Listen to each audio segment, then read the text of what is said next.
We're going to go ahead and get started with the ribbon cutting ceremony. We have a technical glitch. Thank you for tuning in to the ceremony. All right. All right, ready? You ready, Jaleel? You coming? You got the scissors? Come on. Look. All right. You speaking? You speaking? No, I'm just saying something. You got to say something. Come on. What Tara said? Here. Take it off me.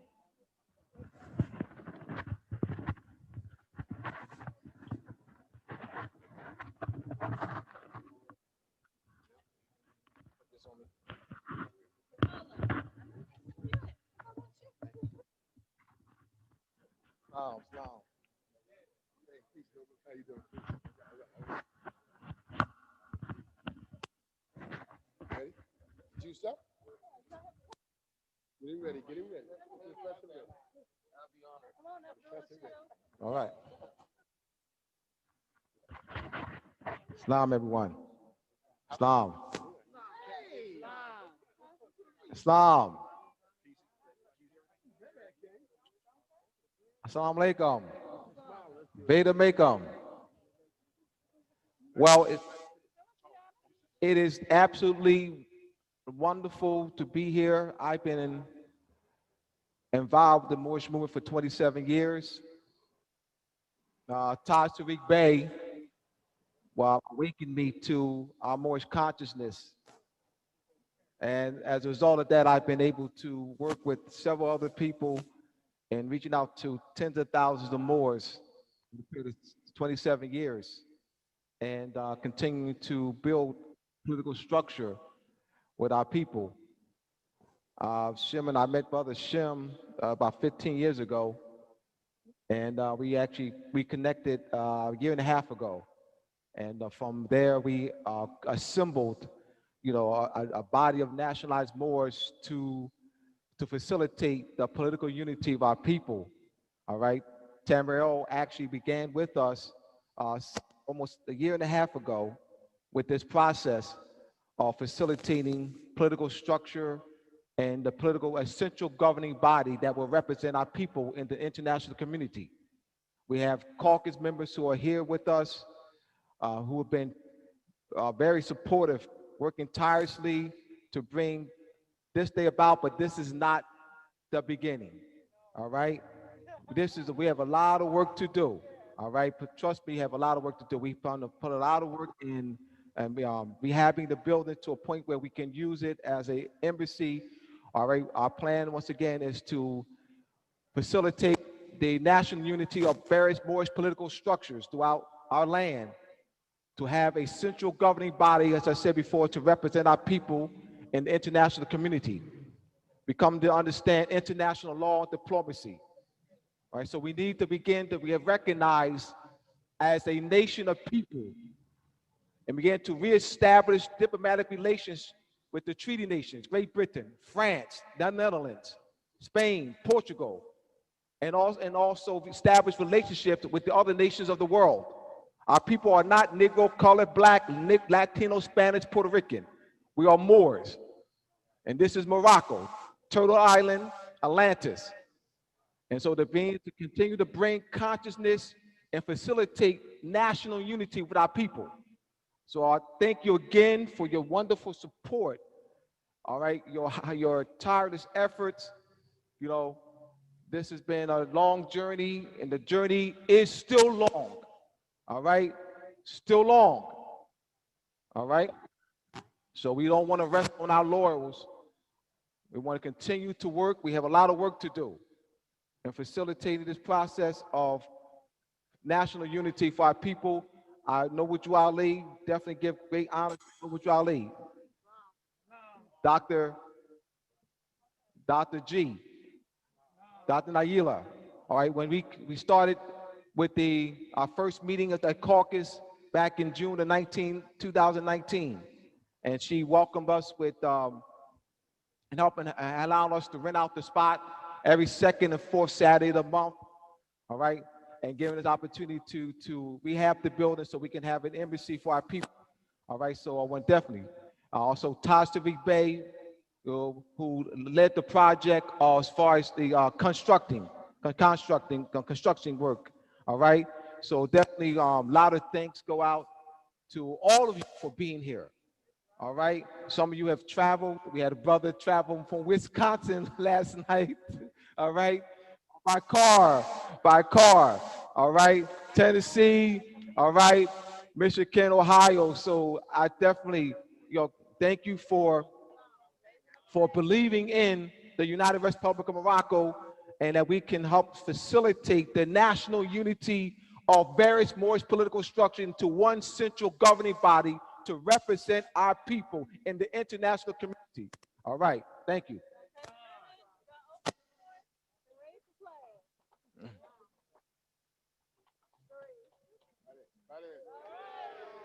Wow.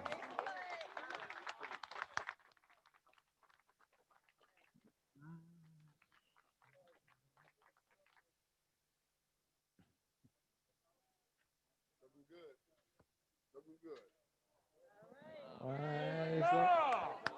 Rise up.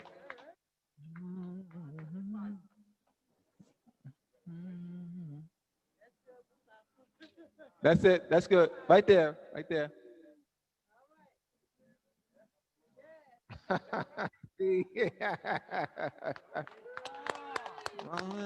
up.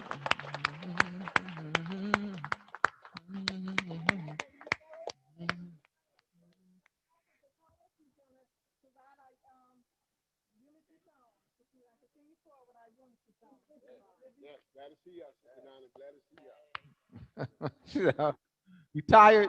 Oop. Wow.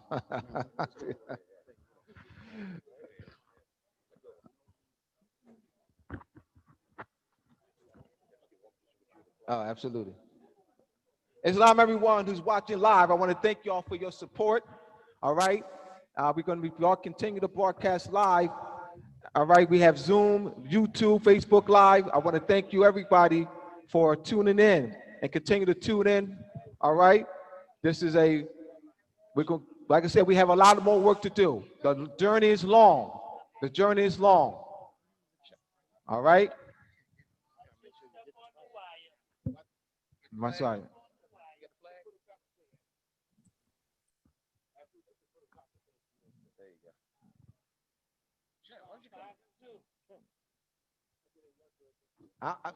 I lost, because y'all lost my,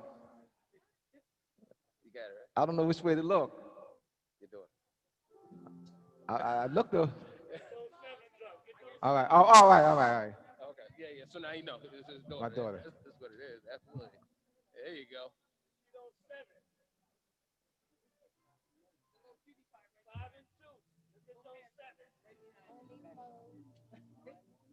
All right. All right, watch the cord, y'all. All right, can we watch the cord? We're gonna step over the cord, step over the cord, step over the cord, step over the cord, step over the cord this way, this way. Put your foot on this cord. Stand on that. Step.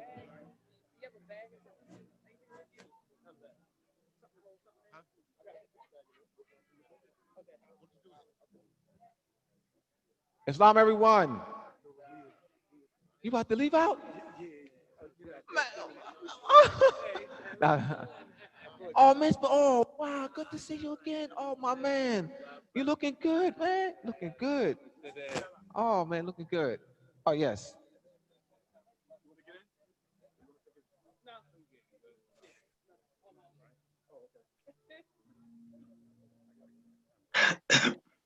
Give him the camera, myself. We can send it. All right. You got to do the other. Yeah, he had to. Terrence knows how to do it.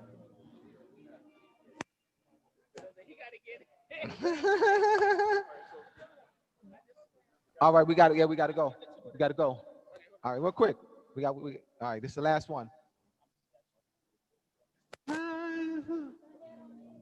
All right, y'all. We got to get this chord out the way. Watch the chord. I got the chord. Let's help me with the chord. Yep. How's everyone doing? Hold that. Don't we look beautiful? Yes. And if we could see you folks out online, We got to move that. we don't know what the numbers are, but I bet you look beautiful too.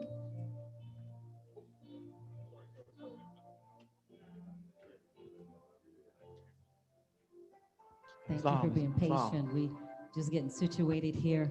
Excuse me. This can't be here. is a fitting song You got somebody. that was selected by Yeah, we got to move this out the way. Yes. Tamara. Yeah, take it to the brother right there. Take it to him.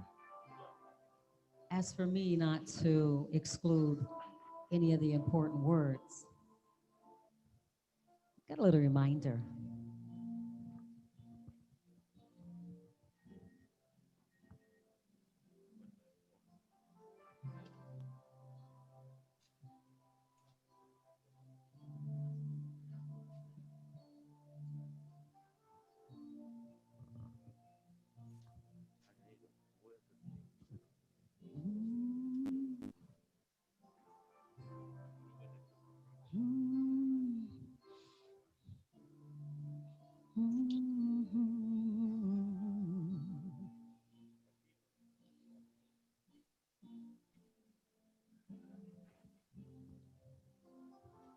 Broken down and tired.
Fasten this on my belt.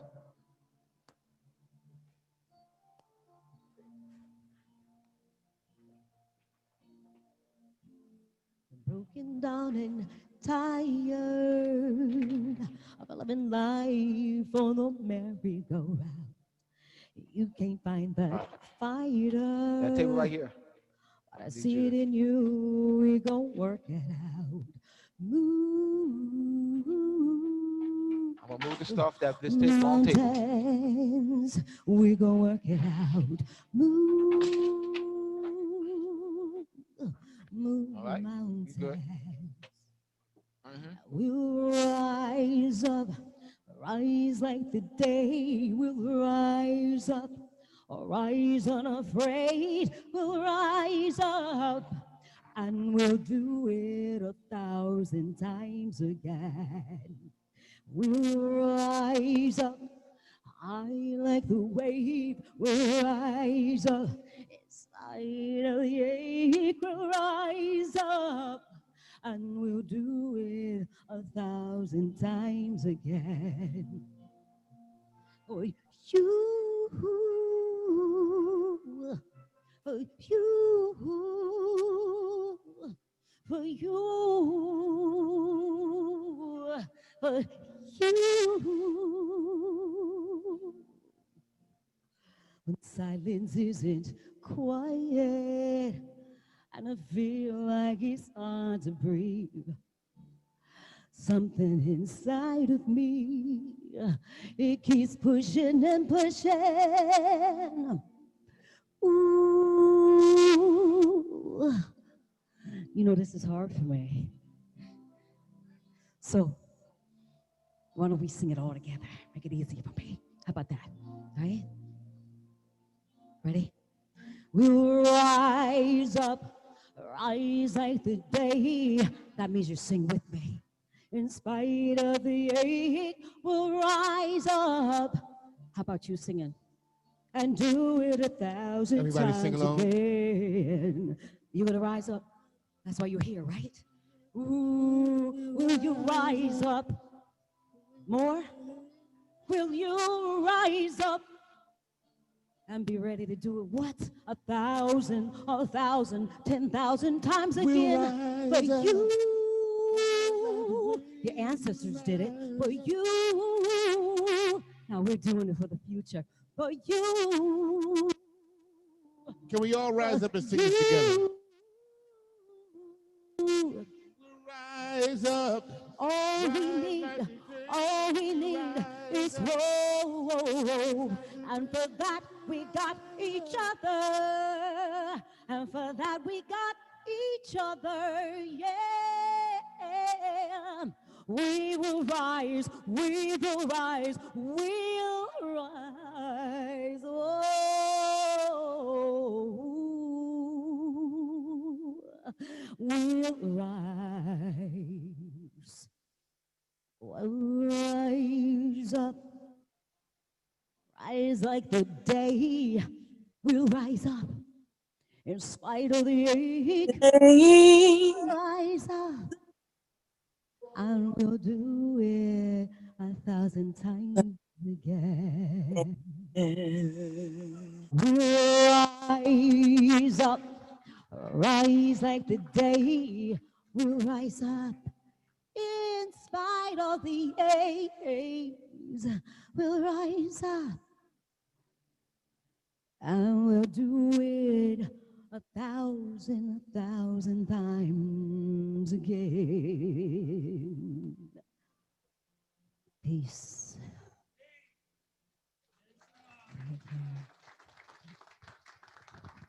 Islam, Islam, Islam. Islam. Islam. Islam. Islam to the boards, baby.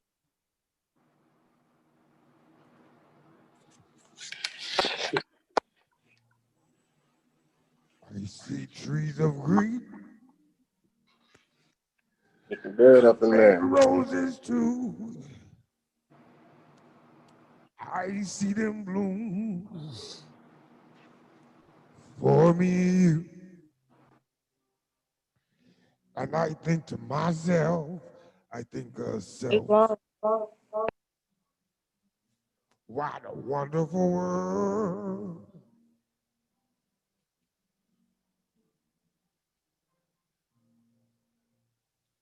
I see skies of blue, clouds of white, the bright blessed day, dark sacred night. And I think to myself, I think of self. What a wonderful world.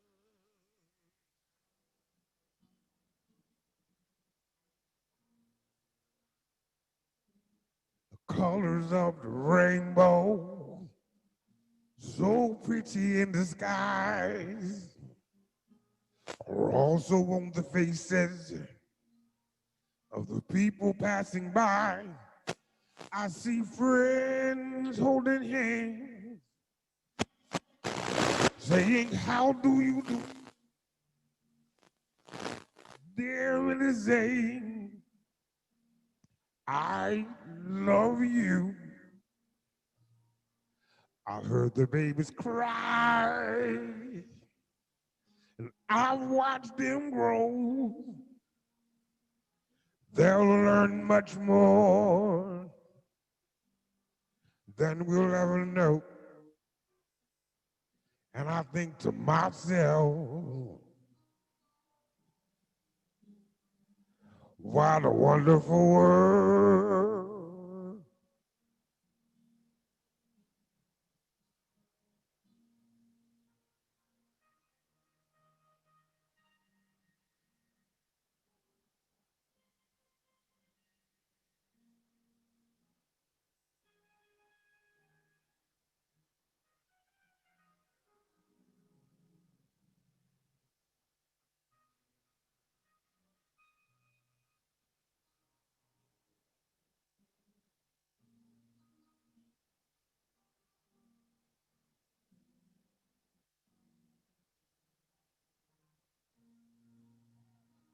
The colors of the rainbow, so pretty in the skies, are also on the faces of the people passing by.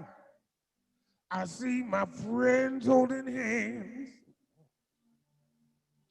saying, how do you do? They're really saying, I love you. I've heard the babies cry, and I've watched them grow. They'll learn much more than we'll ever know. Then I think to myself,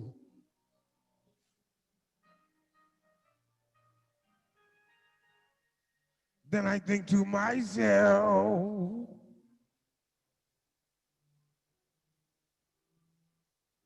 then I think to myself, what a wonderful world. Oh, yeah.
Islam, everyone. This have, you know, y'all excuse me. Shim and I have this brother sister, love, want to choke him sometime relationship. Abdullah, you up next? Yeah, you're in the chair. I know, but I'm just gonna introduce you guys. But before I introduce them, what I want to do is just say, let's thank ourselves. I think we should give ourselves, you know, this is this is not about one particular person, two particular people. This is about all of us who stood up to be here today, as well as to be online to say that we will continue to rise and move forward in our liberation, you know, as a people. So Picola, she did a wonderful job. I'm a little, she did a wonderful job with everything. Thank you, sis. She came in for weeks and beautiful decoration and took a lot of load off. And I thank you for that, sis. I thank you very much. I just thank you for your, well, some of those calls was a little bit too long at night, but I still thank you for that. We had a wonderful time. But before we get started, we're going to introduce our next speakers. We have Abdullah El Talib Mosey Bey and Shem Malachi Bey, whom will discuss the mission and the purpose of why we are here today, United Republic of Morocco. So we're going to go ahead and get started with that. Without further ado, I'm going to go ahead and turn my mic over to them.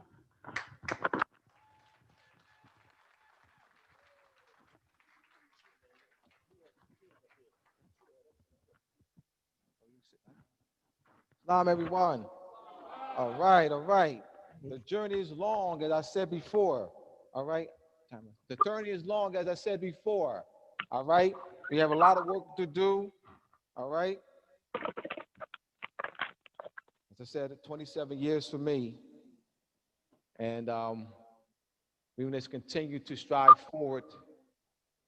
The ultimate goal is we gain total control of our land, but we have to have a central governing body to represent our people in international community. We must reestablish diplomatic relations with the treaty nations. All right, I'm going to, my topic is facilitating good government and national political unity among the Moors. Purpose of the caucus. We recognize the importance of unity by researching how our ancestors established central governing bodies. The caucus, through sound jurisprudence research and study, learned that in order to achieve the enforcement of post-liminium and political international law, law of nations, we must facilitate a national registry of nationalized Moors, public Moorish population, allegiance, and a national constitution representing principles of national unity. Divide and separate, we remain weak, vulnerable, and lack reconnection to enforce the treaties. United, we will be able to build government structure so as to enforce the treaties and reestablish our diplomatic ties with the treaty nations and establish international relations with the other nations of the world. These political moves will put us in a stronger position to reclaim our inheritance through our bonds of our Moorish consanguinity.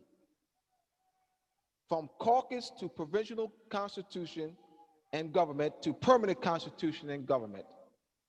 The United Republic of Morocco is a national assembly of nationalized Moors who have come together in caucus sessions with the aim and purpose to form a provisional government and a structured provisional constitution in preparation for the establishment of a permanent constitution and permanent government through the establishment of a national direct and populist election representing the principles of self-government and in the nature of a republic. Res means affairs, matters, and things, publica, people. To establish political legitimacy, the United Republic of Morocco has placed great emphasis on the regular procedures employed to formulate the will of the people. The United Republic of Morocco began the National Caucus in June of 2019 to continue Noble Ali's great humanitarian work and restoring our Moorish people to self-government. To prepare qualified caucus members to run for Moorish provisional government, the Moorish Caucus has held bi-weekly caucus sessions on Wednesdays and Saturdays since June of 2019 and have organized a series of 10-week law courses, etymology courses.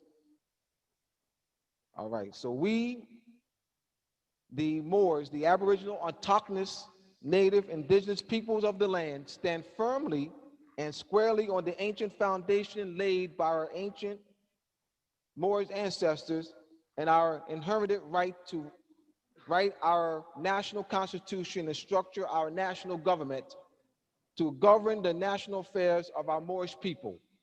We, the Moors, stand firmly and squarely on the treaties negotiated between our ancestors and the European nations, England, Great Britain, France, the Netherlands, Spain, Portugal, during the 15, 16, 17, 1800s. We, the people of the United Republic of Morocco, in harmony with divine law, divine providence, the law of nature, the laws of God, the nature's God, and the principles of Mayat and Dayuti, do declare to divine cosmic mother and to the international community that we are exercising the collective capacity, our inherited birthright sovereign power, and forming with the votes of a House of Council of a national constitution with the political liberties and independence of kinship, descendants, offsprings, and heirs of the consanguinity of our ancestors, the indigenous aboriginal peoples, also known as First Nations, Moorish Confederation of the Five Principal Nations. We, the people of the United Republic of Morocco, decide and will file a proclamation and send to The Hague to protect our cultural property, and we will decide that there is a need to ratify the Inter-American Charter of the Organizations of American States that require the depositing of a note with the Secretary General of the Organization of American States in order to be internationally recognized before the nations of the world. Free societies in our own Moorish land coming together to form an alliance among ourselves collectively with commandments, obligations, stipulations, judgments, and liabilities to limit the delegated power of the officials elected by the Moorish people, the people of our Moorish society. Educational structure. To facilitate, we have the Academy of Providence website, which is unitedrepublicofmorocco.org, which will be active on Monday. Moroccan Post, the national newspaper, which will be coming your way in early spring. Facebook page, United Republic of Morocco. Open classes, 2nd and 4th Wednesdays, live here. 2nd and 4th Wednesdays, live here, starting next month. All right, second Wednesday of December will be the first Wednesday class. All right, that's open. There's open classes. We also have the closed classes, all right, which is the winter, coming this winter. January, the grammar class that we taught by myself. Spring, the Jewish law class taught by Shemal Gabe and myself. In the summer, we have the etymology and semantics class will be taught by myself. And autumn, another contract law class. This is 2021, where I taught by Shemal Gabe and myself. All right. A call for national unity among the Moors. A Moorish national constitution consists of national unity for a people, national sovereignty, and a national constitution. The international community of sovereign nations requires, as a principle of law, that the ruling concept of sovereignty is based on a nation's ability to defend herself, regulate commerce, domestically and internationally, for the benefit of the nationals who are part of the population of a nation, enter into contracts with nations by treaty, and have government-to-government relations under diplomatic affairs, and have a census of population of the people of that country. Of the Constitution of a state and the duties and rights of a nation in this respect. This is below is excerpts from the Law of Nations by Emir Der Vital, Book 1 of Nations Considered in Themselves, Chapter 3 of the Constitution of a State and the duties and rights of a nation in this respect. We have, there's a legal term called pacta sunt servante. Agreements must be kept. Another law term, salus populi suprema lex. The safety of the people is the supreme law. As I quote Vital, we have seen already that every political society must necessarily establish a public authority to regulate their commerce, their common affairs, to prescribe to each individual the contact conduct he ought to observe with the view to the public welfare, and to possess the means of procuring obedience. This authority essentially belongs to the body of the society, but it may be exercised in a variety of ways, and every society has a right to choose that mode which suits it best. The fundamental regulation that determines the manner in which the public authority is to be executed is what forms the constitution of the state. In this is seen the form in which the nations act, a quality of a body politic, how and by whom the people are to be governed, and what are the rights and duties of the governors. This constitution is in fact nothing more than the establishment of the order in which a nation proposes to labor in common by obtaining those advantages with a view to which the political society was established. The perfection of a state and its aptitude to obtain the ends of society must then depend on its constitution. Consequently, the most important concern of a nation that forms a political society, and its first and most essential duty towards itself, is to choose the best constitution possible, and that most suitable to its circumstances. When it makes this choice, it lays down the foundation of its own preservation, safety, perfection, and happiness. It cannot take too much care in placing these on a solid foundation. Political legitimacy, the exercise of the free will of the people, the facilitation of good government among the Moors. The United Republic of Morocco is to organize the facilitation of the national unity of the various Moorish governing body into one central imperial parliament council.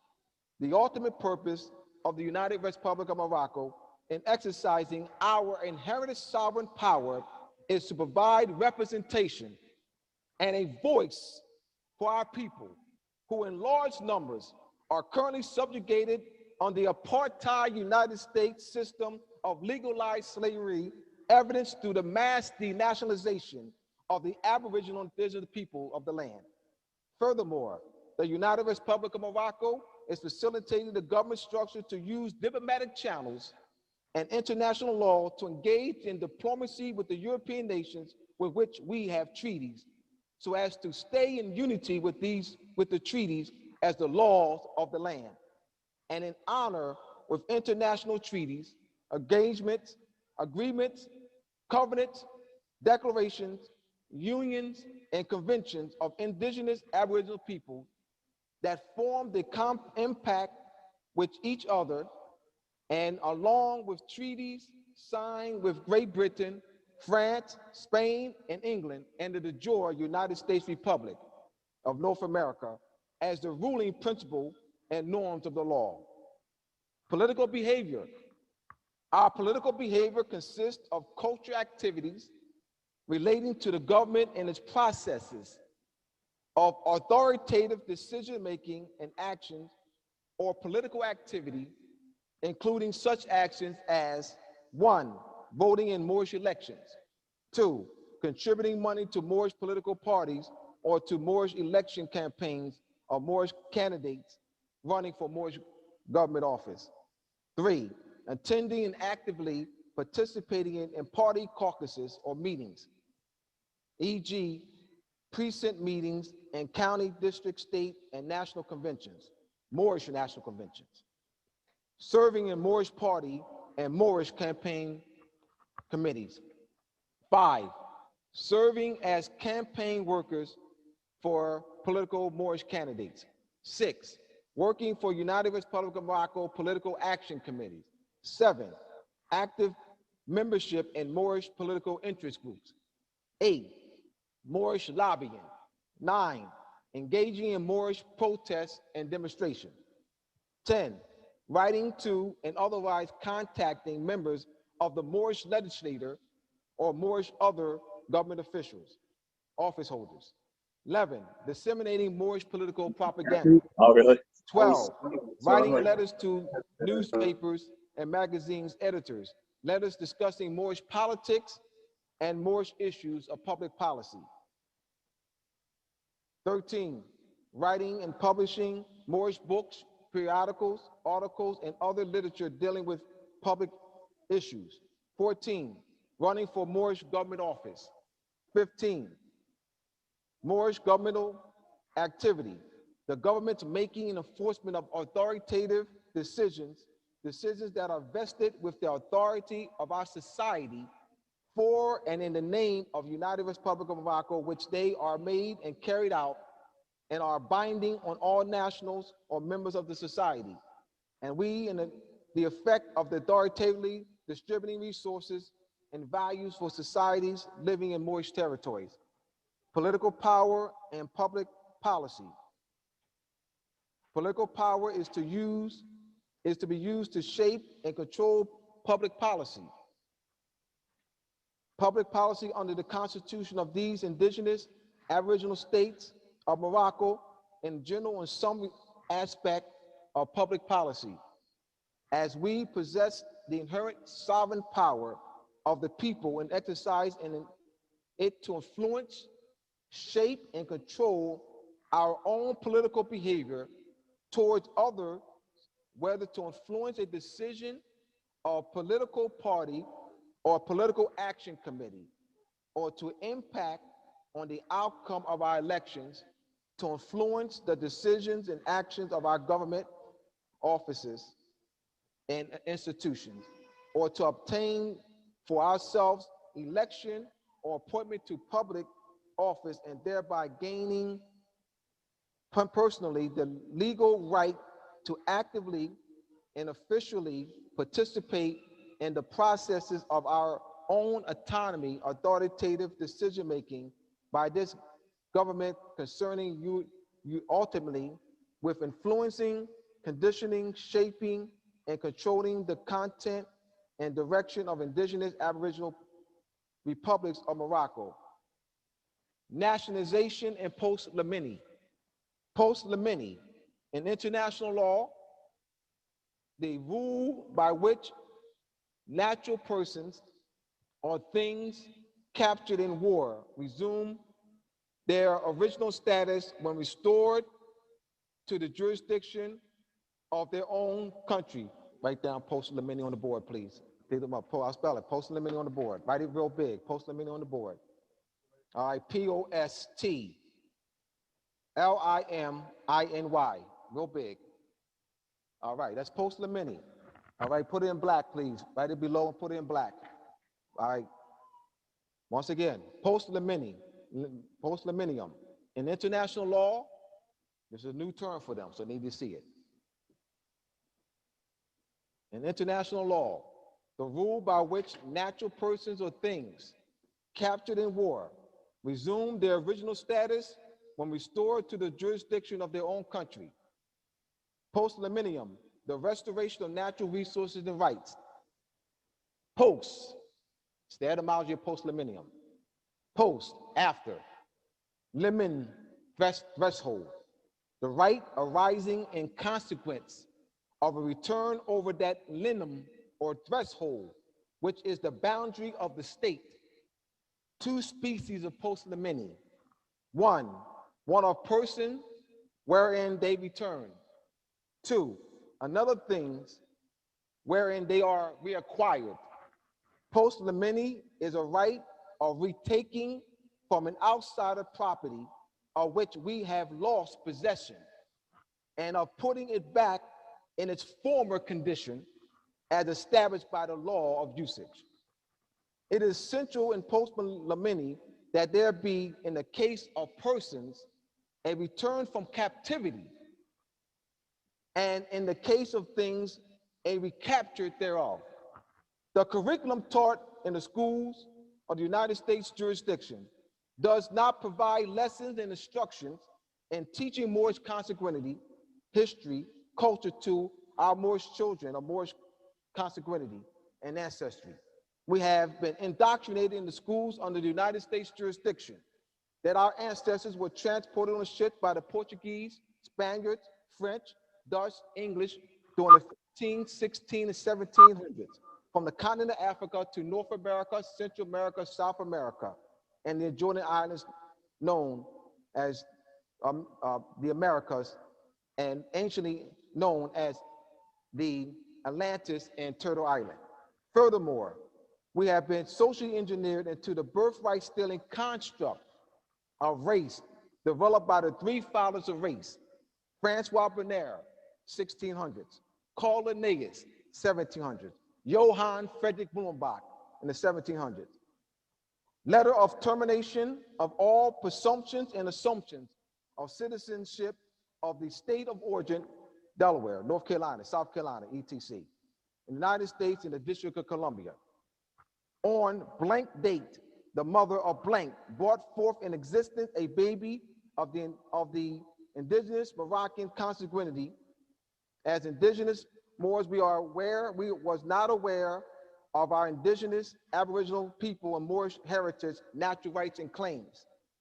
The departments, agencies, units, schools, and its public officials, agents, representatives of officers performing and presenting the state of origin, North Carolina, Delaware, etc., and the United States did not structure a foundation set up to rightfully and properly census, transmit the baby after birth of the Moorish consanguinity and their systems of record to protect and safeguard the baby nationality rights. Letter of restoration. These are excerpts that you'll be getting. These are excerpts of letters, documents that we'll be having, for nationalization. This is excerpts. So we have one, the letter of termination. We have the letter of restoration or post limini. It is further declared that the European family parentage name, Smith, Jones, Johnson, shall be used as an entity that was created by the mother and father for the contracting and commerce pursuant to the treaties between Morocco, the Moroccan Empire, Great Britain, France, Spain, and England, and the de jure United States of North America, for the safeguard and security of my nationality rights and working, transportation, and traveling in the treaty nations. Moors are trying to invade, so we have here, Moors who try to invade using the contract name on the birth certificate. An unconscious Moorish woman who goes into a hospital to have her baby is not a United States citizen. She is a British subject protected under British treaties. The hospital where the unconscious Moorish mother gave birth to a baby is in the British dominion/realm. All property and possession of the United States is under the authority of the British Crown. Use the contract name on the birth certificate, and operate ex rel, ex relation, and put all rights reserved above the name. Ex rel means on the relations of, for the use of, on behalf of. Put ex rel on the board. EL, this is a term. EX space REL. The following treaty cases that address the status of alienation should be studied to further analyze the 1790 Sundry Free Moors petition to the South Carolina legislator. Ware versus Hilton, 1796. Put that on board. Ware versus Hilton, 1796. W-A-R-E versus Hilton, H-Y-L-T-O-N. H-Y-L-T-O-N, 1796. Society versus New Haven, 1823. Society versus New Haven, 1823.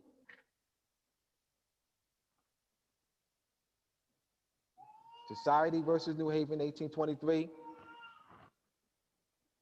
Hausenstein versus Linham, 1879. Hausenstein, H-A-U-S-E-N-S-T-E-I-N, HAUSENSTEIN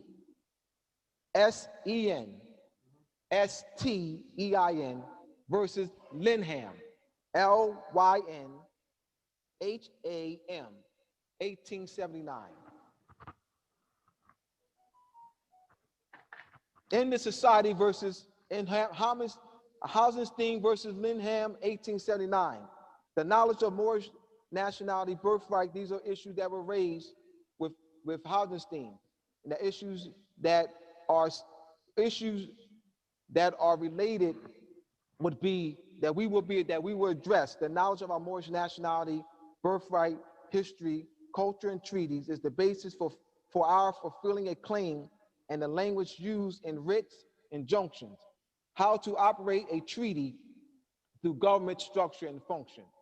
Moorish counsel, a public servant official representing his or her nationals in a foreign jurisdiction pursuant to treaty.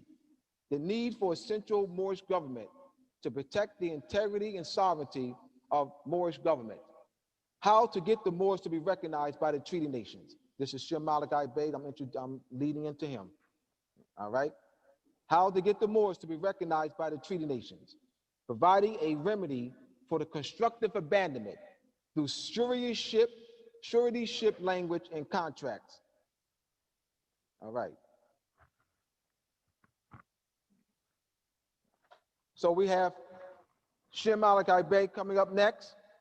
All right. Treaty enforcement through government structure. Shem Malachi Bey will be discussing treaty enforcement through government structure. I thank you for your attention.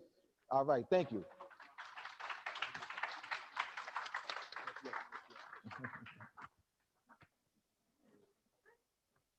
Islam, Islam.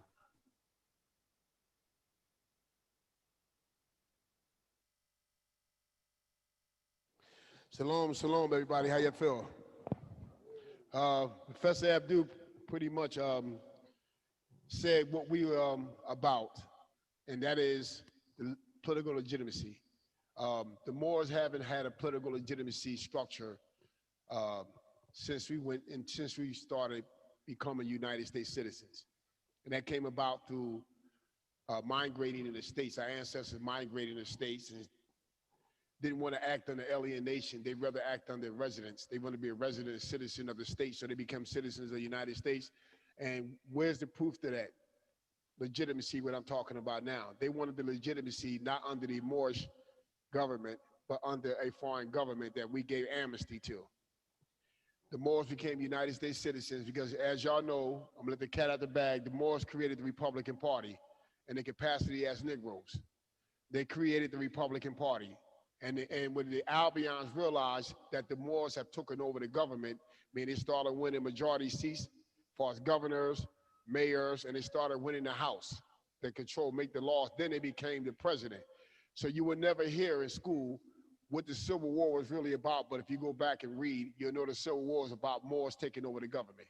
The South, the Albions walked out and say, looking at a Moor, a 6-foot, burnt carbon skinned man called Lincoln, and they're looking at the Senate, Moors that claim to be Negroes took over the government. And the South got up and walked out. They're not going to tell you that. And how they hid it is they paint the man out of his character. Why would you go to the thing of painting the man out of his character and tell a no different story to the man, about the man? Come on now, tell the truth. The Moors shouldn't have been in the United States government. I know you will hear some Moors say, well, John Hanson and his other Moors is elected under the Article of Confederacy. That was different. The Moors gave him asylum and amnesty, the Lineage Moors. And if you read a treaty, it say that we're supposed to be sitting in Congress. That's the 1778 treaty. It's called the Lineage Treaty. They call them the Delaware Indians, but they wasn't the Delaware Indians, they're the Moors. That's why you go down to New Jersey and parts of there, you'll see the Moor. You see Moor, that comes up. You go back and read anciently, you see the word Moor there. They have to teach in the schools, and when they write the documents and translate them, they throw the word Indian in because that's the way taking the Moors' status away, where they want to have a council or sheik representing them. That means the sheik and council takes away the jurisdiction. It gives the United States no play to litigate or make any adjudications based on the Moors when they have a dispute, civil or criminal. They know this, So they had to say, you know what, we got to do something. We got to reverse this role and call them Indians. Because at least we can say Indians, in that way some of the bands and tribes of Indians have gave away their sovereignty. Now, let me explain something. The 1836 treaty is called the Camp Home Treaty, 1836. In that treaty, it will separate and let you know the difference between the Moor and the Indian. It say Wichita, Choctaw, Comanche, then it say, and their associated bands, the Indians.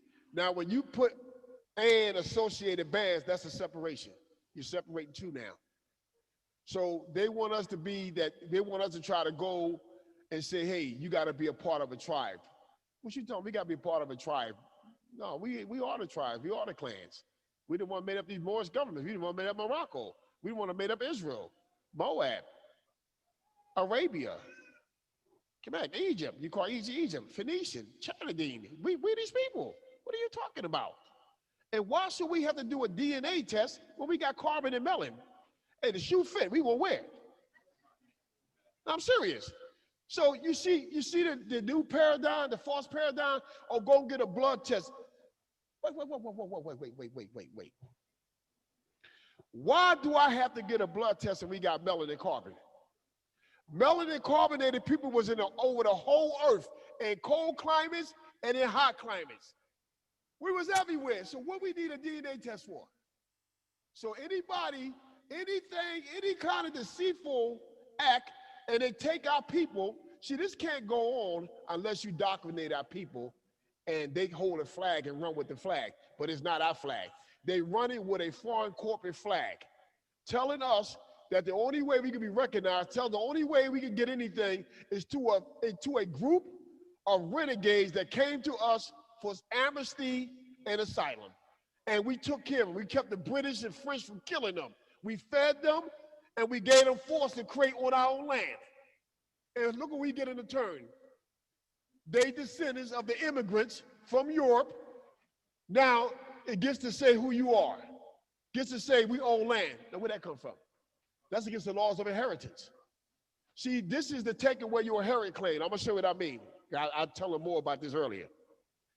Here your name is Ralph Jones. You go on your father buried there, you go to the will reading. You walk in there and it said Ralph Jones. Is Ralph Jones here? I'm Abdullah Siki Bahu. You just waived your will. I'm showing you by contract names. You just gave up your will, your inheritance. See, you should have said who you was to get your inheritance. That's a contract name. I mean, it's a name as a entity, a face, a person, a mask that you have to wear and say to get your inheritance, and then bring it back over to your nationality. See, we've been taught a long time. We've been taught the wrong thing.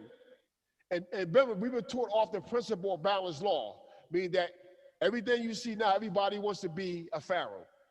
And they don't want nobody to elect nobody. They don't want no people monarchy. You know what that is? I mean, the people get to make the rules. They get to have votes in elections. Who's going to rule over them?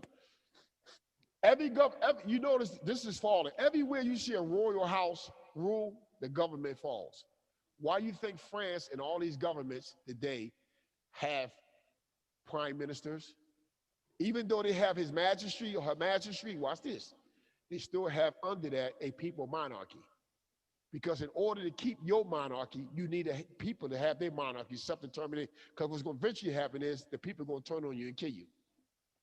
So that's been anciently seen. So that's why you see these governments, France, Great Britain, English, French, Dutch got their majesty, or Irish or Sweden, and they got what you call the prime minister, the president, the parliament, the judiciary. Where do you think that came from? Ancient Egypt, Phoenician, the land of Canaan, over here. That's nothing new. That's not, they going on old principles of our ancient foremothers and forefathers. So what we doing is coming back to wake the women up. See, the women got to be woken up. She have to know that when she have her baby, that's like merchandise. When she drops her baby and she don't give the baby, according to the treaty, say passport, papers, aboard a vessel. So I'm talking about treaty law now. To protect the woman. The woman is not protected because she's going on a vessel without a flag, a passport, and any documents. So under the laws of nation sovereignty, she's sovereign property. She's a refugee. So now they can take what she dropped and use it as what? Collateral, surety. This is the word futures come from. Where did futures come from? Divinity, energy, currency, current. It don't die. It's always going to be the infant. That's the future, infant, all going, never stop. So they're looking at this to go ongoing. So if they break the women like this and get them in that mind frame, she hands that mental deficiency, weakness down. That's a weakness, a deficiency to destroy a civilization. She hands it down to think that it's all right to operate that way. So what we're doing is we're learning the Moors to be a population among themselves. Be a population among yourself. Take your old, crazy, dirty, terrible concepts and throw them in a garbage can. Let's get back to principle now, ancient principle. How to get back what we lost. We lost our inheritance. There was nothing handed down to us because of our mothers. We know where the problem's at with the woman. And the man ain't got the knowledge to have the masculine to protect her. You know, a woman ain't supposed to be building no house. A man supposed to, this is the common principle in nature. That masculine and feminine, this principle is understood in the cosmic womb, heaven. They call it the land of the gods, the gods. This principle of masculine and feminine is understood. That's why you always hear the word wisdom and say her. So this principle is, we lost this principle. We need to get back to it. A man builds shelter for his wife, his woman. She has his baby. That's the blood pedigree. We lost that. That cord is cut. We got to attach that cord, that chain again, and go back to the original foundation, the old property line. Like No more. say, the old property line that your ancient ancestors. They're gonna eat that pepper seed. So we got to do that. Yeah, That's what it comes down to. Hot it is. Glad to see you, Sister Nana. I don't know if it's a hot pepper. The sister right here, been in the Moorish paradigm for a long time. And I love her. I'm glad she came out because not talk about sisters, but this sister here not only been through the Someone mute your mic, please. struggle of what the Moors was going through and how they got captured, how they got put in capture. She got a testimony. So she well aware when something's going on like never was before. Like Minister Mustafa here, Noble Mustafa, come from California, Caliph territory. This man been in this thing for 20-something years under the Empress. He recognized that it's something being done that was never done in his 27 years. So let me get into what we doing and what we want everybody to be a part of. What we doing is we're asking all the Moors, men and women, in your respective properties, to put together a population. I'm gonna show you something. You see how quick the statutory 501(c)s and the de facto states get people to sign up? Because structure. Why do you create a 501(c)? Why do you create a for-profit or LP? Because you create a bylaws, then you create a structure. Then you get people to come in. You got a board, you create a board. Then after you create a board, you create what you call participants. Is everything right? Can anybody hear? Okay. If you can't hear, say something. Thank you, Professor Abdul. If you can't hear, say something. See, everybody taught in the box to create a structure. But when you look at them, they create a structure after our blueprints. But now they want us to create a structure that have absolutely nothing to do with anciently or the principles. So what we're supposed to do is go back and say, wait a minute.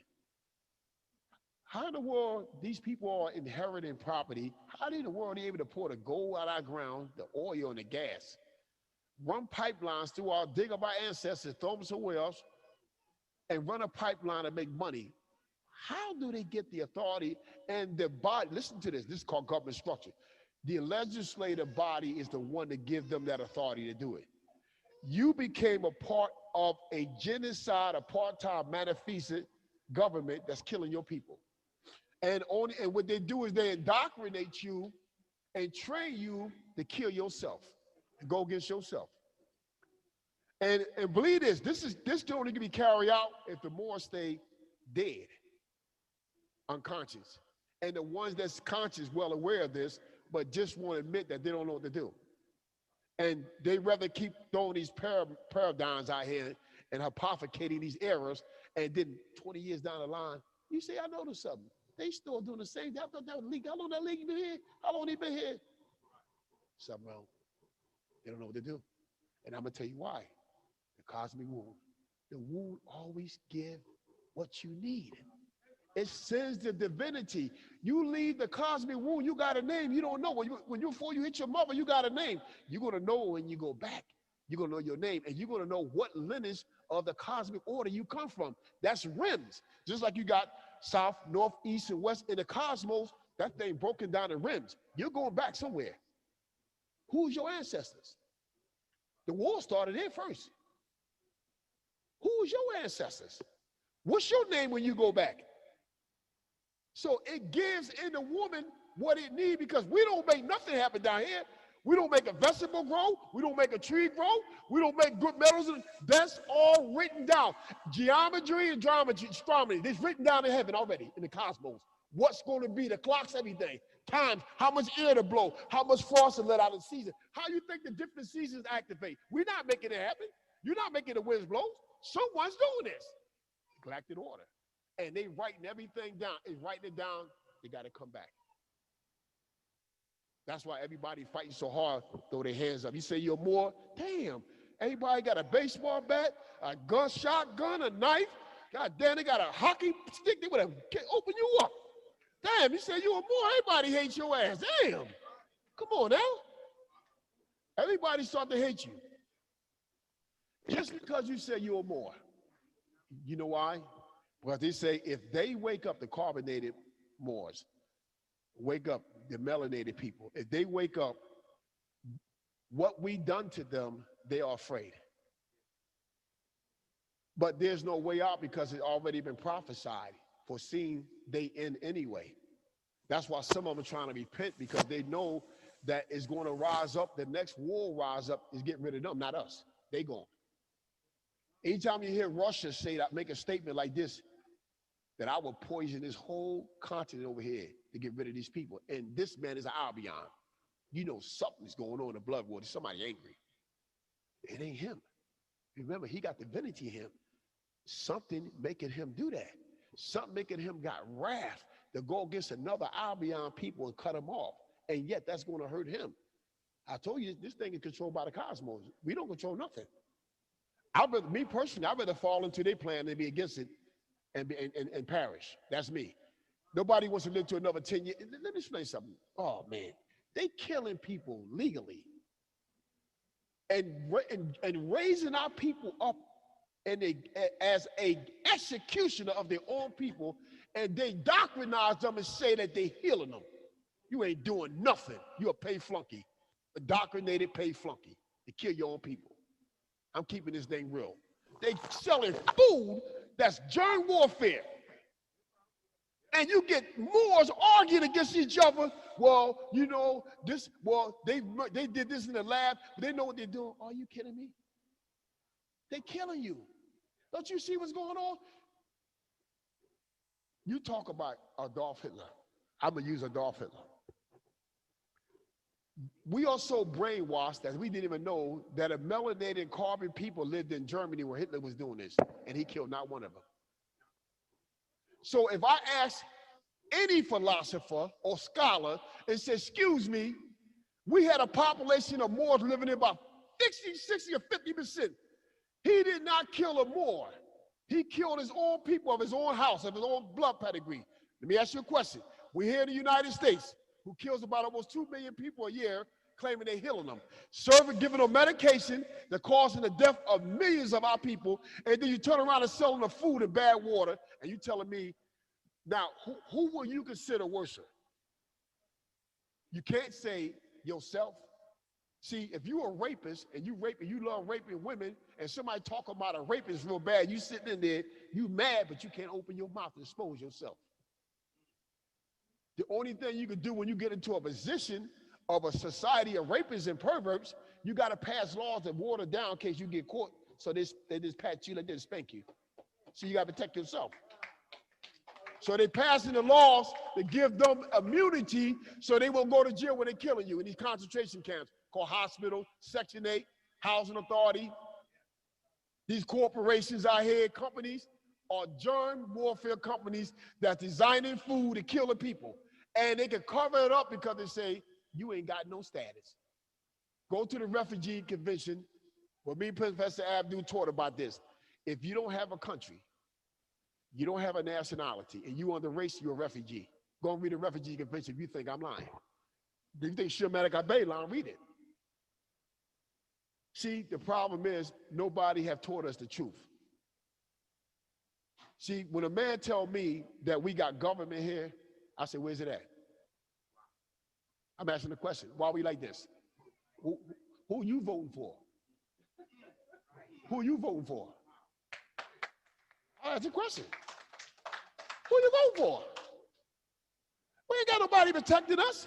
You got people individually in groups protecting us some more than this so-called government. Ain't doing nothing. But they can get away with this as long as they get you to play the game with them and roll the dice. You playing the dice. You throwing the dice. You out there with them. You say, I got to get me some of this money. The crooks is in it. I ain't saying nothing. Your people losing every day. You're a pay flunky. That's what you is, a pay flunky. And they indoctrinate you like that. And know the thing about it, they castrate you. See, when a man get castrated, naturally, he has no affection for a woman. So he can't breed. He can't make any children. Now, you do a person like that mentally, what you just did. You just cut the cord of knowledge, philosophy, the love and wisdom of their people. They receive inheritance. You don't cut that natural, that's mental cord. Now they castrated. They don't have no feelings for their foremothers and forefathers. That way they can't inherit nothing. And that's not a people. That's not a people. And if you're a woman, you're not a mother until you have children. You're just a woman. You got to have children to be a mother. A mother bring about something.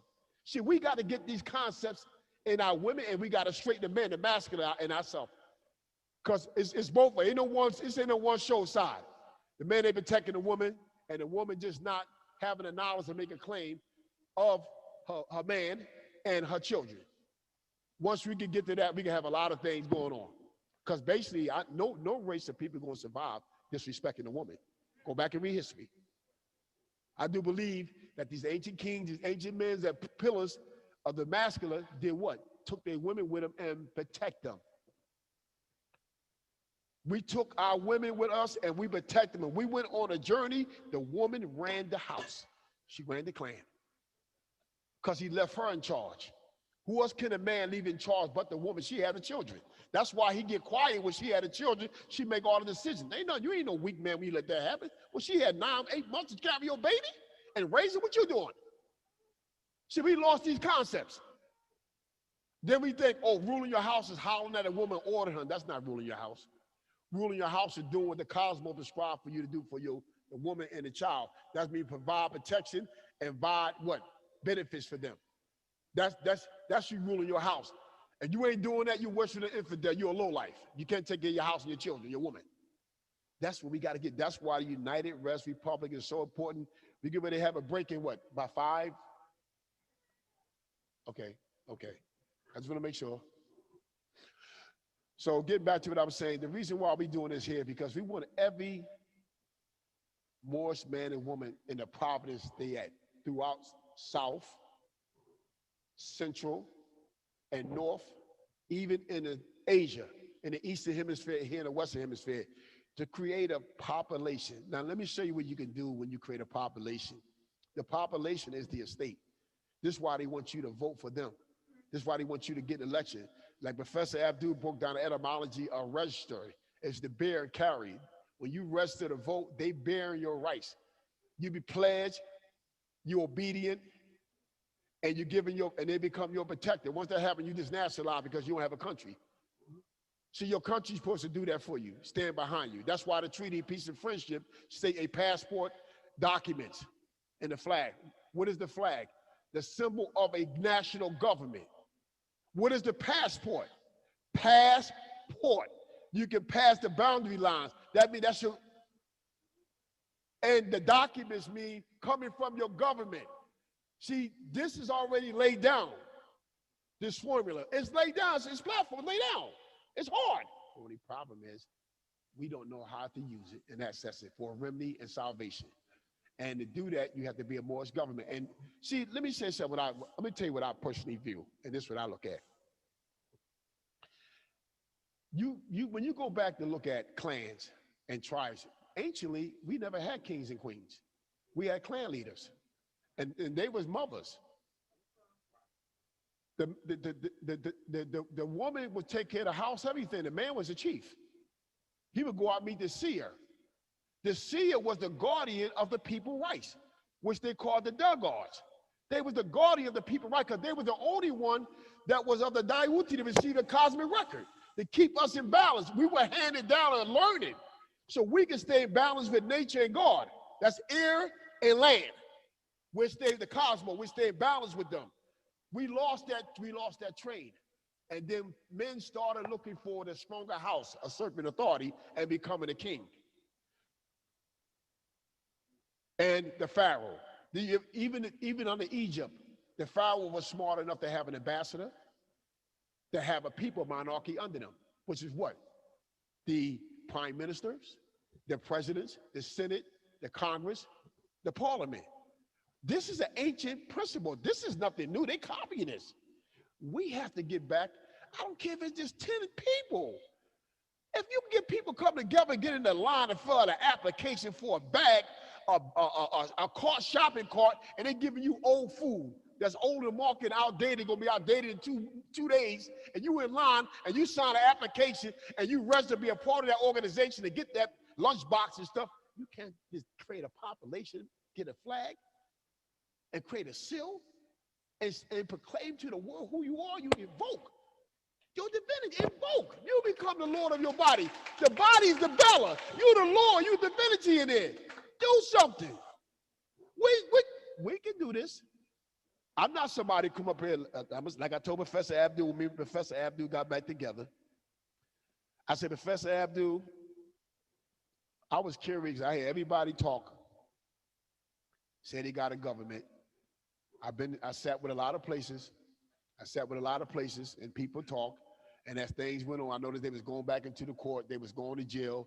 And not till I got into a situation first time down North Carolina, I got locked up in a hick town. And I was dealing with the Wichitas. Now, this is how I knew the Wichita paperwork did have clout, because Halim Bey was going into the courts, and Halim Bey was doing some things based on what the emperors was doing. And that did have clout. They did down the South and knew what the Wichita was. So when they locked me up in the hick town, the cop was trying to get me the contract. I went contract with him. And they brought a magistrate there. Me, Noah was there. And it happened behind Noah because Noah didn't like rednecks telling him anything. And I made it clear to him, me and the brother, I said, look, we in redneck territory. You know how they go. These hillbillies up here, we in Lower County. So he couldn't take it. So we went in there and he went and took my paperwork, and I felt offended. And the Muslim brother told me don't fight him out in the street because he seems I was going to make a stand. He said, you ain't got to do that. He ain't got nothing on you. So I went in there. I said, okay, well, what we doing here? I said, I don't know who you are. You call Attorney General office. Call the United States Attorney General. Call the State Attorney General. I don't even want to talk to you. You ain't nobody. They bring their mask to you. I said, what are you here for? Let me see your surety paperwork. I said, no, I'm on treaty. I'm here. Now use the Wichita Treaty. I said, well, you ain't got no authority. The Wichita Treaty never gave you authority over us at all. So you stopped me from traveling. I want to know how this is going to be cured. How you going to deal with this? I want to see somebody from the Attorney General office. So I sat in there with the people sat out, no handcuffs, waiting. The manager said, I can't do nothing with him. She walked away. Now he come back over here swagging. Now I'm in a hick town. But the thing that hurt me was I called for one of the deputies that Halim had. This man hung the phone up on me. That hurted me. I said, whoa. And you know, Noah was mad. Noah wanted to go back and get this guy. My friend Noah said, no. I said, they said, Halim said, don't come back, man. I'll deal with him. And Noah wanted to go back so bad, he told us don't go back. But we got out of that based on, I said, well, listen, I'm not compromised. I'm not signing nothing. You trying to, I said, you don't even have a leg to stand on. I'm not going to sit there and argue with you. You trying to compromise and apologize to me because you know you did something wrong. So eventually we wound up leaving out of there. So the next time I get locked up for my Moorish name and my identity. Charged about 7 felonies. Now, we're going to go on break for a minute. We're going to go on break and we're going to come back to what we're doing now. So we're going to wind it up for a break. Are we wrapping it up? Okay, we wrapping it up. Let me wrap it up. I'm going to talk to y'all off the record while we walking around. We can have some discussions and stuff. Right now, we're going to get into the refreshments and mingle among each other and get to know each other. All right? Go ahead, Abdul.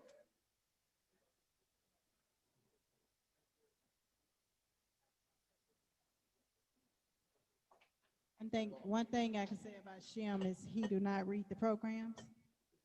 I sure didn't. So it is time for you to exit the stage for a moment. Yes. Come on, sister. Come up here and do your thing. No, where's Bacola? I'm sorry, I didn't read it. You're right. That's the problem we have with Shem. He'll never do his homework.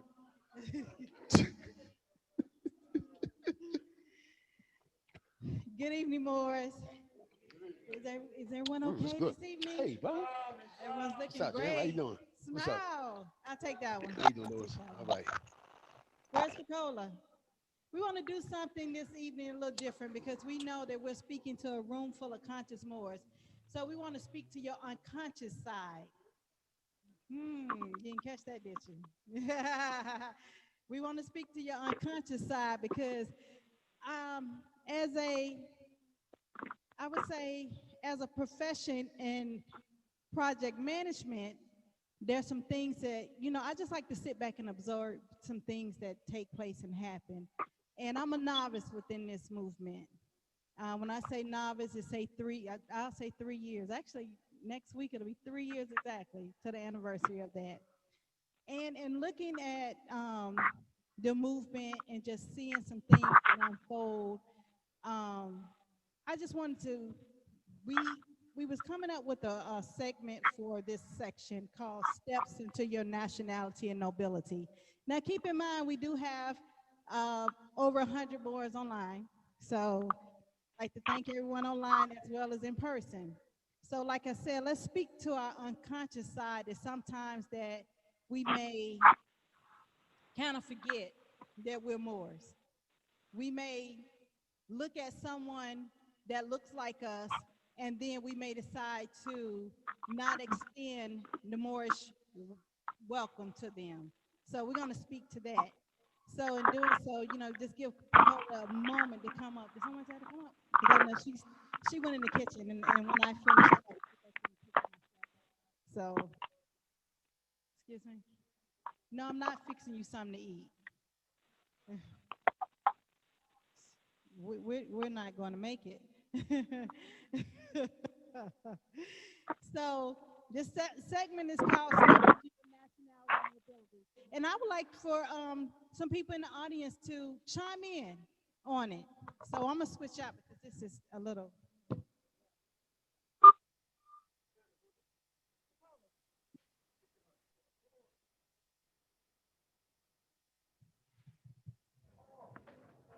All right, that's better. This one is a little, feel like you're screaming with that one. Okay, so we have 7 steps here. So let's take a journey along our steps into our nationality and nobility. And hopefully we can just look at these steps and then utilize these steps as we continue to move forward and build this Moorish Imperial Parliament Council. So one of the things that I observed in steps into, the number 1 step is to open to the awakening of your divine mind. Now, with that being said, opening awakening to your divine mind is there comes a point where you have to agree to say, if just talking to someone, like I'm gonna use myself for example. I came to an event called, it was held at House of Reawakening Minds, and it was a Sunday event. It was called Awakening Dialogue. And in that event, there was a circle. We was in a circle, pretty much like the balloons. We're all in a circle, and Grand Sheik, Taj Tariq Bey, he was to my right, and then, we went around in a circle. And as we went around, and then we was talking about our journey of just our religious journey. At the time, they call it your religious journey. As we was talking about our religious journey, where we were then and where we are now and where we choose to ascend to, um, Taj Tariq Bey looked over and said, "What's your nationality?" So I looked at him like, what is this man talking about? I was just like blown away. Like I didn't know. I did not. I was 44 and I did not know what this man was talking about. And it just blew me. So, but the thing was, my inner divine self was open. Excuse me. Hello, Shem. No, I don't need you. I need you to be quiet. Because your mouth is like, so one thing that I can say was I was open to receive the information that he was ready to pour into me. Now, a lot of times you will approach even your kinfolks, and we once called them our family, our cousin, all that. So as your language starts to change, you go into the origin of the word. So you be like, oh, that's family. You be like, oh no, we kinfolks. Like, let's get that clear and straight. Come on, Pacola, we're gonna do this thing. I can take a cheek and you can take a cheek. You want to do that? Is that all right? I need to. Ooh. Listen, you have on heels. I'm on flats. Okay, so that's one of the things we should do is to just be awakened into your divine self to be able to want to receive the information. And we was outside and I saw brothers walking by and they was looking like, what's going on? I was like, come on in. This is for all of us. Because one thing that resonated within me was that I was at home getting dressed and I was trying to hurry up and get back over here to finish up. And I started hearing bells go off. And I was like, wow, that sounds, how when they're installing a new pope or something like that, it was that type of ring. And I was like, oh, it must be decided that there's a new master in the house. So I was like, interesting. And I was like, it's amazing that on this day, we are having the grand opening to resurrect, reclaim, reconnect our Moorish government. So it was amazing to hear those bells ringing because inside I hear our bells ringing, So that's step one, to awaken to your divine mind. What would you say would be the first step, Pacola? Okay, you put me on the spot too soon. I thought you were going to go first. However, We're going to work together. okay, thank you. All right. So we had this discussion. Can I say?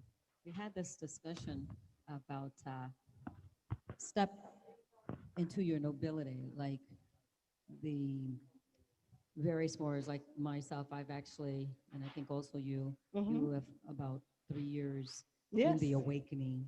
I've had about 2.5 years in the awakening of nationality, that we are Moorish Americans. And so coming through the journey, there is, I won't say expectations on my end, because I know when you're learning something for the very first time, you have to not be so anxious to know the next question and have a next question. And I got another question. No. You have to be very patient with the science because you're baffled to find out who you are and where you are. So this question came up, and it is, what has various Moors' experiences been with coming into the knowledge of himself or herself, and that could include running across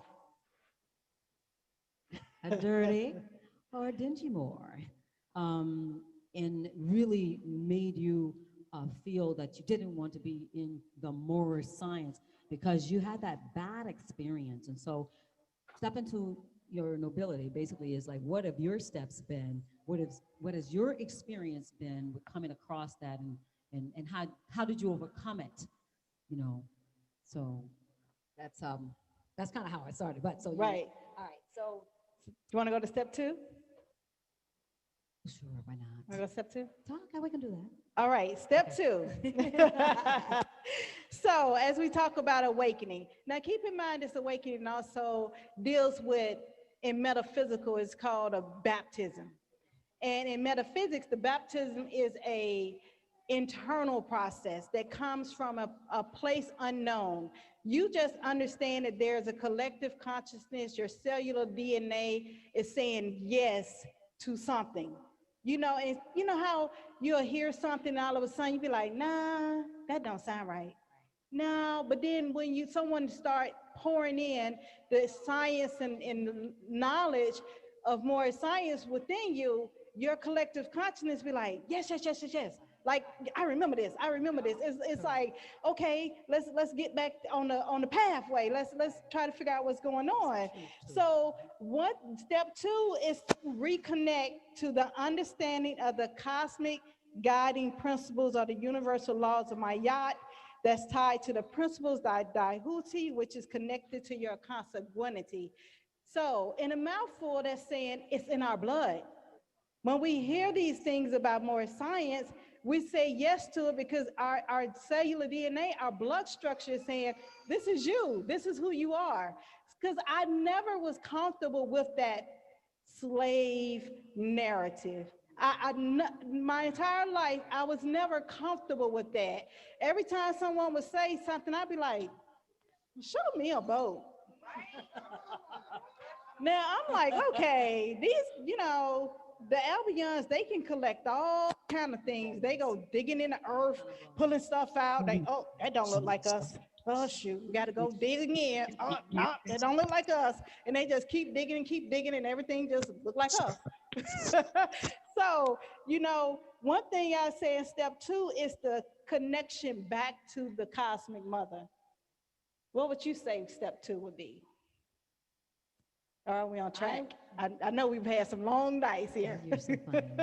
I just, after all that you said, and it was quite a bit of significance in what you said, I would like to hear that response from a Moor who has over 3 years in. Just say Moors who have been declared and in the science since the 90s. So how many Moors, first of all, how many Moors present? Sorry, I can't acknowledge the ones online because I can't see you. A novice.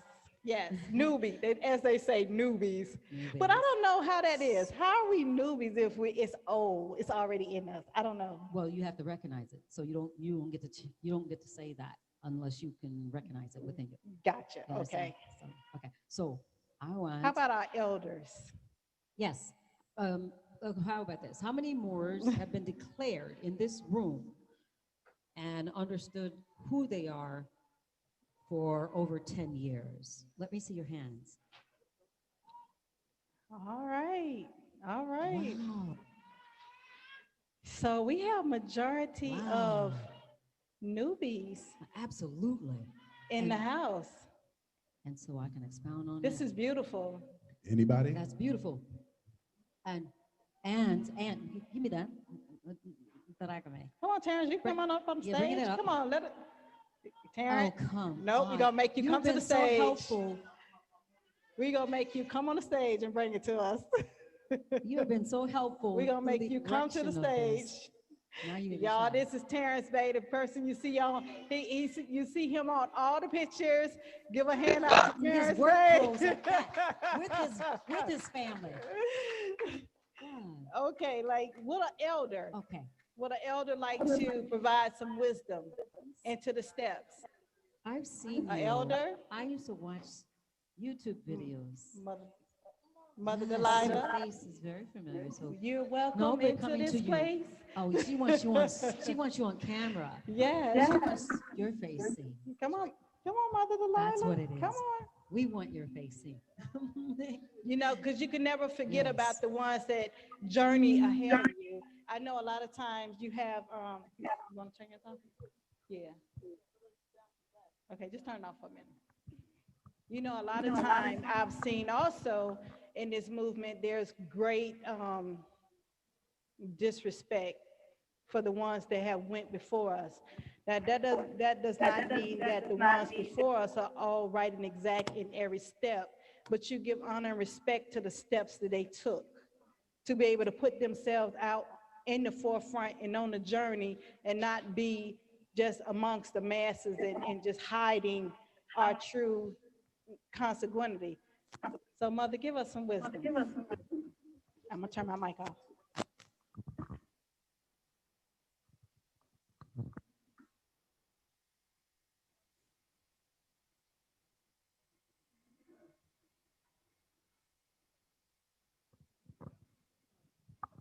The first thing that really convinced me was getting captured and losing everything. That was the first thing that convinced me that I needed to do more than what I had been doing before. Yes, I proclaimed my nationality, but then when everything got taken from me, I had to find something to, because like energy, when energy moves, something else comes in that place. Energy doesn't stop, it just keeps on going. And so I had to replace that which I had lost or moved to a side with something more. And so M-O-O-R, but I had to replace that with something more. And so I decided to make a sacrifice and sit in a temple.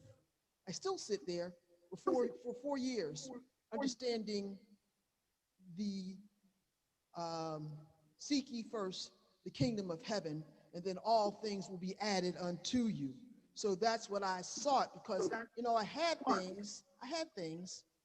In fact, I was quite comfortable, but I didn't know who I was, and I couldn't stand on who I was, although I had tools. I had a lot of tools. It's like, having a screwdriver and you're trying to, hit something with it, and not being able to build character. So by me sitting in the temple and beginning to understand, building me, learning the Circle 7, learning the divine constitution and bylaws, learning, let's see, what else? The divine creed, because the divine constitution says with us, we are teaching our people their nationality and divine creed, that they may know that they are not Negro, black, colored, or African, well, they didn't say African American, but in there, but so that you know that you are who you claim you are. And you can only be who you say and know who you are. So that's what Islam is. I, self, law, and master. So I'm mastering self. That's what I'm doing. I'm mastering self. And so if I haven't mastered myself, how can I proclaim myself? How can I be myself? I can't be myself unless I know myself. And so by sitting in the temple, I was very selective about what I went there for, because most temples, brick and mortar temples, do not teach civics, all right? They don't teach civics. But I went there because I knew these Moors had been born as Moors. They came from the womb as Moors. And so they had a lot of wisdom to share, a lot of information to share, and I understood that. So everything that I went there to get, I got. I didn't step on his toes and he didn't step on mine, because I stepped back, if I got too close to what, he wasn't hearing. And like I say, my next step with this class is to find out, I have a nationality card. You haven't explained it to me, what the nationality card means, because that's very significant from the temple, because I reclaim my religion, I reclaim my nationality, and I'm going inside and building. So this is what I'm doing now, understanding that. And if you're not seeking first the kingdom of heaven, all these other things, I don't know. You got to build foundation first. You can't buy blinds and, and a door if you have not built the foundation, And so the foundation is understanding what the prophet has brought to us, because he said, I've come to you because you needed me the most. And we're the ones that are in need of that religious doctrine, which is also in line with the cosmos, all right? And then when I looked at the Quran, the definition of Quran, it is a book of the Mohammedan faith. It contains ecclesiastical law as well as secular law. So Holy Quran means sun reader. So I'm starting to understand astrology, cosmology is in the circle 7. I mean, even on the front of it, it's, that's showing you, cosmology and, that. But the chapters, as I'm reading the chapters, I'm understanding the cosmology and the astrology that the prophet has given us. And so, I give all honor and praise to the prophet for bringing that information back to us. But it's incumbent upon me to utilize that information that he has brought back. And it's very key. This is what I'm seeing. You got to have that principle. You got to have that foundation first. That's the key thing, if you understand what I'm saying. And then some. Islam. Wow. Our elders will always impart wisdom onto us. There was another elder, Moore, out there. Again, we call you elder because you've got over 10 years. Which other Moore raised their hand? Yeah, please. Right here? Can I want to hear from you also?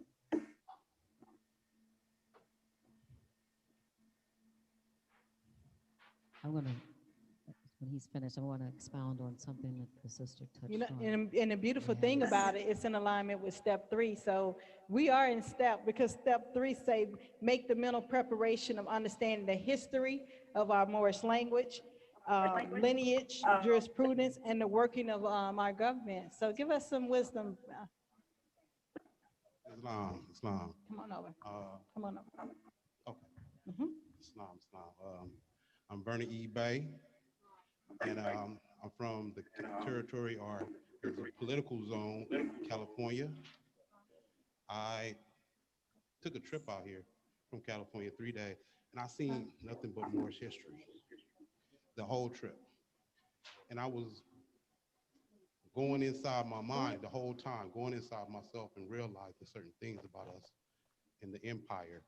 It's more about remembering than learning. We have to remember who we were. We have to restore what was already here. And I see it the whole trip. I went through Texas, I went through Tennessee, and I was like, wow. And they gave reference to all the tribes. As a matter of fact, Texas is named after, not Texas, but Arkansas, and one of those cities in Arkansas was named after one of the tribes that was in the area. And I'm like, damn, the history is there. They just researched it and put it in other languages, and that's how we missing it. Like the brother said, through constructive language, they disorientated us. And now we're moving this way when we're supposed to be moving the way our ancestors told us to move. And my whole journey was like, it was a resonance with me. Whenever I meet brothers and I'm demonstrating with my friends on, I'm not distinguishing myself from them. I'm saying, this is your heritage. This is your birthright. This is all of our birthrights. I'm not, like, people will try to think, oh, what's that? What religion is that? I'm like, no, this is your heritage. This is your birthright. It's not religion, right? Even though we have a divinity, you have to recognize this is birthright. This is consanguinity. Because once you recognize that, it's already there. We just got to go back to doing what we was doing. Our ancestors, we are ancestors without doubt and contradiction. And that's basically what I want to say. Islam. You say. All right, we're still trying to get that kitchen duty under control down there. All right, step number 4. Connect with people who are taking the same mental journey. I know. Number 3. Okay, I didn't skip number 3. I said it. See, number 3. I'm gonna say number 3 again, and you on the front row. Make the mental preparation of understanding the history of our Moorish lineage, jurisprudence, which is positive law, and the working of our Moorish government. That's step 3. Step 4, connect with people who are taking the same mental journey. Now, the reason why we say the same mental journey, It's because a lot of times when you are with your kin folks, and even in your own home, it becomes a battle. And in that battle, it becomes contentions. And then they'll have you, oh God, the separation. Say that loud. It'll be separate Yes, eventually. you'll have one house now operating like this, and you'll have another part of your house operating like that. And then it becomes to the point where your kinfolk sometimes want you to make a decision. They say, come back home, but you are going home. You know, they don't see it. They don't see it. They want you to stay comfortable. They want you to stay subjugated. And what what I know that a lot of times is not even, it's not good to fight in your home about this situation, even amongst, relatives, even amongst, friends and things of that nature. My mother told me a long time ago, you just plant the seed, let someone else do the watering, and nature will take care of its growth. So I think for me, when I started coming into the understanding of my nationality and nobility, I just plant seeds. I don't go and debate and beat down people about what I know and things of that nature, you know. So it's great to get around, to gather yourself around people such as Mother Delilah, the ones who's been on this journey, like-minded people that will help keep you elevated, keep you in the right perspective of understanding, because those roots are deep. And you remember, we've been cut off from those roots. So we have to get reconnected back to them. So that was number 4 we talked about. What do you have for Cole? I got a lot. Let's see if my brain can handle this. A couple of points. I'm just gonna, it's still gonna be on the same track. I assure you, I'm on the same train, but I might be in the back a little bit. Speaking on recognizing the criticism and all of those Moors that in our generation, well, i.e., our generation, maybe Ducateers or Taj or Dr. Limbe or a whole bunch of them that I can't think of that I actually do watch and acknowledge. And I always tell people I'm country like that. I'm from Michigan, so I'm country like that, where I respect the foundation that I have for acknowledging those that came before you, i.e. elders, or someone that has been in the game, if you were to say it is a game. This is not, figuratively speaking. Somebody who's been there that can give you acknowledgement and that can also help slow your roll. Sometimes people are so rambunctious with this movement. I won't even elaborate on that. The Moors that are selling birthright, that they themselves is, 2 years out the gate, 3 years out the gate. So I just wanted, to just put that out there that it's important to acknowledge the Moors that have done the work. And it's been a lot of them, even the ones that are not like highlighted, a lot of them, a lot of them. I'm coming from the Bronx territory, and it's so many Moors that have just been out there on the battlefield. Brothers that are trying to pass the knowledge, Brother Malik Bey out of Brooklyn, Brother Love out of Brooklyn, but no, I should say out of the Bronx within Brooklyn. A lot of the Moors are just trying to pass and spread what they know. And so those are the Moors that I'm acknowledging, as well as the ones that are on YouTube and all of that. But I'm gonna change up the positive vibe about that a minute. I'm gonna take you in a little direction that I actually became annoyed. And I don't get annoyed too often. I try to be patient, especially with people I don't know. You don't know what I know. And right you are, I've been 2.5 years into this. But I got about 50-something years experience in life in general. That's right. I got about 10 countries, you know what I mean? Like 15 states, You know what I mean? I've been around people in the military, so you get all mixtures of that as well. But I became a little bit annoyed as I began hearing, and I'm You're on point, thank you. because that deals with connection.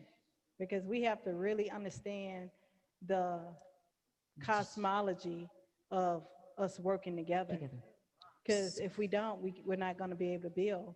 We say Moorish science, that deals with the as above, that deals with the characters within ourselves. So go ahead, sis, we on the same train. So I say what I say with the most sincerity, and not to be in any negative light, other than just to see, I can't say the word, but y'all, I want to say the word, but I think it's inappropriate for me to say the word, but it starts with an S. I think we have to examine our own selves. It's funny, when I was in the Nation of Islam many years ago, they used to talk about deceptive intelligence. And they used to talk about, you're talking about the devil. Let's look in the mirror. The biggest devil you see is yourself, and that is really controlling that lower nature that you have. So anyway, so in saying that, something that annoyed me, and it had to do with the unity factor and the acknowledgement of Moors has been doing this, awakening, for many years versus the Moors. I won't call any names, but I'll call the territory. Actually, I do medical travel, and actually was in the territory of Michigan, where I was from, but in a different part, in the city. And so I was talking to an elder Moor, and I was liking to, you young Moors are like branches of a tree. And it had to do with a treaty, had to do with the Treaty of Peace and Friendship, which I went to DC and got a little copy of or whatever. And so the sheikh told me that the prophet never talked about the treaty. That treaty wasn't even around. I said, really? So I just, okay, I could have got a fraudulent instrument out of here. But it was that attack. It was that subtle attack on you new Moors coming in this movement kind of thing. Okay, so I got that. And I didn't like it because I understand if someone feels uncomfortable that you know something they don't. And instead of just standing down and listening and observing it, you know? Sorry, a little military vernacular sometimes. So I just, in the last couple of weeks, I heard Great Seal, Great Seal. Bringing back the Great Seal. Interested in bringing back the Great Seal. I thought you was going to be nice today. I was. I'm being honest. See, she thought I was going to be the one to pull out the sword. I left it at home. Let me see. Wait, I'm trying to figure, okay, let me see. Love, truth, peace. Freedom. Freedom of your mind. Yes. Because all this stuff is just heavy, heavy. Y'all know I get emotional up here. I was trying to sing the song and I was getting emotional, like saying, oh my God, what a journey.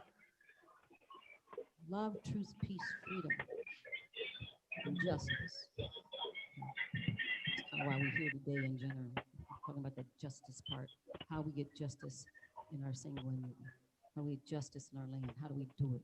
Do we do it a different way? Did someone bring something that we all didn't see? We didn't see it. We've been doing this forever. But some young Moor,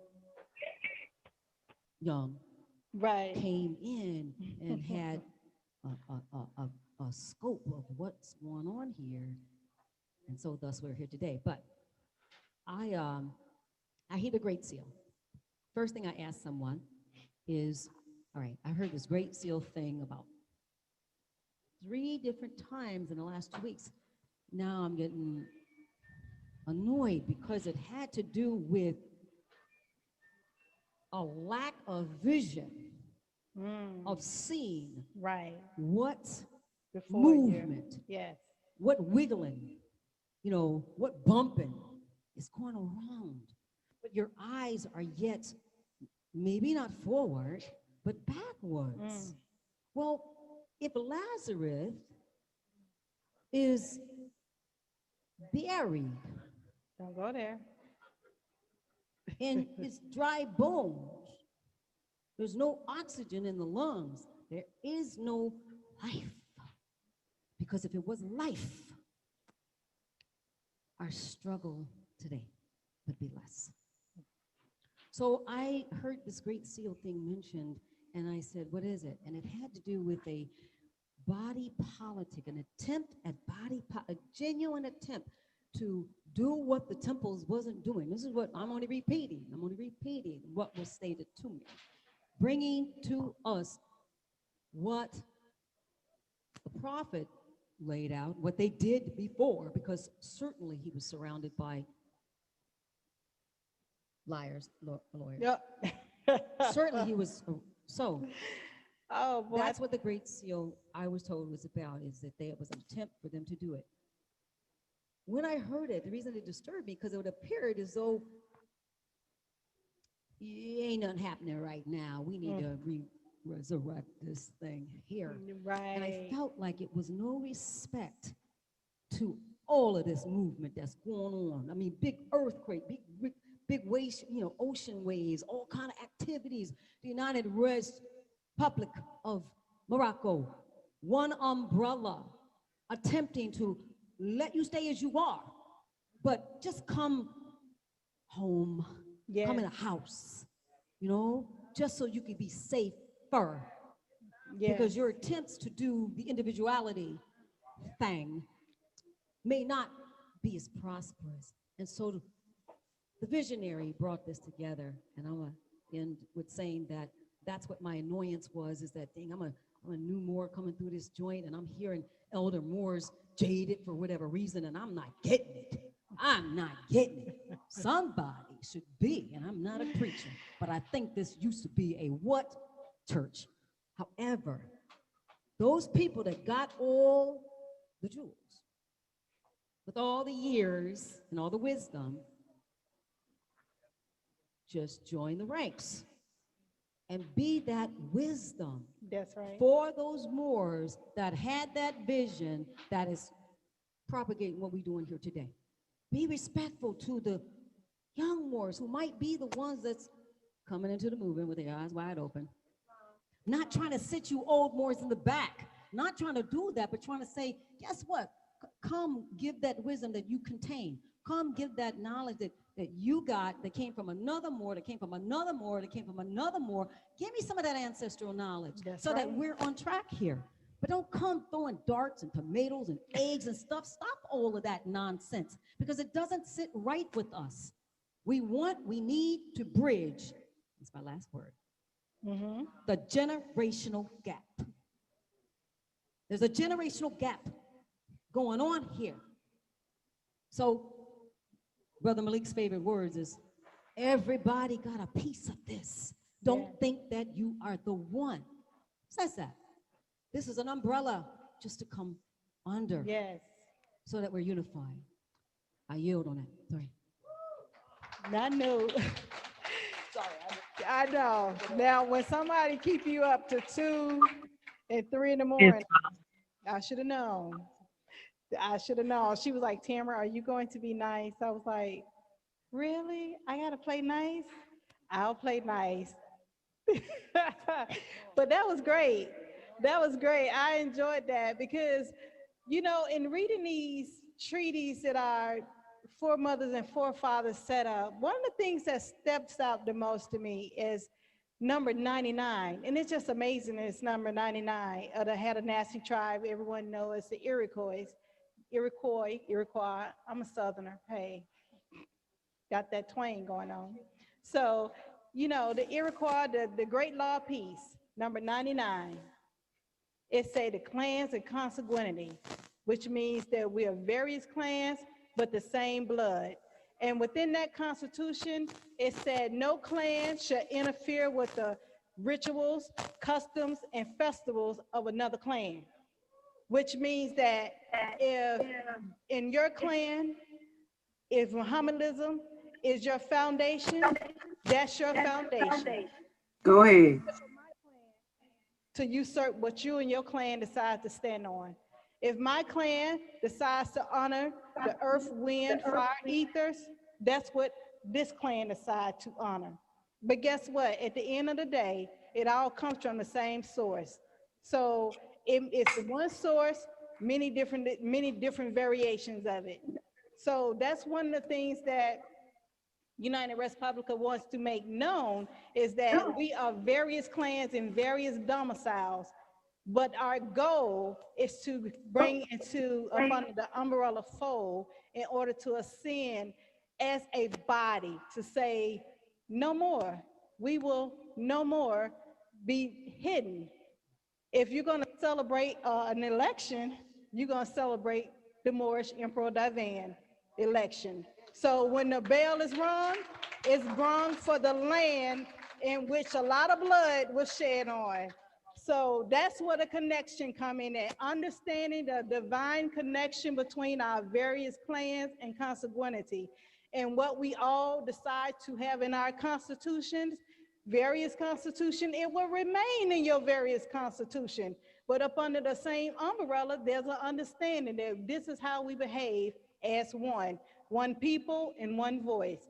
So we're gonna go to build. That's how we build. Number 5, you ready?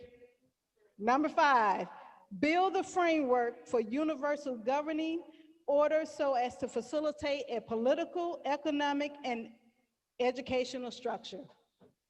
United Republic of Morocco educational structure is Academy of Providence. We started our first class, the Juris class, of March of 2020. Now, when it started, there was forces that was greatly against us. It was called a pandemic. They called it a pandemic. They called it a whatever. So those forces was against us, and everyone felt that there were some who felt that we should have canceled the classes and not moved forward. But we said, no, we're not canceling anything. And we had over 100 students enroll and kept continuing their studies. In summer of 2020, we had the Getting to the Roots, etymology and grammar. We had over 100 enrollees into that class. Currently now, our students are off, but they're online. We have over 100 enrollees in the contract law class. So this is not a university that is designed to have a selection process.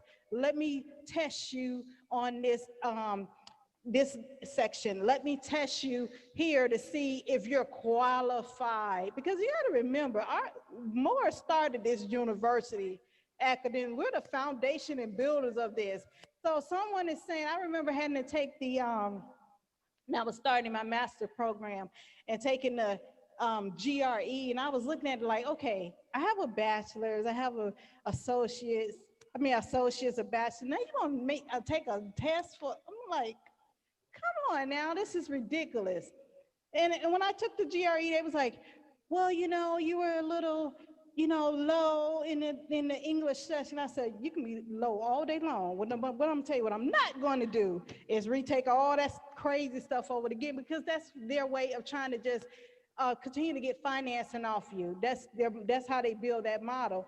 And in saying all that, you know, we felt that the structure of Academy Providence would not have any of that selection criteria, or what is someone's level of understanding, because we come in at the same footing and we bind together and we raise up together. That's why, you know, it's a great program. So Abdullah went over the 2020 model. Are they telling me to get in the kitchen? We're wrapping it up because we are doing the kitchen, because we have a nice feast to prepare for y'all dinner. So we are going to wrap it up. Thank you, Terrence. So we have a nice model with Academy of Providence, and Brother Abdullah spoke about the political and the economics. Now, the economics portion is what we're going to exercise today, and Sister Pacola named it Mecca. That stands for Moorish Economic Community Awareness. And I know we have quite a few Moors that are here with their business products and service, and you'll have that opportunity to broadcast and let everyone know what your business services are in exchange and things of that nature. And we're gonna allow that to be someone else to help with that, because once Nicola and I, we're gonna jump in the kitchen. So step number dinner. 6, unite with other Moorish governing bodies. So we said, with Tamara, you said connect. Now you're saying unite. There's a difference, because a lot of Moors will connect, but they don't unite. Right, they don't stay connected. They don't unite. They be like, oh, well, I don't like what they're doing. I don't like what she said. I don't like what he said, and things of that nature. And in order to have a mighty fist, some things you have to say, well, this is in unity of being a collective force. Because, I don't think you can ball a fist if you don't have all your fingers right. So if you're missing a digit or something, you don't really have a full fist. Okay, so unite. Unite with other Moorish governing bodies to help facilitate the unity. Number 7, I'm on the last step, y'all. Outreach. I know y'all. Now, at first we said get with one another. Now we said we got to get out in the streets. This is beautiful, but I see more out there than in here. Now, if we're going to build this thing and build and build, we got to tap into our unconscious family. Sometimes we got to have that little unhealthy argument. Now remember we said don't do it in the beginning, because you're not strong enough. You may be sucked back in, because sometimes we kind of placate and be nice, a little bit too nice and stupid. We'll be a little bit stupid, and we'll say, I'm just gonna chill and let them have their way on that topic and not just go too deep on them. That's good in the beginning, but when you have your force, keep your sword out. Keep your sword out, but still come with love. Then we say love, truth, peace, freedom, and justice. You're gonna give them all the 5 points. Outreach to the unconscious community, to our Moors. I really don't like calling them, I don't like utilizing the word unconscious like that, but they just not, it's in there, it's in there step 1. So steps into your nobility, really it started with step 1, just to allow that awakening to rise up within your cellular DNA. So this is some things that we have talked about, our little novice self, our little newbies. These are some things that we spoke of tireless nights, just trying to make sure that we put our best feet forward for you, foot forward for each and every one of us. For you, for me, help me help you. You're welcome, sis. So you have some final words you would like to say, because I think we're being sequestered back to the kitchen. KP duty. Yeah, up under economics, I started about almost 2 years ago. I've been in singing and so forth, and I wanted to be active in the Moorish movement. And even though I come with not a lot of stripes behind this, I come with a heart and a genuineness, because I've had been doing genealogy since the 80s myself, in dusty places, pulling up, what do you call it? It's microfiche thing, like in South Carolina by myself. So, been on a journey anyway of trying to discover self and all of that. But what I did is that I decided that I needed to work within my own framework, if you will, like how can I contribute? And there's been at least 2 shows that were done in New York, and it was called Moorish Music and Spoken Sword. And that was my first venture, if you will, it wasn't for the economics so much as it was for the awareness. The awareness is very important to me, because finding out your birthright after the age of 50 is a little bit not cool. I want to know what else is going on. And so therefore, my desire to dig and dig and dig. So Moorish Music will be having another futuristic event where the conscious Moors that are entertainers will be needed. And so I look forward to putting the word out, and for those Moors that do conscious music and any other kind of things that'll be part of, part of it. And I also just want to throw I know the mushrooms are burning, right? I know. I just want to throw something out real quickly is that as far as the economic goes and working together, there's a brother, I call him Chinaman. Chinaman is a brother Jalil, who came with a concept of Moorish court, a mock court, because through his interaction with Moors, they wanted to see what it was really like being in court, or they knew other Moors that they went to court, and they really just was like, let's just do it as a mock. So this is something that has turned into Moors relating to each other. And so he's in the house, and I'm not even going to try to step on his toes. However, I do got that script for you in a couple of days. We're going to go ahead and let him kick off the Moorish economic community awareness. And you know what? Come on, Dapper Dan. I know, right? You know what? We're going to let you MC that whole section. That's How about that? Stunning. It's excellent. Because I got to get in the kitchen. So we're going to let you start. Yep. And I know we have this sister. She's a businesswoman. And we have a young lady, Tamison Bay, who has her products in the back as well. But we're going to let Jalil facilitate the Moorish economic community awareness. All right. All right. We're going to go ahead and get dinner started. You need to. Okay. Islam.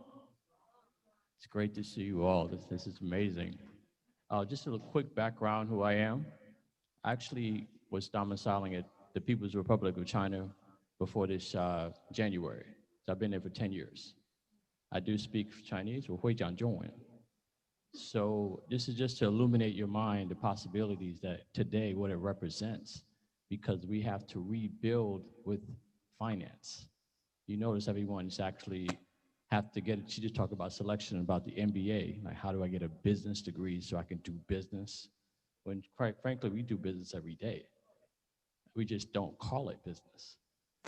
We might call it a hookup or connect, or can you, I got you, you got me. These are the terms in our culture. So it's very important to develop business around women. I've come here hitting the ground running. I actually planned a fashion show this year. I actually did a fashion show in China. So I did 4 fashion shows. But in the subconscious, I was sleeping at the time. I was promoting Black out of China. And the biggest resistance I had was not knowing law. So I lost, but I still won because I was still trying. So what that fashion show has done is illuminated opportunities for the smallest things we don't pay attention to, because most people want to be a doctor, they want to be a lawyer, they want to do something so large, so because they come with a brand. But in the fashion show, with women, there's so many opportunities to make money or currency or fiat. You can start with jewelry, makeup, hair, designers, modeling, photographers, videographers, security, planners, and at the same time, you even get volunteering experience. So I was able to create at the time Shanghai Black Fashion Week. So we had 12 different designers or Moors, and 4 of them got recognized in the African continent because they didn't see us coming. So this is what this is about. They won't see us coming because what we're standing on those 5 principal lights, but we have to, what I would suggest is create alliances. Now, being abroad, it had forced me outside of the matrix by force. So that's when I started looking outside in, and I had a different perspective, the Chinese perspective. So I can tell you what they do to get that fictitious wealth. And all it is to just outwork you. That's it. There's no talent. And matter of fact, they still copy. They're waiting for us so they can copy us. Because you don't even realize that when you show off, that's intellectual property. Did you copyright your dance move you just showed your friend? The person you just went and rhymed and flowed, did you copyright that? Thank you. You just put money in the Jewish, Khazar people's pockets, the Chinese, the Koreans, the Taiwan. You wondering why everybody's having fun and you're not, because you're not acting in the principle of economics. If you got an idea, put it in writing. If it's not in writing, it doesn't exist. So I want to give applause to these women that are here, that coming out their home, their comfort, their security, to share a piece of their life to you that manifested in their life, which they become a better people.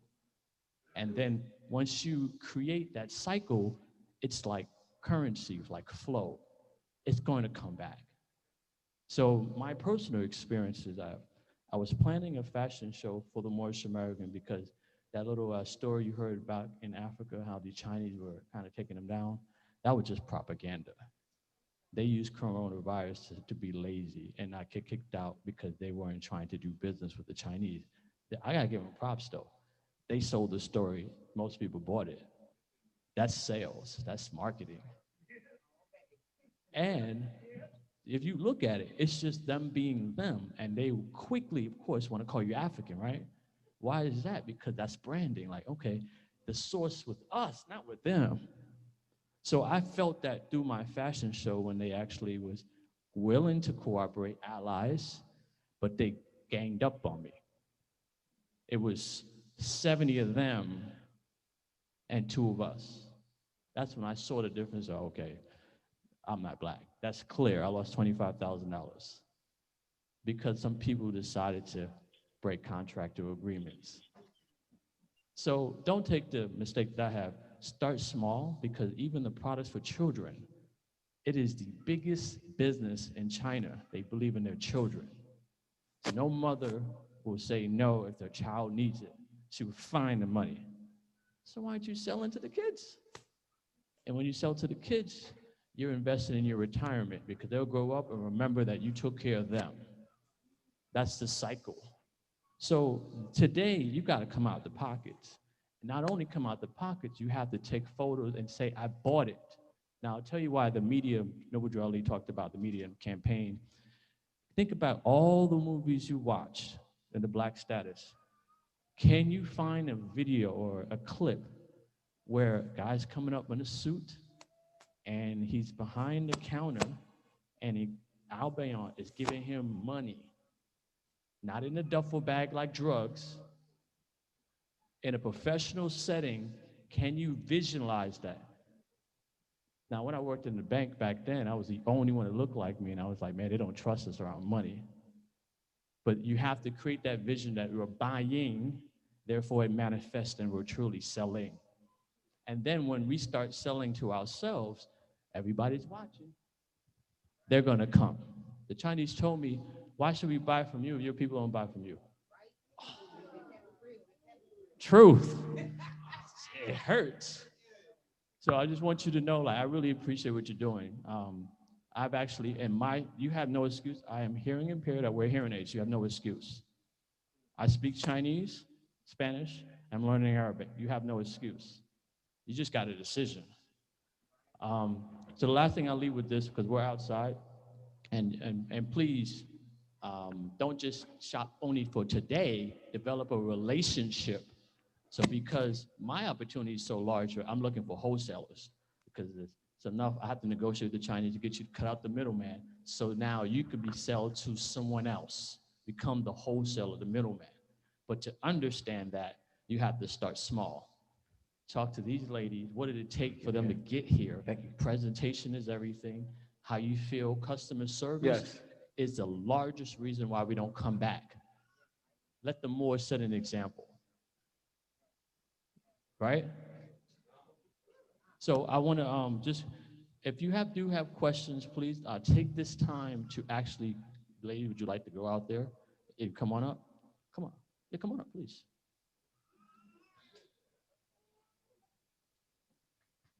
Yeah, give a round of applause. This is great.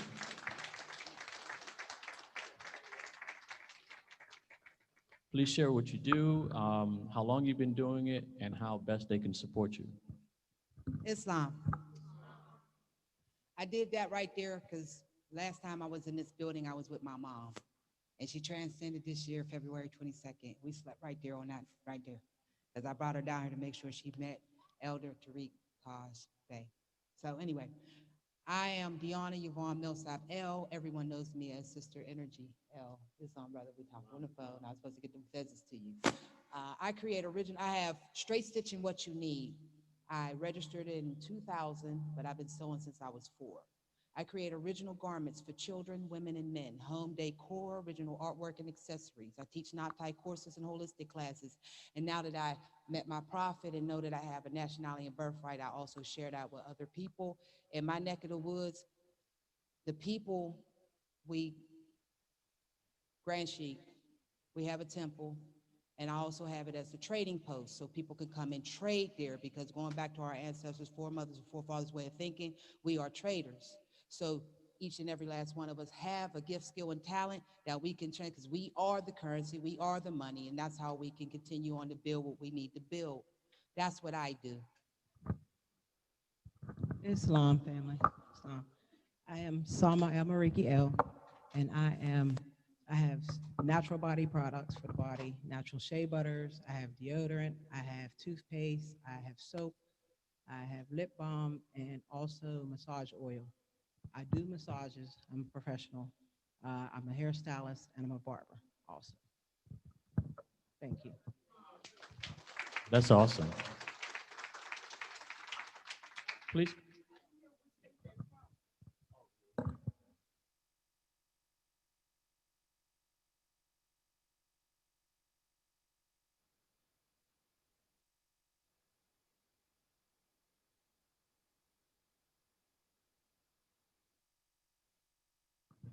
Yeah, okay. You want to cut? Yeah, I got it.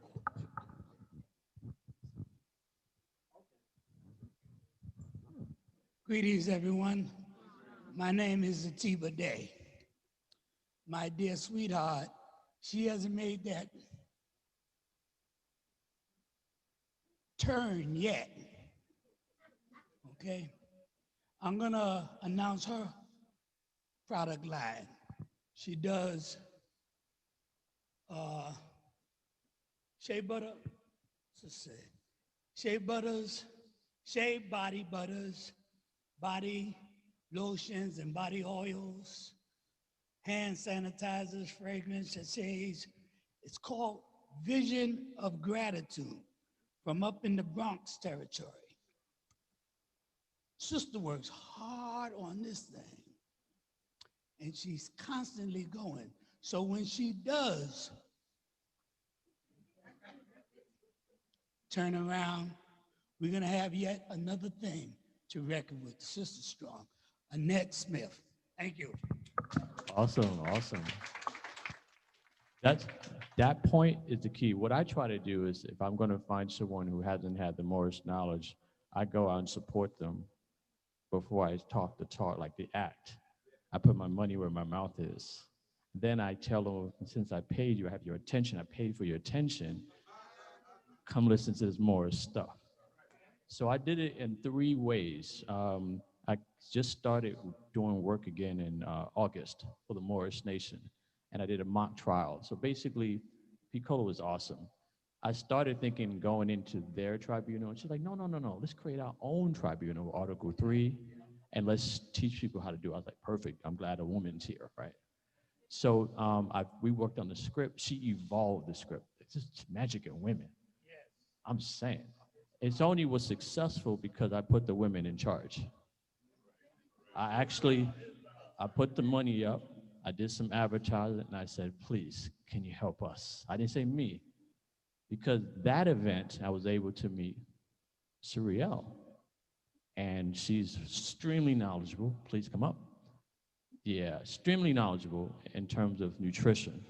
I've gone completely vegan because of her. Cold turkey. So give you a little bit of background. I'll let her drop the spoils.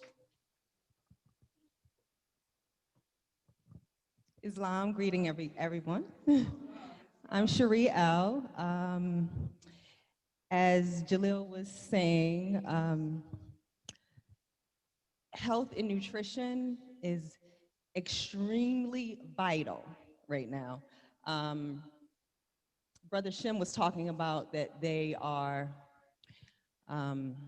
really targeting us through food, and it's very serious. We should take it very seriously. So if you can have the willpower to try to transition your food, now is the time. You can't waste any more time. It's extremely important because that's going to give you the power to be able to, to be able to just fight off what's about to go down. So yeah, my background started, I actually worked with Dr. Sabi back in 2013. So I went to Honduras and I did a cleanse there. And we worked one-on-one, and he taught me basically everything that he knew. And after that, I went to Costa Rica and I did a 30-day water fast. And so that transition, that took my health to the next level because I was actually suffering from some ailments. And so I had to just discipline myself. So at this moment, I am trying to fully transition to raw vegan. I'm about 90% there.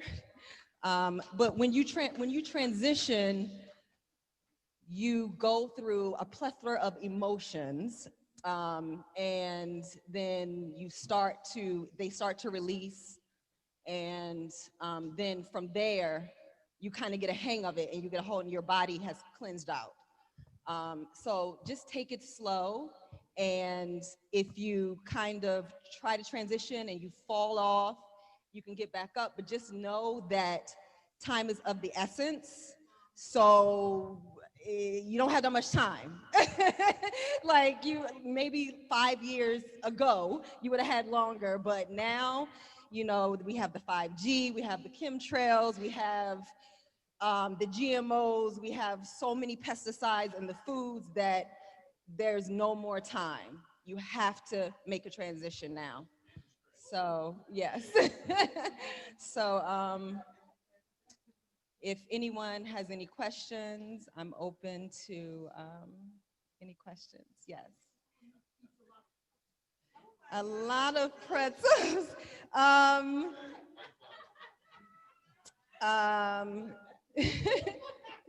Well, that's like a crunchy, and so most of the food that we eat is emotional based.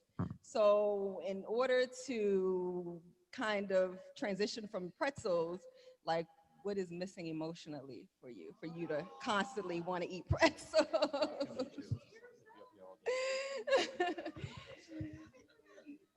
So, well, anyway, I know time is short. So if anyone else has any questions, I can answer questions or anything off the mic. All right. Amazing. Absolutely amazing.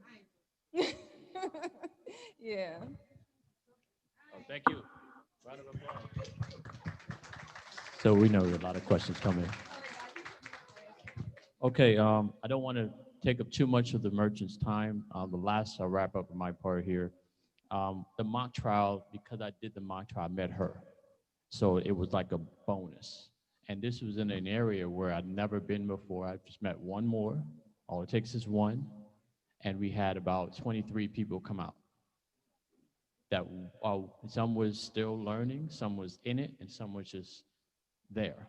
Then we did another one in New York the next month on 23rd Street, and we had a different set of Moors. And you had a continuation from music to arts to knowledge, and you meet more people. Then we had a cooking class. Cooking class, because of the food demand and the growing in Connecticut Republic, we uncovered more Moors that were planting foods. So this is what we need to continue to do, but we need to support the business owners who have the products that can talk about it, because why this country became popular, the US, is because of our music, which is a product, and our sports, which is a product. Don't forget that. So let me take this time, if you guys, lady, want to go out there and prepare. I expect the line. Yeah, sure. Got another one, come on, yeah, please.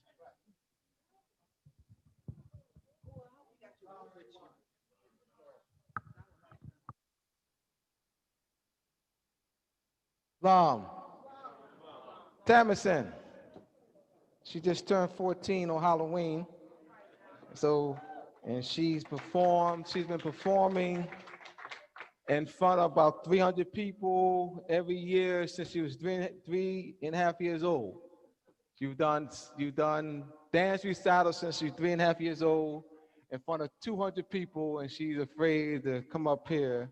She's done talent shows in front of 200 people, So 3.5 years old, been doing dance recitals in front of over 200 people in a big auditorium, 300, yes. Come on, Tamison. Come on, show some products, come on.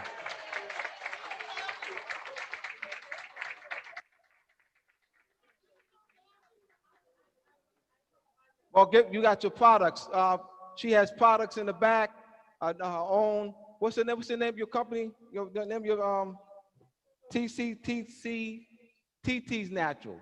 All right, TT's Naturals. All right, TT's Naturals in the back. All right, she just turned 14 and she's not shy. I don't know why she's. All right, but TT's Natural. All right, she's been with us.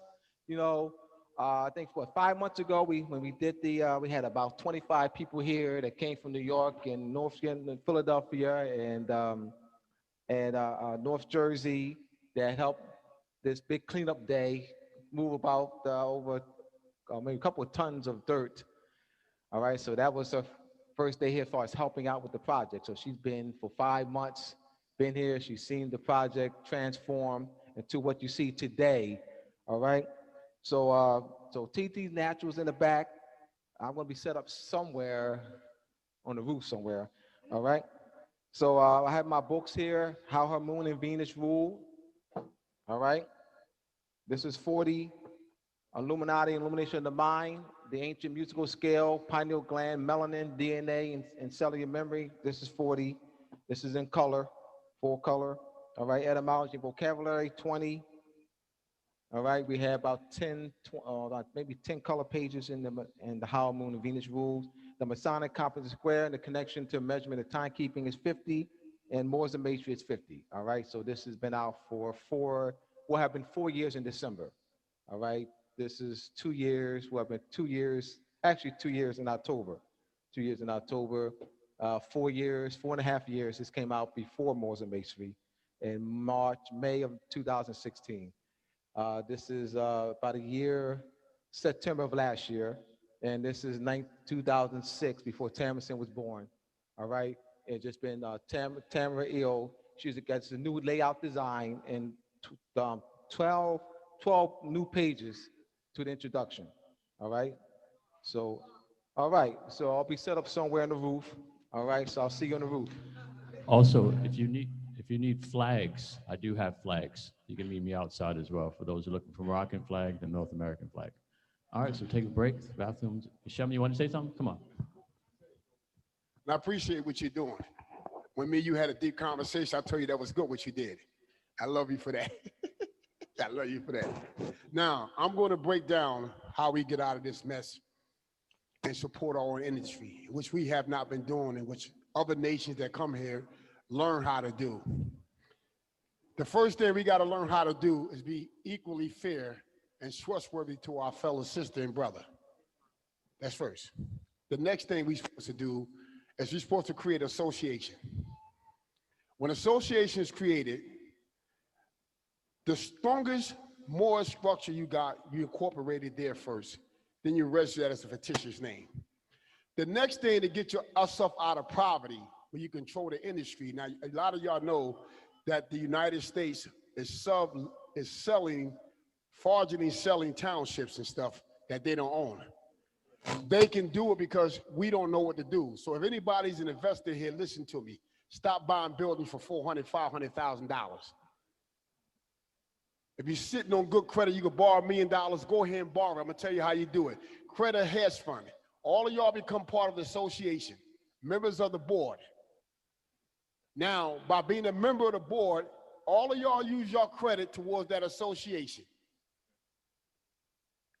When y'all bring your credit towards that association, bring your equity with it and borrow the highest limit because they're going to crash the system anyway and turn the internet money. They're going to take you for bad. They're not telling you this. Buy the damn municipalities and townships. You got a country. Now you got your hedge fund. Anytime a nation of Islam, I mean no harm, can go and give a million man march and we don't see no money at the deal we've been had. Tell me.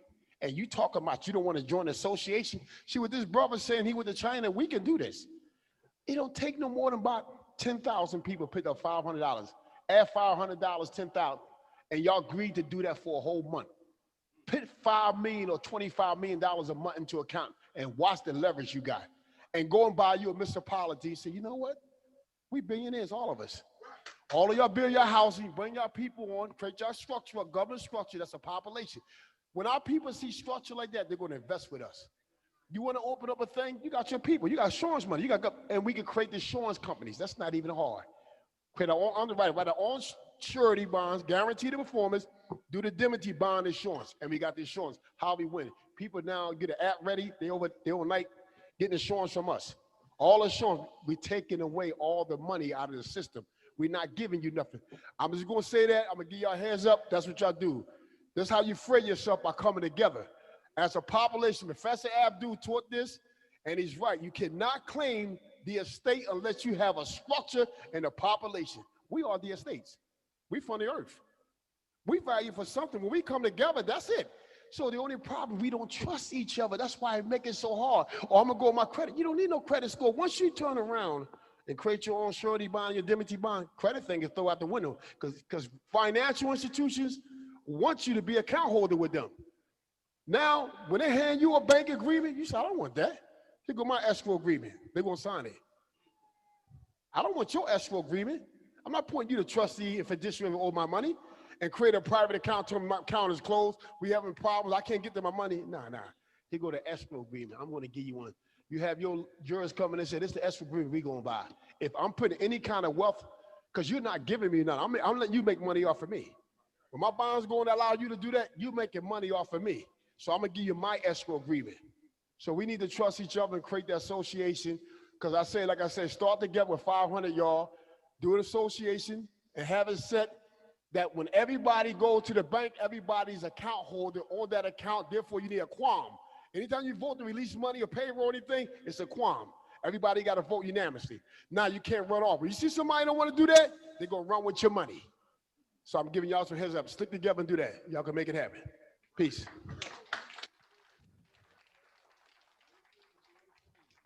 All right, so we could be able to mingle and go outside.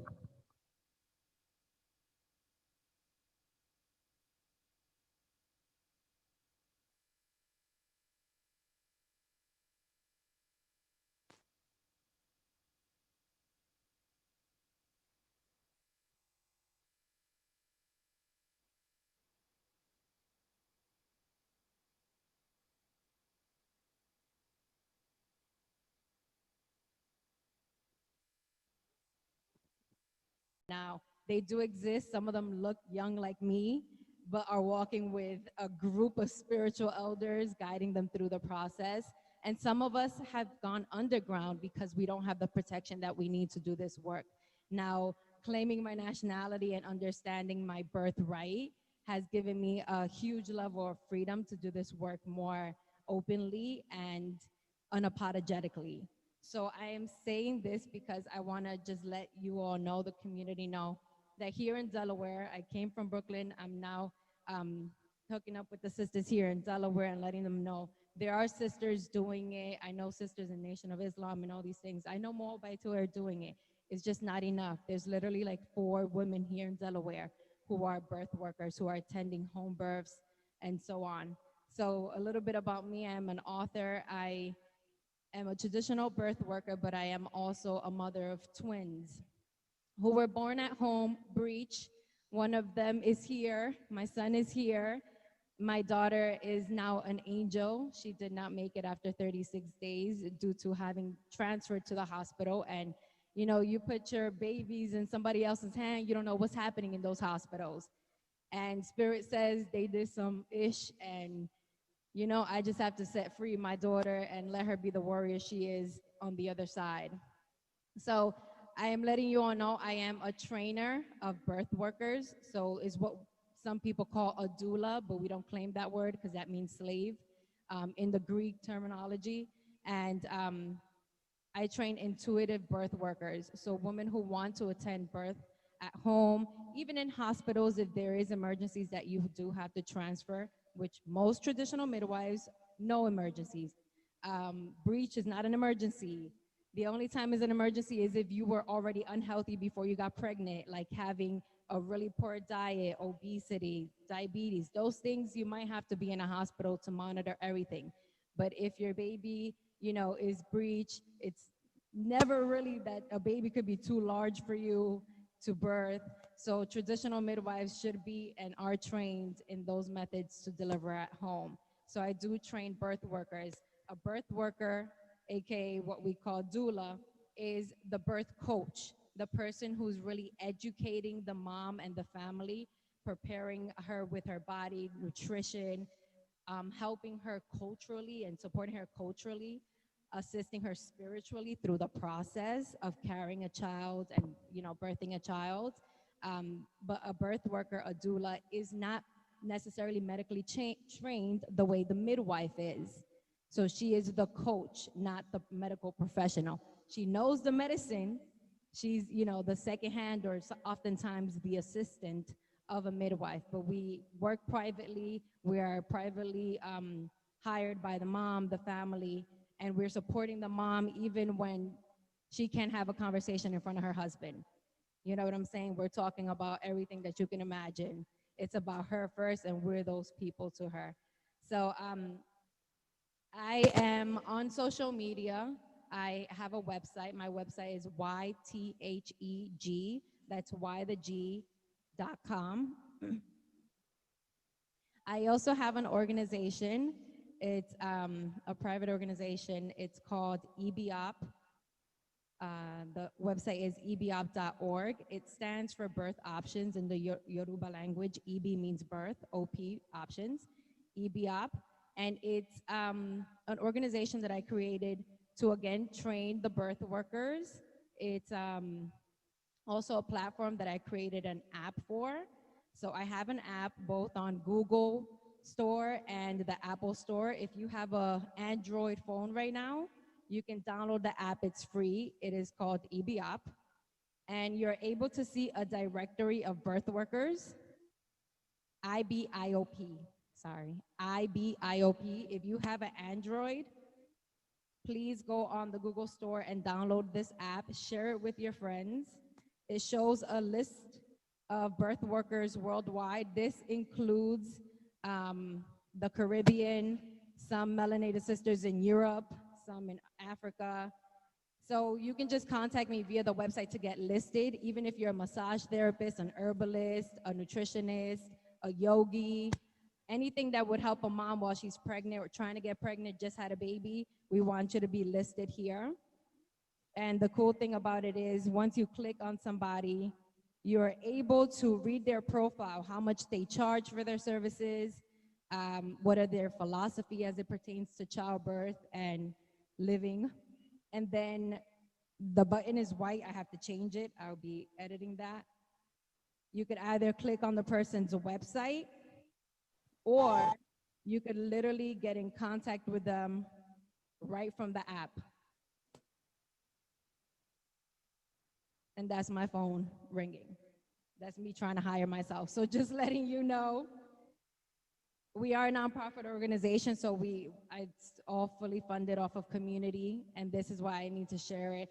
I also created, because I'm an herbalist, I provide tinctures and herbal nutritional tinctures for people. My company for that is earthsharmonyhealth.com. That's earth with an S, harmonyhealth.com. Everything from you know, anti-inflammation, anything for limpy bleep syndrome. So if the men have issues and you want to make sure your libido is good, I got you with the herbal medicine. You know what I'm talking about, sis.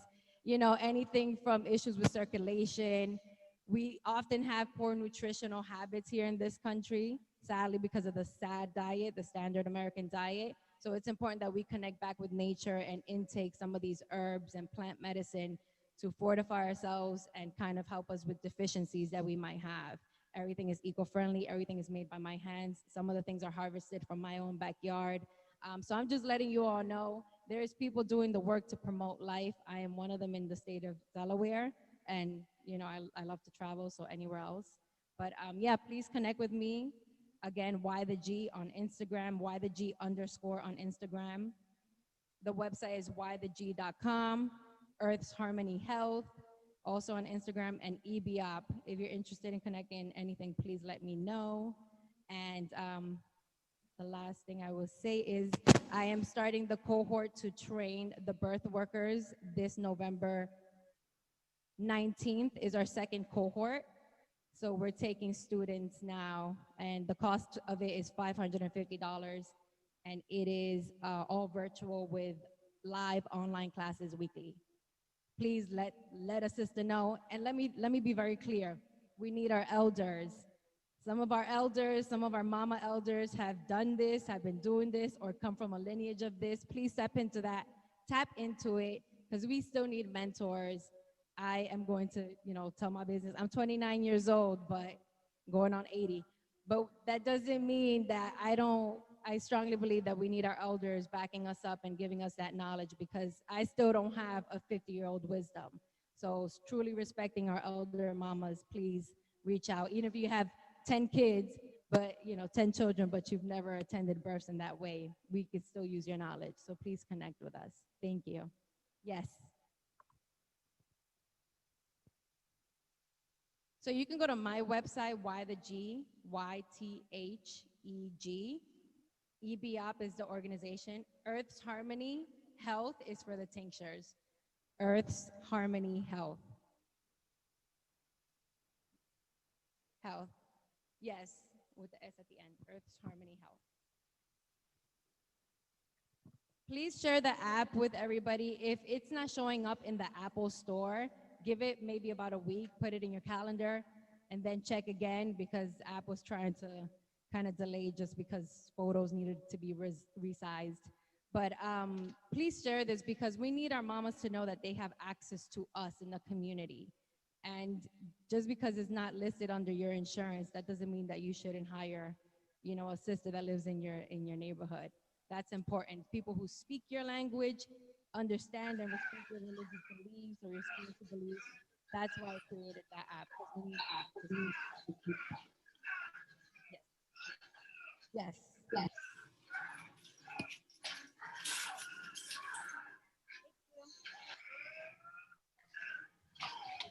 Up here, please. Hey, somebody mute your microphone.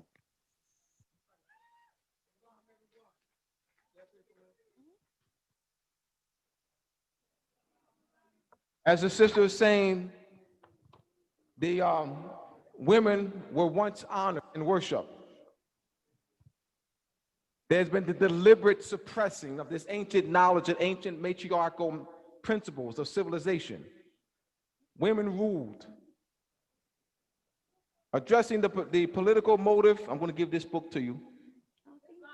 Addressing the political motive of the distorted and view that the woman and the ancient crescent horn-headed goat, misrepresented as the devil, are the causes of the world's evil.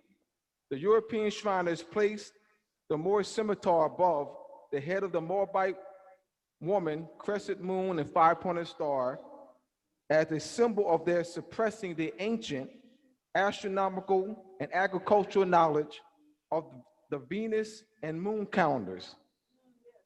Venus and the moon cycles and their natural rhythmic harmony with woman.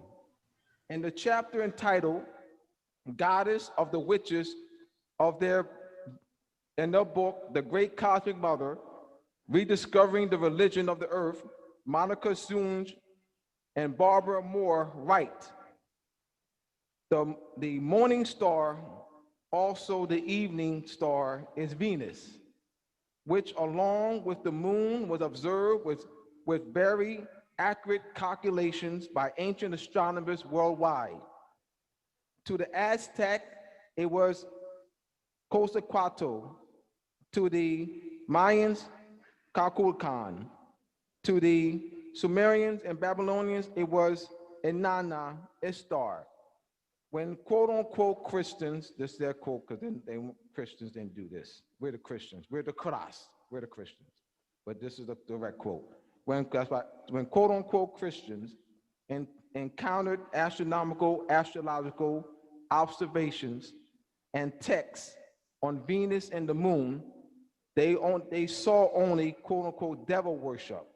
Hence, they destroyed library after library containing ancient wisdom and knowledge, including the Mayan astronomical library at Mani, as well as the Library of Alexandria. Mayan astrological knowledge was probably the most advanced in the world, ancient world. In 1552, the Spanish friar means brother, all right, French for brother, all right, Diego de Landa, confronting all these texts containing Mayan intellectual brilliance, as well as the spiritual data, stated that they contained nothing in which there was not to be seen superstitions and lies of the devil, and so we burned them. Early quote-unquote Christians smashing the Dionic cult in the Mediterranean, as well as later church persecutions of witches in Europe, must be seen in the global context, wherever quote-unquote Christians, as you know, we are the Christians, Karas, saw knowledge, herbal, medical, astronomical, symbolical, they saw divination and moved to destroy it. The witch persecutions were not simply aimed at quote-unquote devil worships, but an ancient human knowledge of the world. This was a calculated, direct attack against women. Women are the devils. No, women are the devils. The image, that gory looking image, came from an ordinary goat. The goat is an ancient symbol of fertility. The horns representing the crescent moon. So women are the devils. We have to attack. We got to address the fear. They took an ancient symbol of fertility representing women, power and fertility, and distorted it and misrepresented it as the cause of the world's evil. They just made it gory looking. Women are the devils. I'm not talking about the etymology of the word. I'm talking about the image. The image, goat-headed, cornucopia, horns of plenty. In the movie, Maleficent, the main character, Mal, bad, a horn-headed character known as Mal, bad. See what they're doing? The proper name would be beneficent. Beneficent, good. Good doing. But they took the horn-headed character, the main character of the movie, and named it Maleficent. See what they're doing? All right, sister, I give you great honors, and I'll come sign this for you. Thank you. All right, thank you. All right, here we go. Yeah, you're gonna fix it. You're gonna come fix it. You wanna come fix it? Yes. All right. I'm going to read the acknowledgement that I wrote for Taj Tariq Bey. All right, here we go. All right, this is the acknowledgement in my book, Moors and Masonry, 20 years of research. All right. And October 1993, I met Taj Tariq Bey at Jimmy's Barbershop.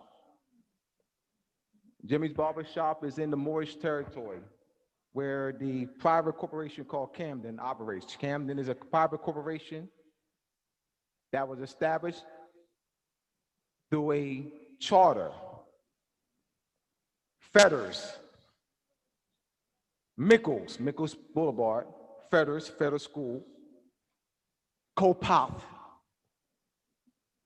Joseph Sloan was the attorney that filed the Article of Corporation 170 years ago to give birth to the private corporation called Camden. It's not a place. Met him there on a Friday. Well, that's a little over a year ago. All right, over 27 years ago. So here I am. Taj gave me George Washington's letter dated December 1st, 1789, written to Muhammad ibn Abdullah, all right, the Sultan of Morocco between 1757 to 1790. I read the letter several times. And in the letter, George Washington thanks the Sultan for acknowledging the United States and so for honoring the Treaty of Peace and Friendship. So I saw that and looking and analyzing the letter over and over again. I said, this letter must be placed in a greater historical context. That was my journey of 20 years of research. That was my journey. My journey for this book began when Taj Tariq Bey gave me that letter. And I wanted to place it in a much broader historical context. This is Moors and Masonry Part 1, Part 2 will be in your hands next year. All right? You have all my references. This is all my research. All my references for Moors and Masonry Part 2 is in this book. You have all my references, all my research is in this book. 20 years of research is in this book. All right, I'm going to read the introduction. We bring it up Taj Tariq Bey. But we're speaking on the importance of national unity. I'll be reading the acknowledgement that I wrote.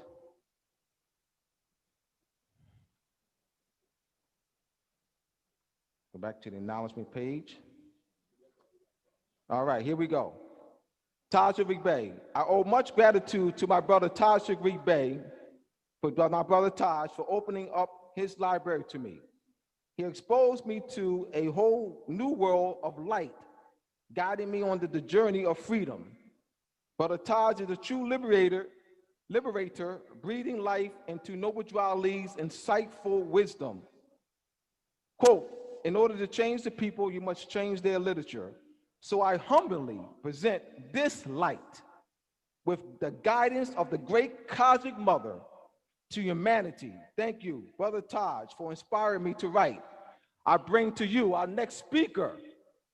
All right, give your stand up, please. Rise up. Rise up. Put your hands together for our next speaker, Taj. All right, thank you. Islam. Islam. Oh. Islam. Salam alaikum. Islam, boy. Islam. Hold on. Let's turn this thing down. I got this on. Yeah. Turn it down. Anyway, bring all the children up. And the baby's in the back.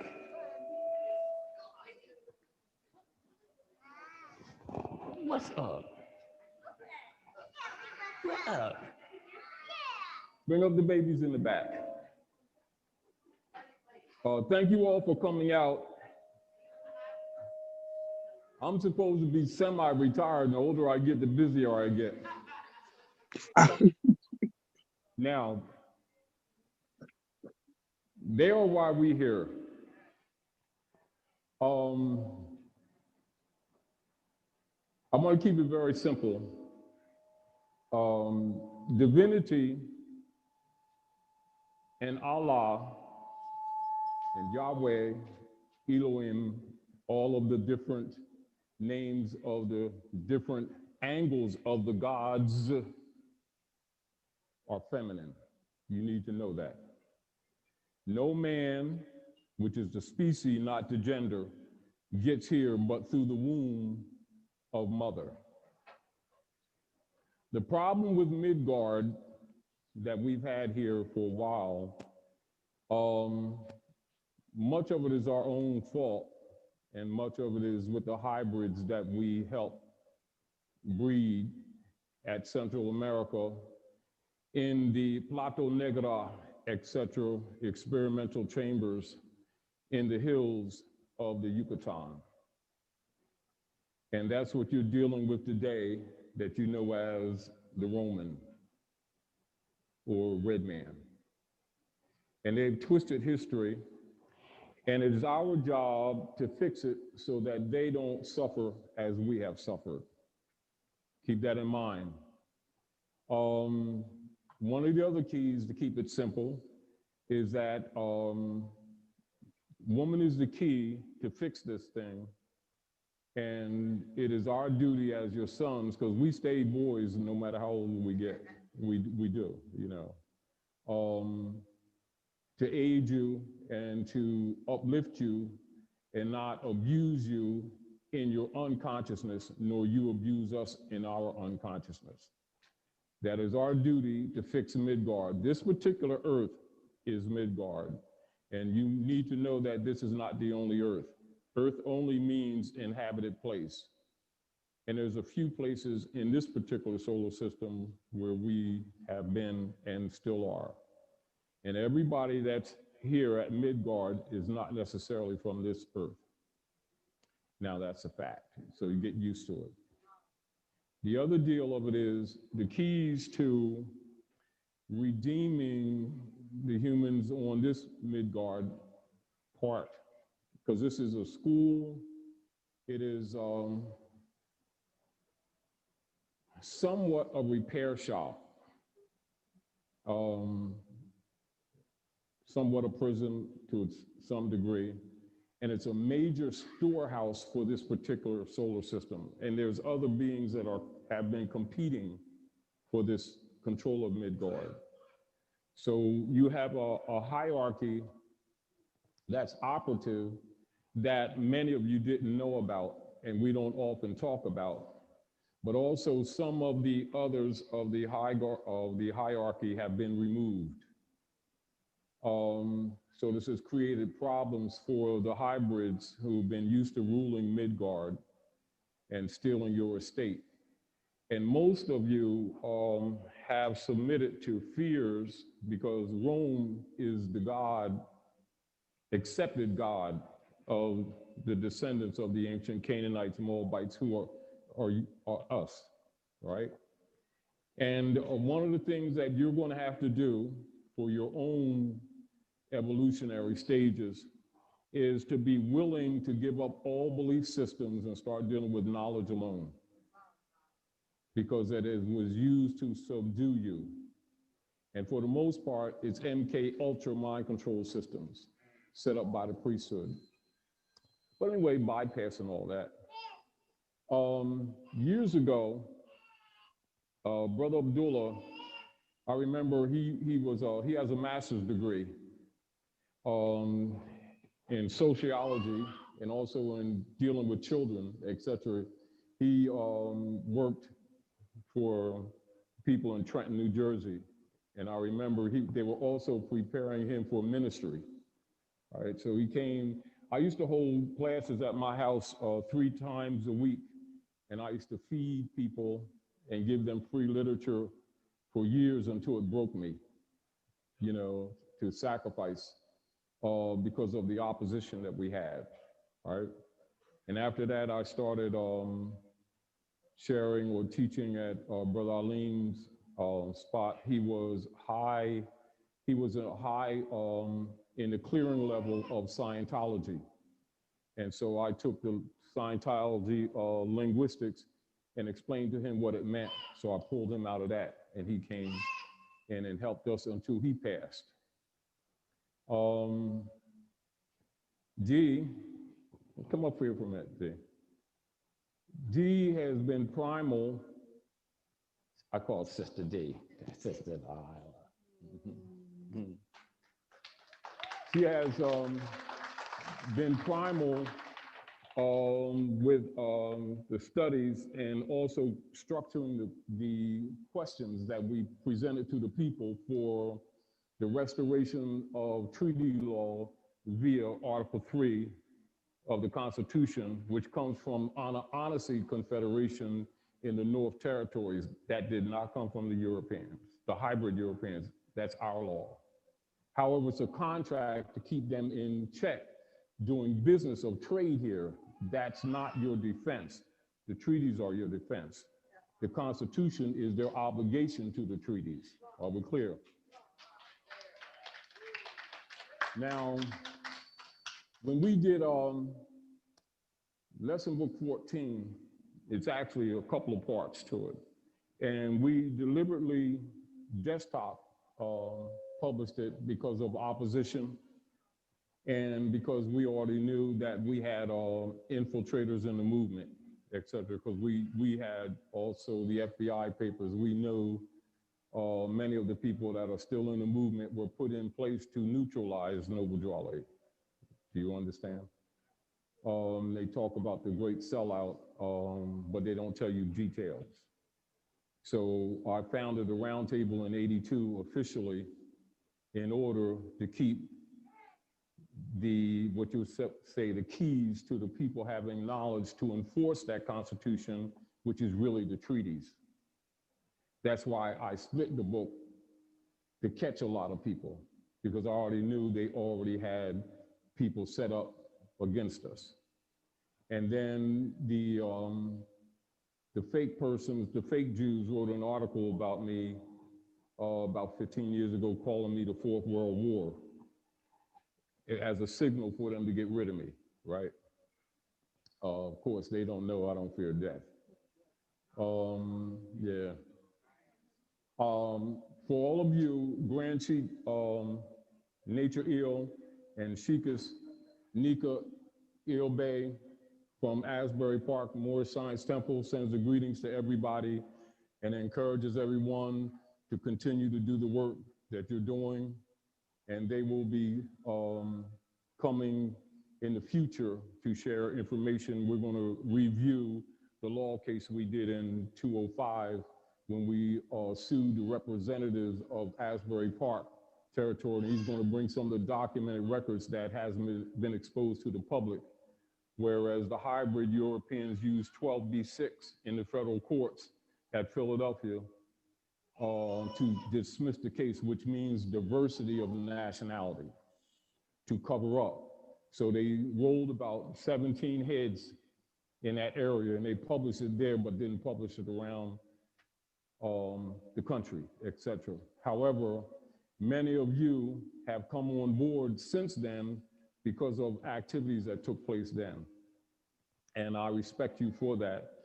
And I'm glad to see you all here now, and particularly the mothers with the babies, because they have to be prepared intelligently and with knowledge to rule, you know. And so the mothers who are in here, be cognizant that your womb is the ankh for the future, you know. The dogma systems and the work that the priesthood has done has kept most of us divided, even when we're in the same so-called venues. Know that those psychic attacks has much to do with that. I respect that you recognize that and that you all here and the seats are all full. All right? Now, again, back to Abdullah. Abdullah, remember, Abdullah was sent, no, I want you up here because I want them to see you because she was sitting up many nights helping to prepare those questions that you all saw on the restoration of consular venues. We had really maybe 100 more questions, but we wanted to keep it simple because people's attention span is short. But I want to give her a hand for that and respect for that because, yeah, because a lot of people don't know the work that, went in the background, and also why we split lesson book 14, because the issue was and is for you to enforce the international law venue, where Drawley says, come all ye Asiatics of North America and hear the truth about your nationality and your birthright. You're not Negro, black, colored, learn of your, or Ethiopian, learn of your ancient mothers and fathers' ancient divine creed. Come and link yourselves back with the families of nations. That's an international venue. That's where the sellout issue came in. Do you understand? All right, this is why they stopped teaching civics, because the Moorish Temple of Science was a civic organization to teach government. That's why Drew Ali would always make reference to Marcus Garvey, governmental structure. All right, so a lot of things that should have been done generations ago are being done now. That's your job. But anyway, Dooley, I know she wants to sit down, but I'm appreciating you. So I just want them to know, I don't want you to be sitting there and they don't know the work that you've done. I appreciate you. I'll give you a hand too. Thank you. And we want to talk. So who do we have here? Let's see, somebody's counting. What's your name? Come on, mama, come on. Give me that mic. Give me that mic. Come on, mama. And what's your name? Yeah, for real. All right. Tell them who you are. My name is Kaliana. And who are you, mama? Nanny. Now, this is the funny thing. Here, these babies are babies. They are babies now, right? However, it's beautiful that you're here because you are divinely sent to fix some things in the future. Did you know that? Did you know that? Hmm? Yes. Mm-hmm. So, I want you all to give the Stargates a hand. Thank you all for coming in. Thank you. Islam. Yeah, if you want to. And this is my baby, Hannibal. Now, and my best friend, because we grew up together. So, yeah. Yeah. Okay, I wanted all the babies to come up. I want all the babies up. I want all the babies up. All the babies up. Come on. All the babies up. Come on. Now, you're going to be the moderator. And so you introduce everyone. Introduce yourself. My name is Zaimir. Go ahead. Come on. Go ahead. My name is Zaimir. And You know it's the pose, right? I'm 9. Mm-hmm. Give me 5. Come on, bring the babies up. So remember, everything that we're doing is really for them. Come on. And mamas, introduce the babies and introduce yourself. Come on, give them the mic. Yamara L.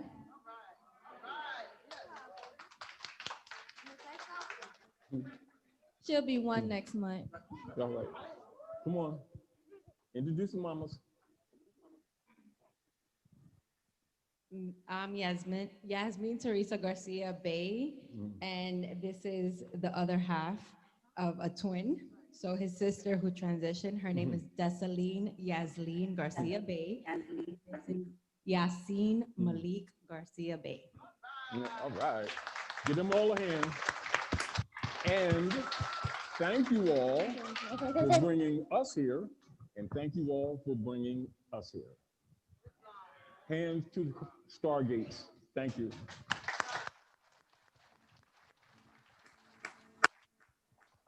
But anyway, a little short story for all you all. Everybody thinks, say, oh, Brother Todd, he says he's a nice guy. No, I'm not.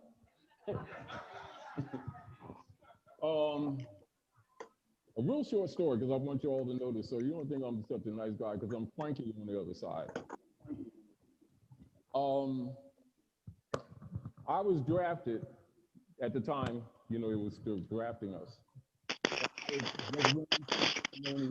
And I had house in Parkside when. Please turn your mics off. Mostly the fake Jews lived in that area. They used to have this Joe Biden victory, but he said tonight that he believes my school girlfriend, who I was trying to talk to for my buddy, and she wanted me, whatever. That's his mom, right?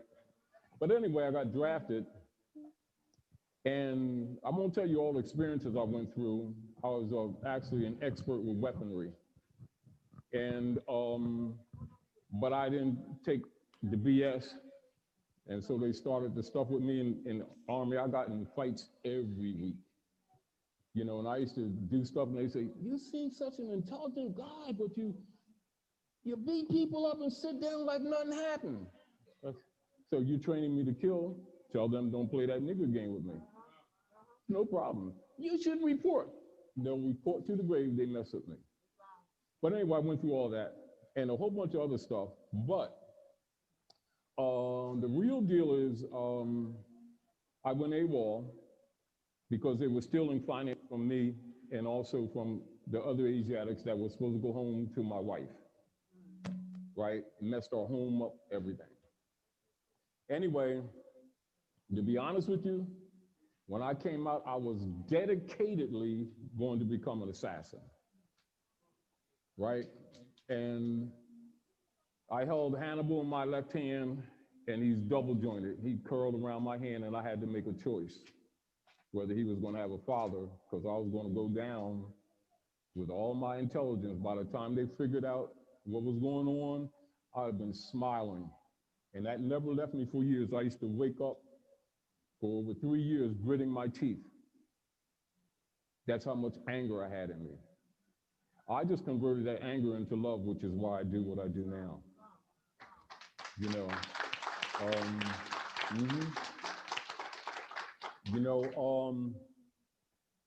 I was sitting in the airport, Fort Ord, California, and watching the planes go off, right? And it was like 98 of us. I was from headquarters company in Fort Ord, California. And just like I'm talking to you, a voice told me, get up, leave. And I looked around. I didn't want people to think I was out to lunch, right? So I looked around, what the swell? No one's behind me, and the voice said it again, get up, leave now. So that I wouldn't look like I was out to lunch, I went to the bathroom and, you know, chilling. So I went back to my duffel bag and I got civvies. I had a Yashica A twin reflex camera. And I got that camera, put some civvies on, went to Carmel, Joe's Point, was taking pictures of the SEALs. Anyway, it got dark. Oh, I went bowling too. So it got dark and I went to back to headquarters company, and some of the people that I knew, you know, I was walking, coming down to headquarters company, because I'm going to have to get a new MO now, right? So they said, we thought you were dead. Right, Garner, one of the guys, right, one of the sergeants. The plane crashed on Gene Autry's ranch, killed everybody. You know, but I've been through actually 3 experiences like that, you know. So in truth, in my mind of knowing I was supposed to leave at 37, but I agreed to get some other things done.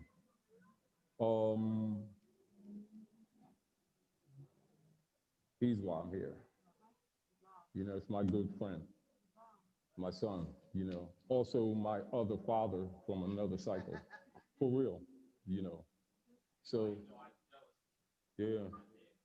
But anyway, bypass that. Is another part to that, but I just wanted y'all to notice. So don't think oh, he's such a nice guy. No, I'm Frankenstein on the other side. If you get the point, when they make me mad, I change into a whole nother being. But anyway, so Abdullah, they was preparing him for ministry. And right there in East Camden, right off of that ministry church, right off of, what's that, 130? So I sent him 7 questions to take to his bishop. Where's Dooley at? Abdullah, I think he's, anyway, I sent him 7 questions to take to his bishop.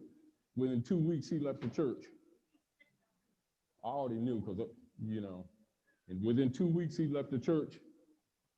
And what you see him doing now, he's been doing since then, like he got Teflon roller skates. That's Abdullah, right? Nonstop. We used to sit up and working on literature, and we did a newspaper too. And work all night, sleep on the floor, get up and work sometimes 3 nights straight, preparing stuff. With the original prints of the lesson books on 30th and Federal Street, I was approached by a brother that I used to know from Wilson School, who worked for a publishing company. They offered me $250,000, 6 months in the Quaker Hotel with all amenities just to write, but they wanted to change my books from the Moorish history to Black. And I didn't take it. That's why those books were just copied. Do you understand? Because they can't buy me. What they can buy is death. Keep messing with me. However, when I see you all here, that's my reward. What some people say I've sacrificed, I don't say this sacrifice, I didn't do enough. You know, but seeing you all and the energy that you display and the love that you display for each other and seeing these babies here is all the reward that I ever need, because they can't buy me. Well, thank Brother Shem. Come on, Brother Shem.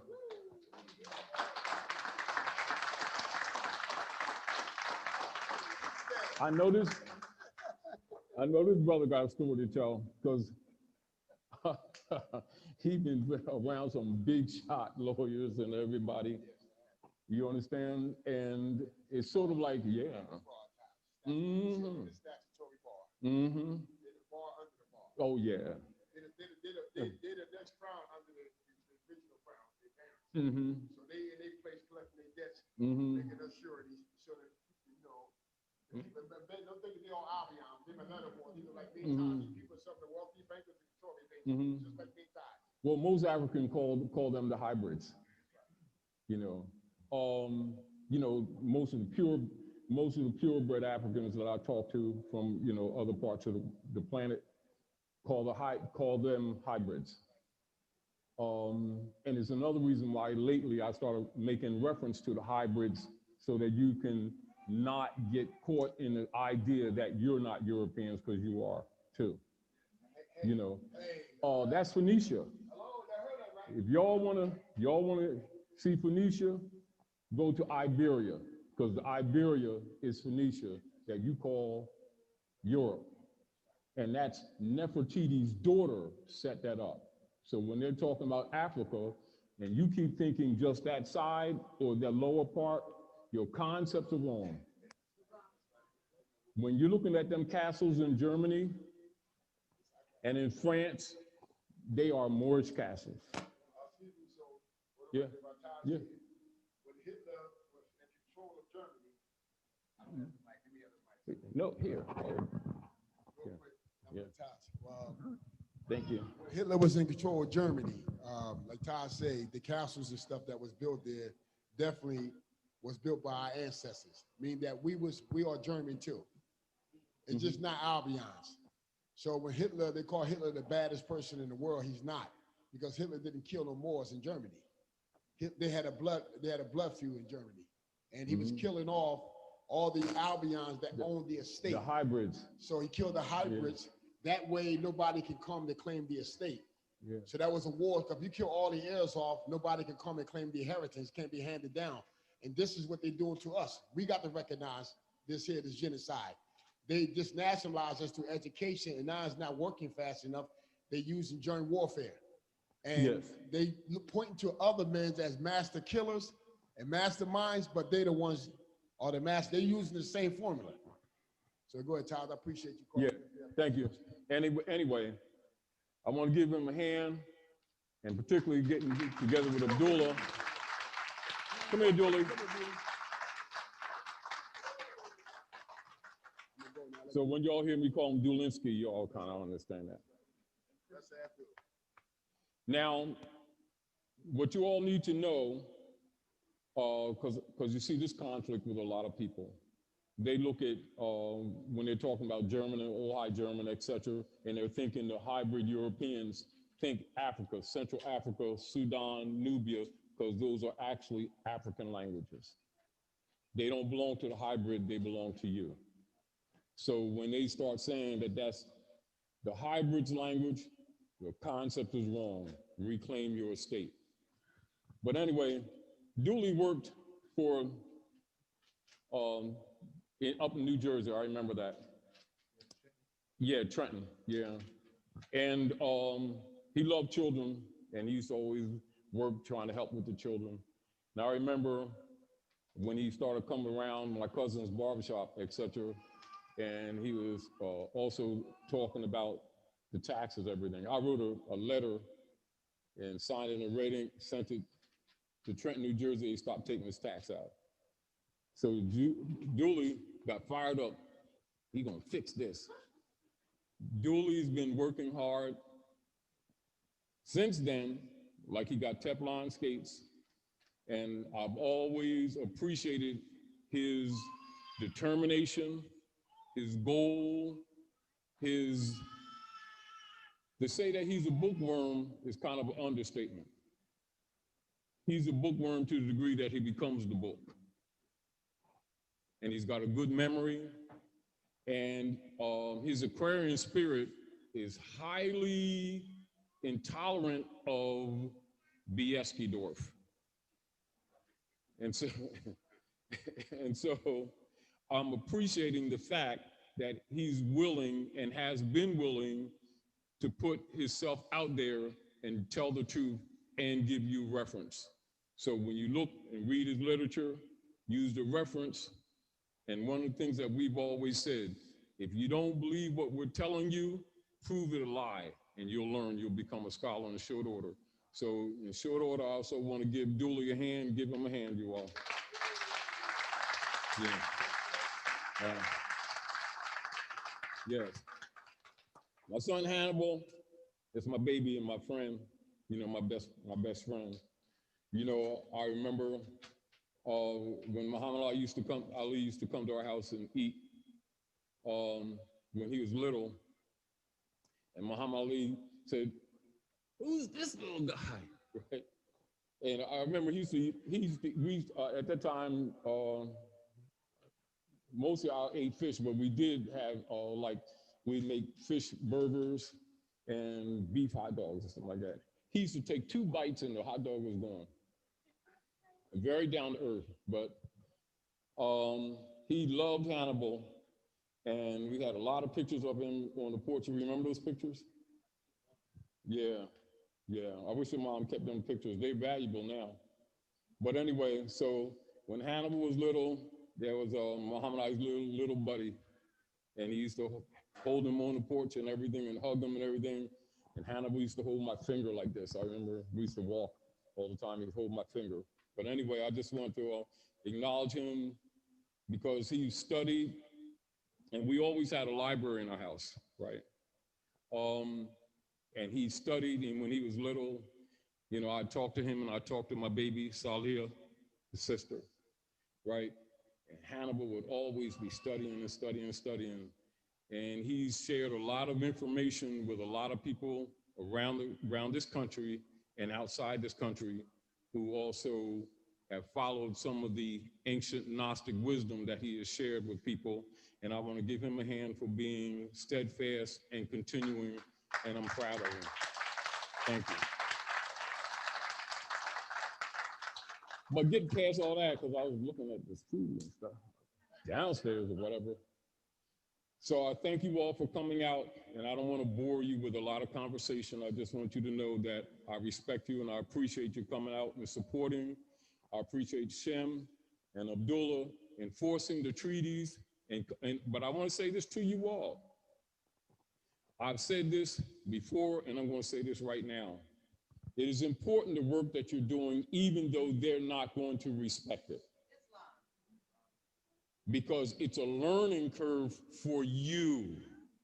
It is necessary for you to get in that state of mind. Are we clear? Because I'm going to tell you what else is going to happen. Technology is getting ready to be released to you, but they're not going to give you the technology. They're going to give you machinery that is related to technology that has been hidden from you for 1,000 years to help advance us. Are we clear? So a lot of things you're doing now is for your exercise. It's only really to exercise your mind. So I don't want you all to get into this mentality that while we've been promoting for years the enforcement of treaty law via the Constitution, obligation on them, we already know they're not going to obligate. The nations of the earth are getting ready to make public statement declaring them a rogue state. Openly. Are we clear?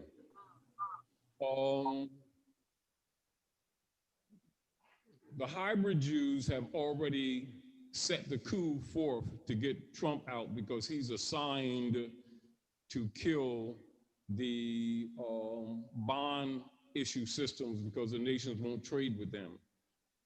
So don't get, like I said to you before, don't get twisted with this election because there is no election. There's placement.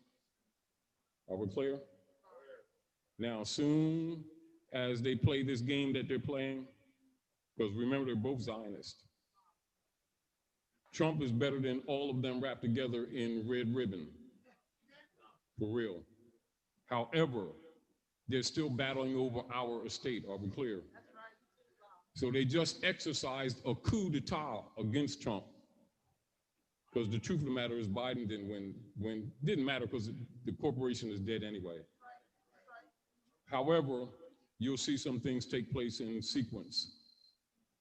That's not going to be what people think it is. So I'm telling you already. So what you think you see, it ain't what's happening. But you're going to see a lot of people go down after this.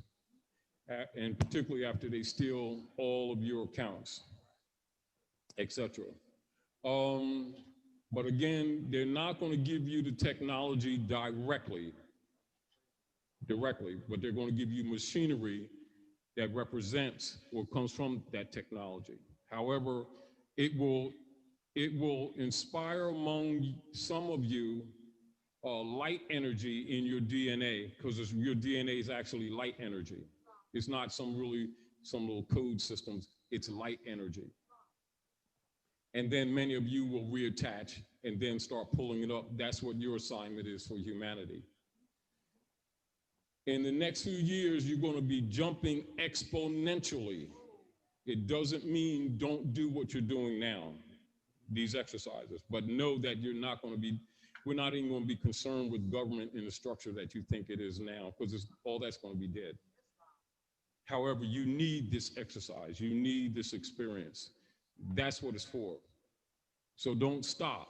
So some things we didn't say to you before because we didn't want you to stop, because we needed you to be thinking. We needed you to be critical. We needed you to look at each other, look at our divisions, start rationalizing why those divisions exist. And then start also being what you would call unitized. When I say unitized, that means being alone yourself. Meaning that, like, for instance, like, say if you're mated with her, there will things come that will divide you, that will force you to introvert without being introvertive. To start knowing yourself, because you are required to fix Midgard, whether you like it or not. Many are going to be removed off the planet. So don't get too emotionally attached. Doesn't mean that you don't care. Doesn't mean you don't love. But understand you're going to go through some hard time first before you start getting liberated. Freedom has always been a fiction here at Midgard. But liberation is the promise. But it is based on your sincerity. Your sincerity is key to you actually going, you know how like people are looking for this imaginary placement of dimensional evolution when they don't know, as the earth went through the futon belt, they already came into more than other dimensions. It's in your mind. Do you understand? Much of what is going on is a measurement of how you treat each other, and even how you treat people you've considered your enemy, to prepare you for, it's not a future in the sense that you say it's another layer of now and past. It's more or less what you call cycle placement as opposed to time. So you're gonna have to get used to that too. But anyway, I don't wanna bore you. Thank you all for coming out. Thank you, Abdullah, for being determined to get this work done. And You got a mic already. yeah, I know. But anyway, again to the babies, give the babies a hand and give the mothers a hand. Thank you all. Tamriel, where is you at? Where is you at? Tamriel, where is you at? I'm speaking in vernacular, all right? Can you come up here, please? All right. Tamriel, where is you at? All right. Beginning this journey with Shem myself, Tamriel began this journey with Shem to me. Back in what we talking about, May of 2019. April, May 2019. Working tirelessly in establishing a caucus so that we can work to facilitate the national unity of the various Moorish body politics. All right, so I always like to, so I tip my fez and unwrap my turban. All right, so because we want to acknowledge those who started with us. All right, we have caucus members who are here. All right, can y'all come up, please? The caucus members who are here, we have caucus members who are listening. All right, we have caucus members in the house. All right, and I want it. Bacola?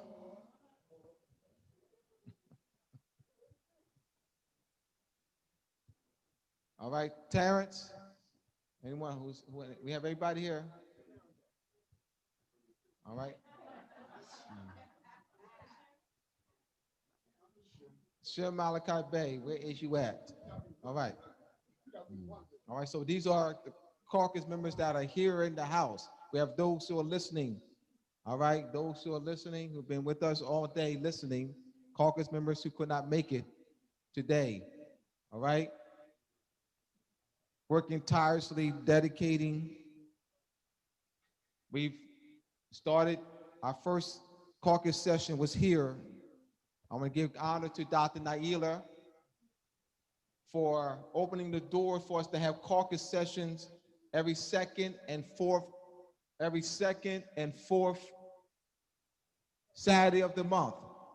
All right? We did that, and then we started having Wednesdays, every Wednesdays, our sessions, Zoom. So we had the caucus, we started the Zoom here, all right? Then we would have Wednesday, every second and fourth Wednesday, then with every Wednesday, all right, we needed further lessons, all right? With treaty studies, history and jurisprudence through treaty studies. So we have our website will be launched this Monday, unitedrepublicofmorocco.org. I mentioned that earlier, so I bow to all of you. I'm rep my turban, all right? I greatly honor all y'all. Thank you. Those caucus members who are listening, those who are listening who are not, all right? I want to thank all of you for the support you've given us. All right, Ahmad, come up here, please. All right, brother Ahmad. All right, Hassan, saying Abdul's not here, right? Abdul has left. All right, brother Ahmad. All right, 6 months. All right, been with us for 6 months and helping us.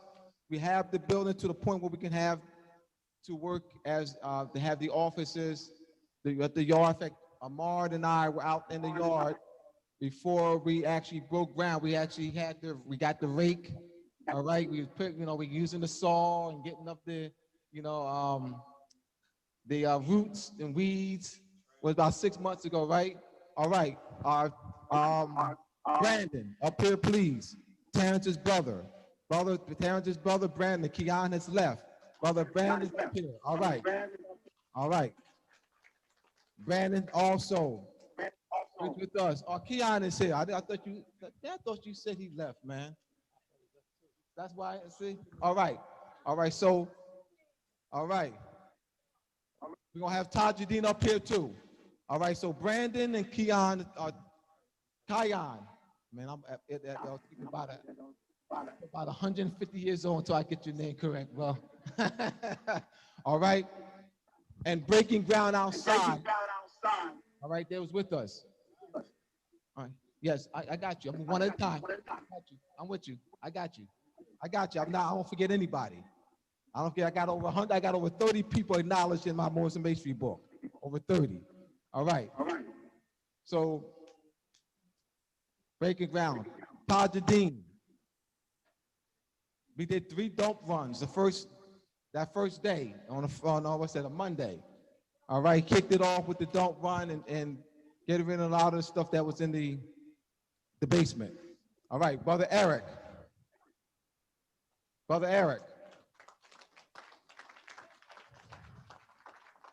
like to have that individual walk up here. You know what I mean? It's an individual walk. That's why. All right, Brother Eric. I worked with Brother Eric's father, the legendary Canada High School coach, who coached Mick Wagner, Billy Thompson, and Kevin Walls. I worked with him for 5 years. And I didn't know that I had not met Eric. I met Eric at the Moorish history class in New York. And I was talking about putting out the Moorish Civil Letter, the Masonic Gate newspaper, in March. This was November 2012, November 2012. So he asked me, what's hold up? What's the hold up of putting out the paper sooner? Is it finance? He lent me the finance, so I can put the Masonic Gate. So I've known Eric since that day. Also with us, supporting us, all right, and donations, so we can make this possible. We got a lot of work to do. A lot of work to do. A long journey ahead of us. All right, Gianna, thank you. Gianna, Isaiah, up here, please. And we also, the twins, and Bree.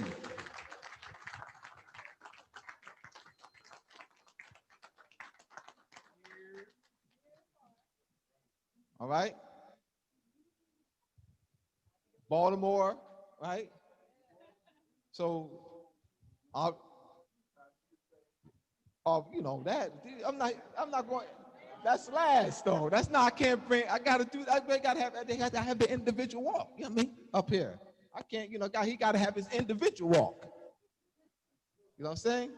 No, he's gonna have his individual walk. Thank you, I know what I'm doing.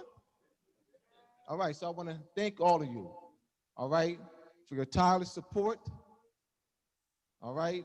Your unyielding and great desire to bring liberation to our people, all right? His individual walk, Taj Tariq Bey.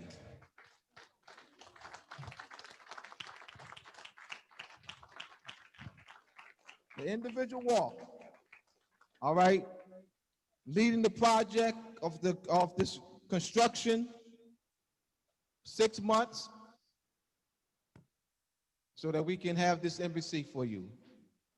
Dr. Nailik, who's not here with us right now, as I said before, for allowing us to have our classes here, our caucus sessions, and also for renting out the building to us so that we can have this embassy, and so we can, that will help us to facilitate the national unity and create a central governing body to represent our people with the treaty nations. We must reestablish the sovereignty is there.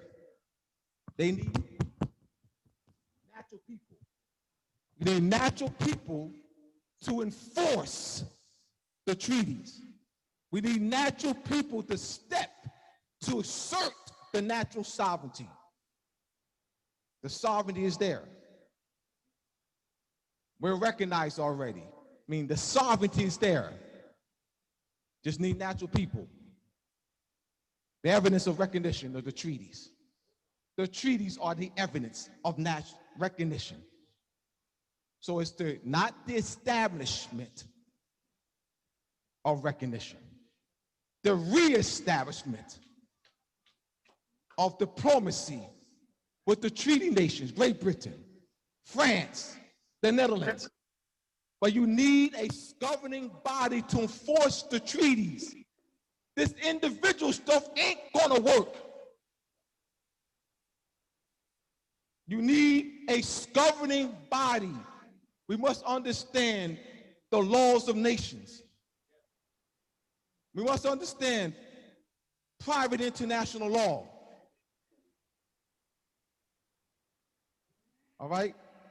So I want to thank you again for coming out and your support, your energy, your dauti.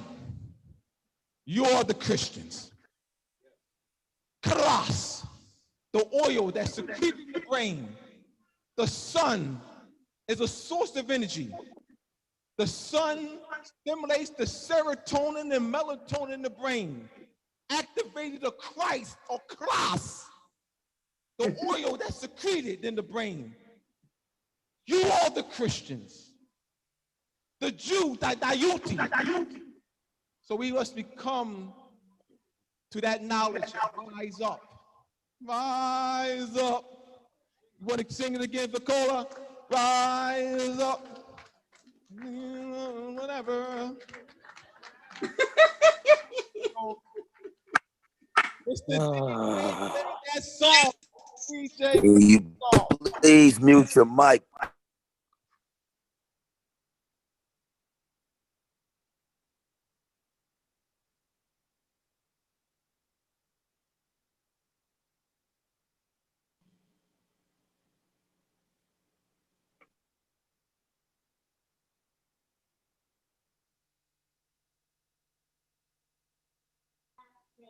Where's the audio? Well, I guess they muted us all.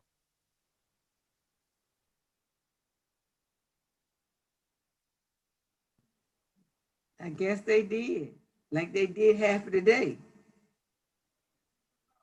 Be careful what you wish for. Yeah, that's what I was. I heard you say, mute your mic.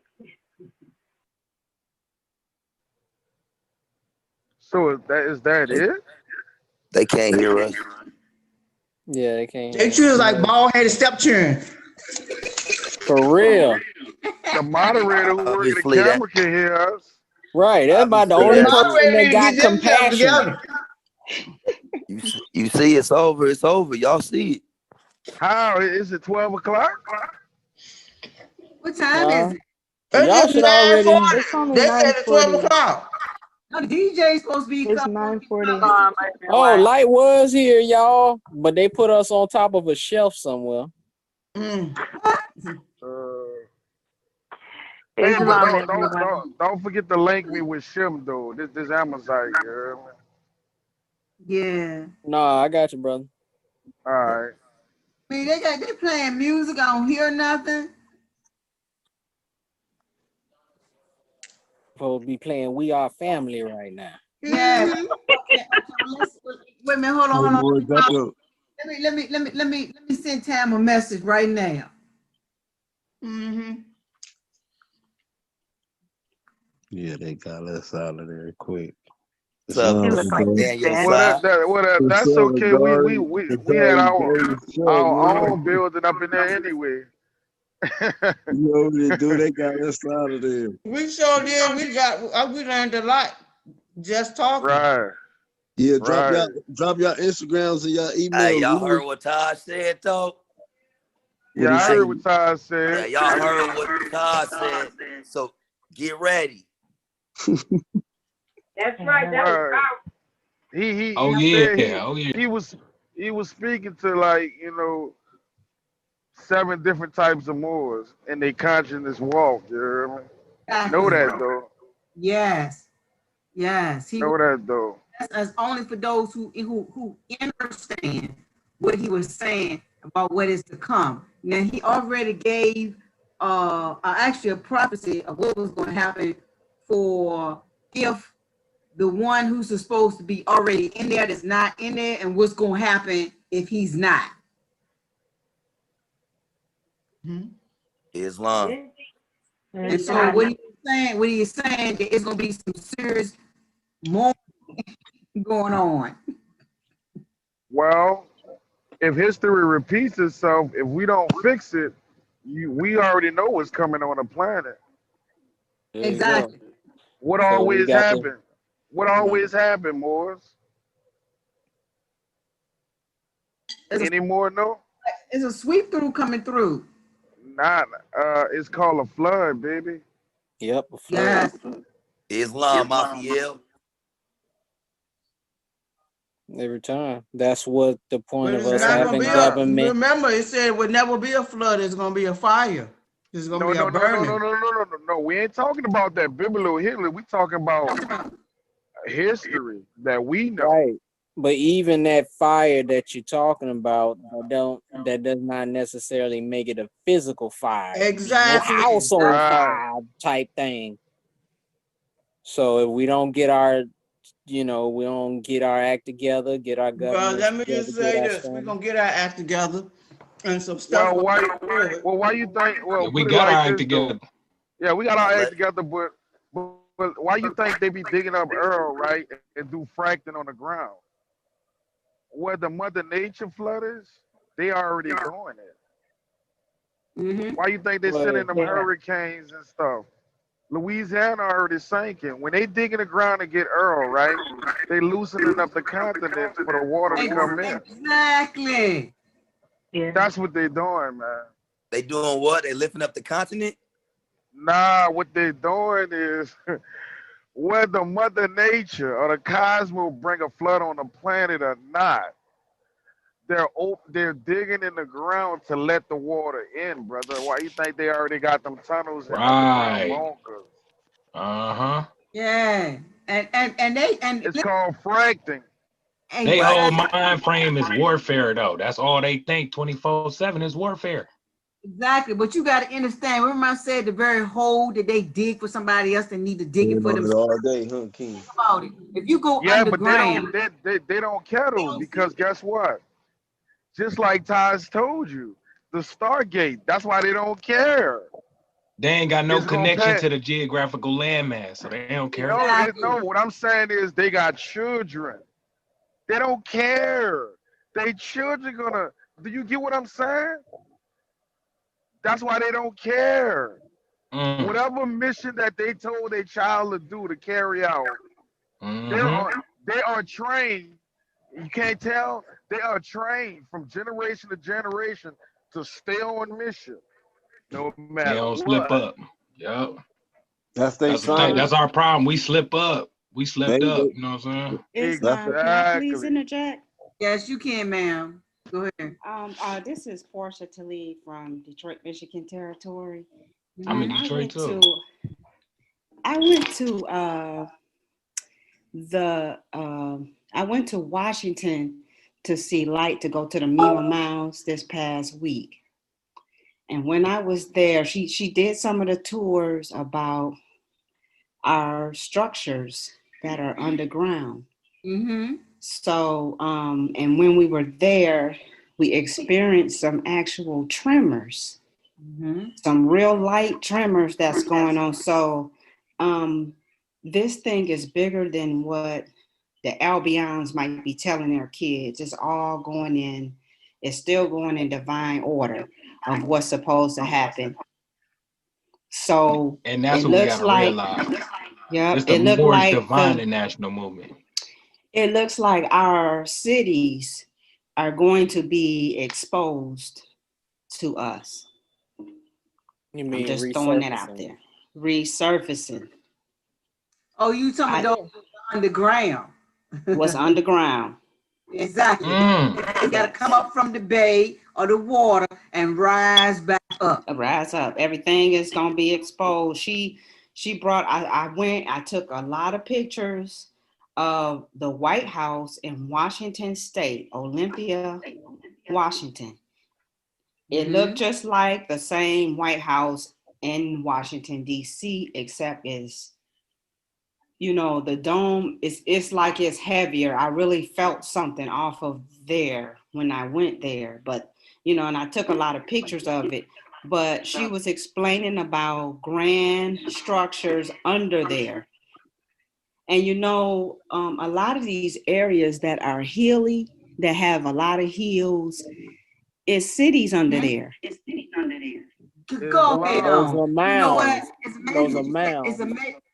Those Mounds, it's it's cities, it's buildings, it's whole civilizations under there, all over this whole continent. Right. That's why when America you got go the to, most pyramids in the world. right. That's why when you go to a lot of those mound sites, they don't even want you to go in certain areas. Why? Right. They no trespassing type stuff. Right. Exactly. But it's gonna come to light anyway. They can hide. Yeah, we back now. It's coming out. Yeah, We but guess back. what? That's And why it's they keep amazing yelling global warfare. Global warming, warming. but it's not that. Global It is. warming. No. In a way, is because you ever looked at the Arctic Circle? There's cities in the Arctic Circle. Look at the bottom of that map. There's city names.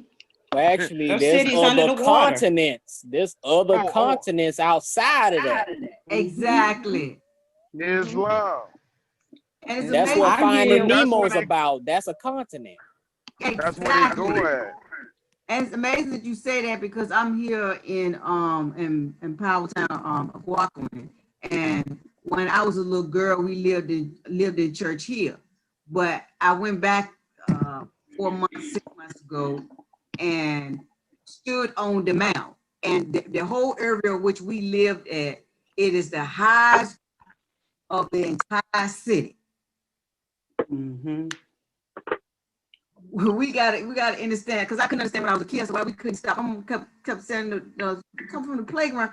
We could not leave that playground. We didn't want to go. She had to kick and pull us from that playground. I understand What why. that also could be is a lot of the way we structured a lot of our pyramids, mounds, and hills of that nature, they are part of the ley lines. So there you getting cosmic energy drawn into that's actually keeping the earth on its course. Exactly. Y'all ever been to Tennessee and Georgia?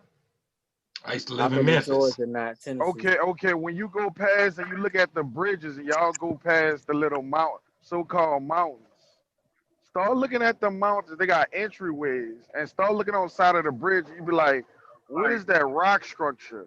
That is not Mm-hmm. a normal rock structure. That is Mm-hmm. not is stacked, right? But remember, this whole part right here in the so-called North America was one giant damn pyramid. And they couldn't knock it down, all of it. So what they did is they ran the interstate to disguise it. Mhm. Start looking, and That's you what gonna they Right. did see. throughout the Wait, whole country. he telling the truth though, because in Gloucester County, they got this big old mound where, let's say for instance, when you going north and then you coming south on the highway, there's two lanes going forward and 2 lanes coming up. But there's a big mound going all the way straight up that road that's sitting on top. It's a mound. It is so huge because the police officers can't even see on the other side of the interstate. Now remember the mounds. It's huge. Remember, It's sitting up top. yeah, but remember the mounds. You only see the earth. When we built the mounds, right? That was the foundation. It was structures on top of that, layers. That's true. You see what I'm saying? It was layers. So they could knock down everything. When you go past on some of these interstates, start looking at them, be like, why are them rocks right there? And then you be like, You know what? It's amazing you saying that. It's amazing that you saying that because the same place I was born and raised at, we used to go down the hill, and in between that hill, we went down there with the water. There are rocks going around, and there's like these steps to go all the way down to where the railroad track is. And so you got to walk up the steps to go all the way up to get to the top. But there's like a paved old brick walkway, and then there's in between where the steps are. There's like a brick wall going around, going all the way down. Yeah, that thing huge. Islam, and then in Detroit, on right in the hood of Detroit, off of one of the freeways, I-10, which is the Lodge here, and Davison, it's like really it's okay. It's kind of rough. I ain't gonna call it really run down, but it's a little rough. But there is this big old hump on and I always wondered what it was, but the more we talked about mounds, I really believe that that's what that is. It's right off the freeway. Yeah. It could be very true, very true. Islam. I know here in Florida territory, we have the turtle mounds, as a matter of fact, that our people's built. You talking about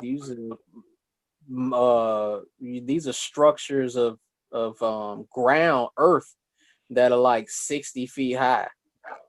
I read about some of those. Yeah, when they came over here, it was 200,000, over 200,000 cities. You know what I'm saying? Civilized cities over here when they came over here. So that's at least 200,000 mounds or pyramids or whatever.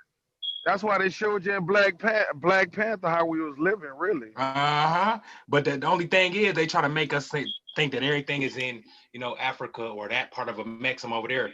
No, it's all right here. It's all right here in front of us. But we had the under the oceans. But we had the technology, bro. They showed us how we was living back then and think, oh, that's the future. Nah, Ty said, it's another cycle. You're in another layer. It's cities under the ocean. Yes, it is. And structures. All the people living on the surface of the earth, or the people that's living short lives. If you live inside of the planet, you live long time. I mean, what do you mean? So explain what you mean. One more. If you eat your proper diet, you live longer too. That's another thing. We ain't eating no way like how we supposed to. Well, because we be surrounded. Some ice cream. We'll be surrounded by the magnetism of the earth. Like, you're not gonna age. Like, we age because we up here with all the air and all the the pollutants and all that stuff. Like everybody in Mars live inside the planet. Islam, inside my store location, I have a platform. So I asked prior to leasing the store, can I remove the platform? They told me no, because there's a rock there. So I'm like, a rock? They said you can't move the rock. So they built a platform around the rock. So now that y'all, been talking about this, I'm like, wow. You want to look under there now? Yeah, we can investigate everything now. Shit, we Matter of fact, that rock, you never know. That could be a Olmec head. You know, they found a lot of them. That's what they really don't want to show nobody. You never see that on TV ever in your life. You'll never see it on TV. Never. Islam. We back though. Yeah, and they know we on top of our graves too. Some of our graves were sitting on top of those. That's true. Right. Hey, Noble, what's your info? You said you was with the consulate and all that earlier. I don't remember your name. Oh, Joaquin, illustrious Joaquin Bay. Yeah, you got I put my whatchamacallit in the chat earlier. I'll put my Instagram here. I'm gonna follow up on you more. Hey, what's your Instagram, Noble? I'll put it right here. Islam, would anyone know the name of the nation or tribe that was living in Central Park? Well, before Central Park, and they made what I've learned. The indigenous people moved from that area. Would anyone know the nation's name or title? Islam, this brother Sadiq. It starts with a A. It's I might be pronouncing it wrong. I think it's called Eloquens. It's spelled yes, ALQUIANS or something like that. I don't have it in front of me, but I saw it in one of the books I was reading. If you Google, I thought Gunkins, y'all ain't talking about ancient tribes or Algonquins.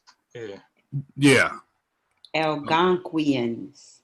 That's it. That's it. I can never pronounce that. And look at the AL. Look at the R. And they are absolutely, and they are. Remember that range. They range all up and down the East Coast. Yeah, exactly. They have a big area up in Canada as well. Exactly. Just like with Chicago, Miami, we traveled up and down the Nile, and that's why you have certain tribes that spelled Miami different ways. Well, look at the name of Amazon. Right. Amazon. Most of these names is indigenous. Like Michigan was Michigami. Right. Miami is a tribe. Yeah, they just switched it up a little bit with the little connotative language type stuff. Well, the Amazon women, right, with the Niagara Fall was basically fed the world. And what Amazon doing? Feeding the world. Feeding the world. Right. You better look at it. Now guess what? I think If y'all got what belongs to us and using it. That's it. If y'all got any Moors that's gonna do construction, right? My sign is Aquarius. So information and technology, right? So check this out. And I'm a social media Moor, right? I'm a well-rounded Moor. So I pull from everybody energy and see what the best solution. I'm just putting it out there. I'm just putting it out there. There's a technique. There's a technique to build housing by using our ancient forefather methods, also with a modern methods. So if y'all look up earth houses, earth Yeah, earth houses. on Earth YouTube. home. Earth houses. What you do is you take the sandbags and you put earth up in there, and you build a structured wall, and then you put cob over it. You feel me? How you spell that?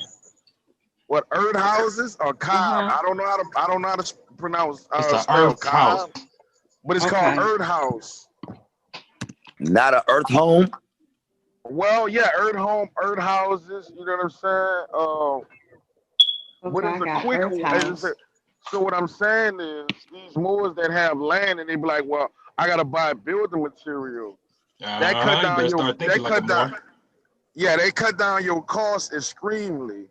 And what you do is you get a Moor that can run solar panel and build a well, and there you go. Oh, bro, you took that right out of my head. I've been telling brothers totally off the grid, and we're gonna have to get off the grid. That's all. That's what this is all about, right? Exactly. Well, I gotta be honest with Off the you. grid. Right, off their grid. Yeah, off their grid, back on on our our own grid. land, right? But let me kick them off the grid. Now they got now they need to go for real. By me driving trucks, they have solar farms that I delivered to before I switched to Amazon. I used to do flatbed. I used to bring solar panels. There's solar farms now, literally. In open fields, there's solar farms, and what they're doing now is private investors. Like, let's say we get a group of us together and we buy, we get some land, right? What they doing is, I kid you not, it's gonna trip you out. I said, brother, what the hell is going on? He said, you ain't gonna believe it. We got investors spending a lot of fiat to create solar farms to sell back to the energy company. That's what's happening here in Detroit. That's what's happening. They got a big field. They got a big field of solar panels, right? With our houses right next to it, you know, downloading the sun, sending it to DTE Energy, and then charging us for it. But guess what? The private investor that built that, they have to pay them. They pay whatever company or whoever owns that solar farm, the energy company paying them. And you already know why, bro. Because so-called technology is catching up. No, that stuff is obsolete. Right. It's obsolete. So they got to we run behind though. Shit, when Atlantis, Lost City, Atlantis, and all that, that's it. That's us. That's right here. We 3,000 years behind and all that. We'll do whatever. I don't know who needs this information. I don't know who needs this information. I'm just throwing it out there. Yeah, more. Thank you for throwing it Sure, out. we all need it. We all need it. More, we all we got. Because I'm gonna tell you, but that can cut down costs. The earth homes that you were speaking of, back in the time of the what's the ancient, not the Twa, but the Dogons. Dogons built clay homes. Right. Now on here now, they are building clay homes right now that looks like, let me tell you, the clay homes look more luxurious than the regular square box ones. And they last long too. And the sun bake it. Right. So it's gonna be, it's hardening. Exactly. So all you doing is using the mud from the earth. Going back, and I'm gonna tell you this. And watching the movie called Lucy went all the way back into her DNA and went all the way back to herself. And as she went back to herself, she saw how Earth was before it became as it is now. And so what that movie was showing me, we must go back. The sarcophagus bird that's sitting up here, in United Republic of Morocco, it said go back. So we have to go back and automatic to, so in other words, to move, we're not moving forward. We're moving back to our ancient and ancestral way of doing. Right. Yeah, picking up where we left off. Right.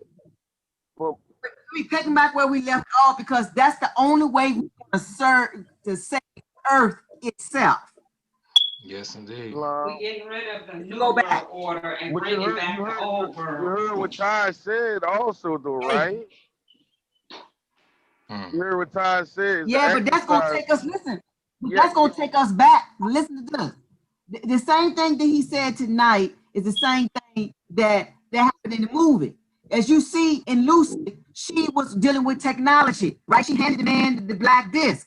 Guess what? She said, I gotta go all the way back to being, to my foundation. And the foundation is Mother Earth.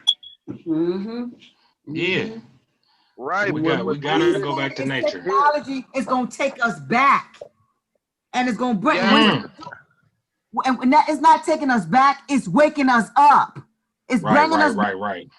The 10%. It's bringing us to the 40 and the 60 and the 70 and the 100%. But guess what, though? He did say this, though, and I'm gonna yield the floor on this one. He did say they're not gonna respect it, right? No. That's what he said, right? Right. Which that's one of the obstacles I plan for, right? Right. We still gonna do what we do. We still gonna do all of this what we gotta do, right? The government structures. One thing they do respect is good business. So I'm gonna go back to what I started off. No reason why I'm saying that, sister. Remember, I told you Royal Gang is a front for Moorish businesses. So that's another strategy. So even though we have that, you don't see what's on the right and you don't see what's in front of you. All they see is in back. So we gotta have both hands in both. While we building these governments, which is an exercise You gotta have one hand in that foot, right? 1 foot still where we at to get all the information and to continue to build and build until we become right. But what I'm saying is Moorish businesses. Yes, and when I say I'm talking about communities. Of course, this is economics. Exactly. Right. So guess what? Either way it go, we gonna be good. But just know, you know what I'm saying? But while we're in this building, we have to understand that as Moors, we have to learn how to bottle instead of looking for fiat and learn how to trade in a proper manner.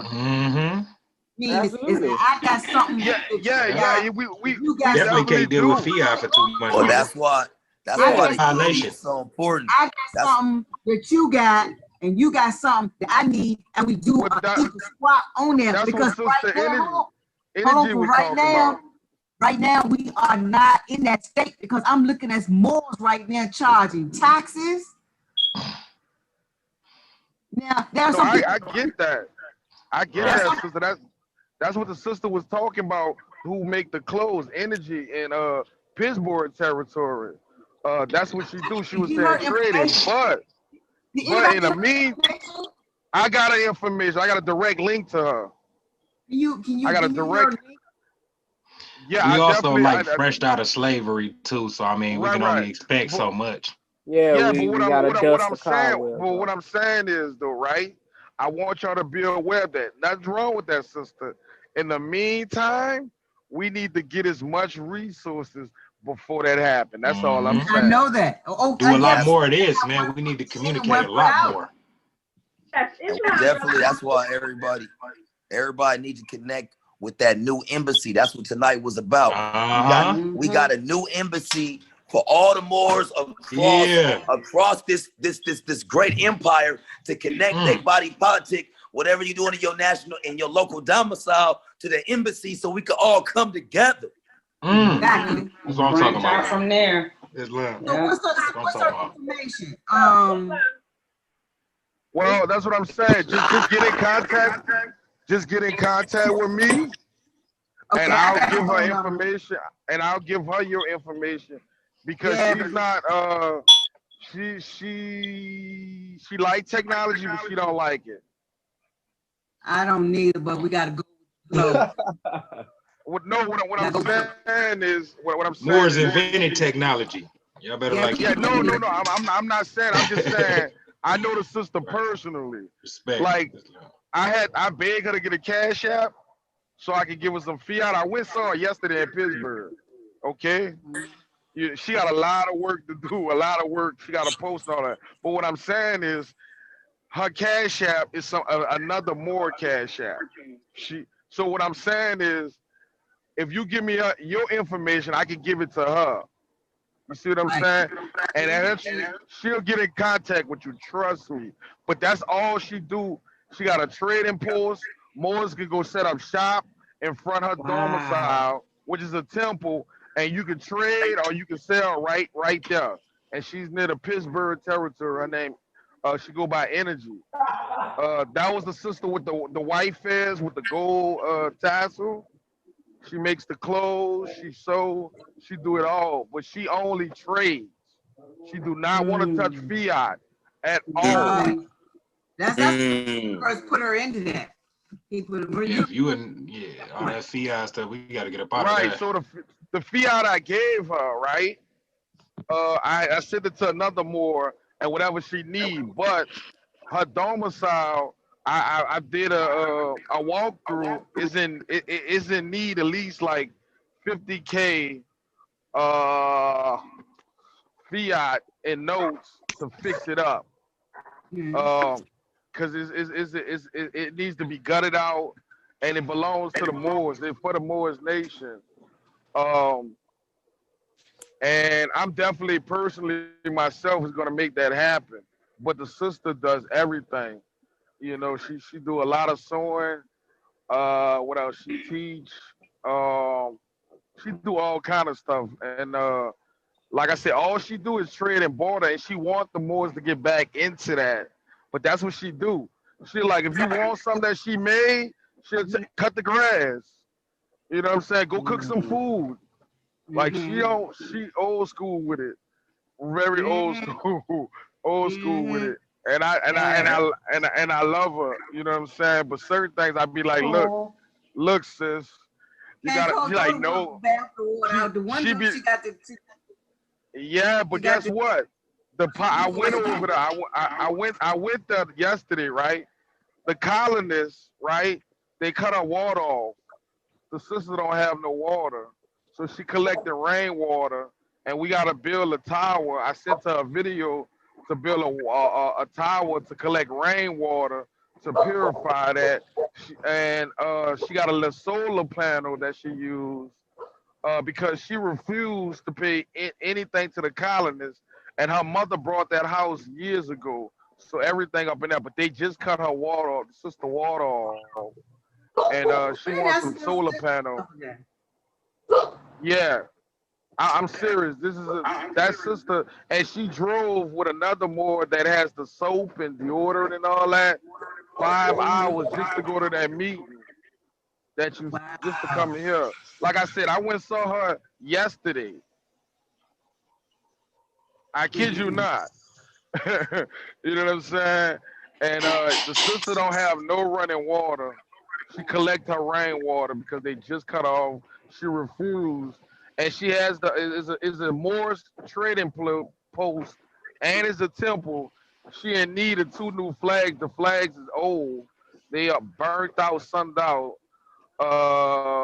And she basically plan her food or get donation. And that's what's going on with that sister. But she is very talented. Oh my God! If you see the garment she made and stuff, you'll be like, "Are you serious?" But you're gonna have to come out of that frame. That Well, I see, mean, I don't blame her. You know what I'm saying? I don't like at first, but you can't she wasn't dealing with paperwork or nothing. You feel me? She like Amazon. She'll call me if she needs something. She know I'm there, or any other more that she connected. Like if she want a cell phone or whatever, we'll get it for her because she don't. You know what I'm saying?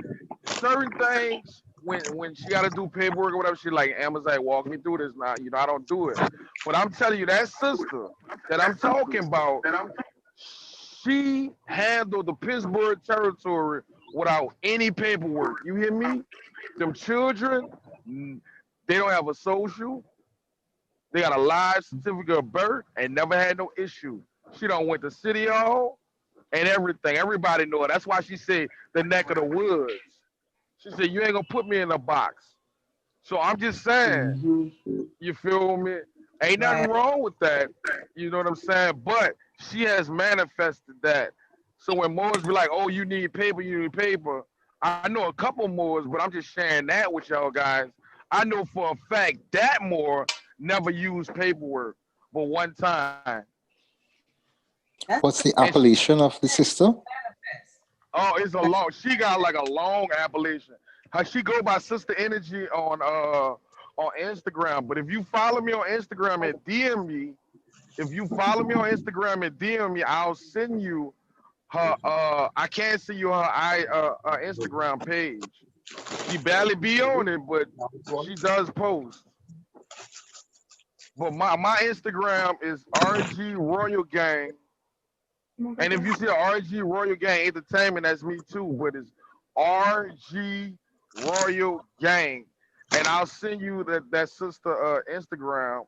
But if you want me to want her to contact you personally, I put my number in the box so you can give me your number and say, hey, I want to talk to Sister Energy.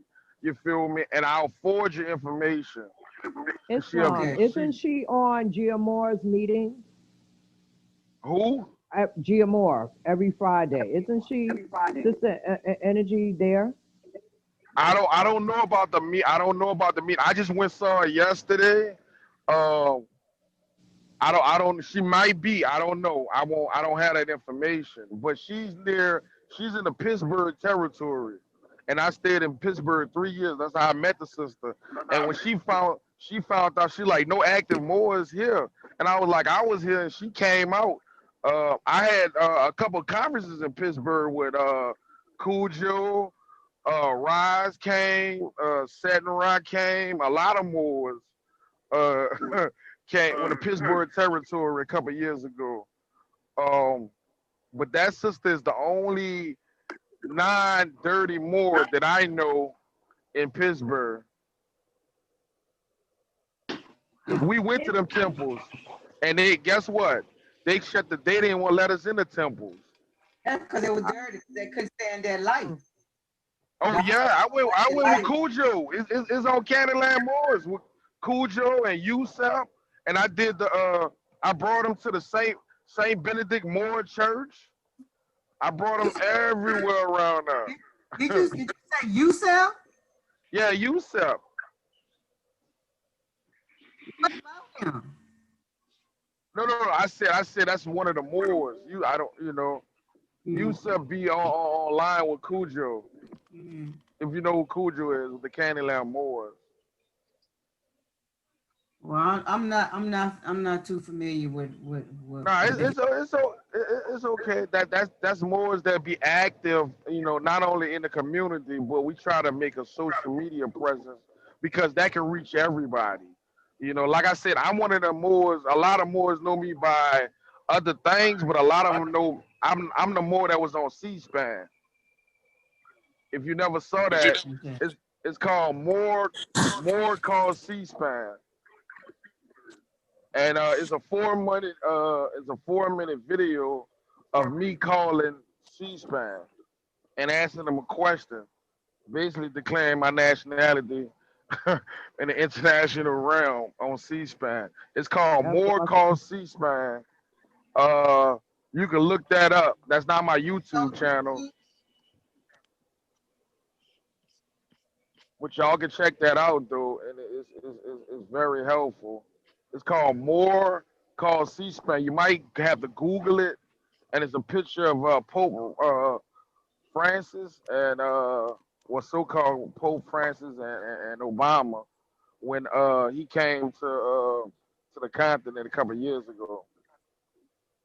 It's called C-SPAN. Islam, you mentioned the sister. Would she accept mail gifts? Do you have a mailing address where I No, can? she don't do no, she don't have no, she don't do no mail. But what she told me what she gonna do is she's gonna get a PO box for one of these other agencies. She don't want a PO box for the post office. Yeah, I did too. And I wanted to do. Yeah. So she's gonna start accepting mail in the future. I don't even know what she's gonna get a post box. But if you Okay. want to make a donation, I to don't know, the that's the sister, thing. She's always had. That's hate. Yeah. yeah, she don't do that. She don't do mail or nothing. She don't have no number on the house or nothing. She don't do that. Okay, so You know why? She's terminated corporate contract and she doesn't want to have anything to do with. Right. It sound like she don't she ain't have no playing. contracts. It sound like she don't have no contracts. She don't have nothing to cancel. She don't. She just don't deal with them. She showed me what she needed and told me what she needed. I said, you already know, sister, I'm now. You know. Okay, But so not. here I have another suggestion. What about you? Do you have a Cash App where she can get a donation from you? Yeah, I do. Yeah. I got a Cash App. I see the Cash App she uses is another Moor that always be with her. She just don't want nothing to deal with it. But that's how I brought some products from her yesterday, and I didn't have nothing because I was in the truck and I had to go, so I couldn't barter. So I sent the fiat to the Cash App that she provided. Islam, she's on light bay meetings as well.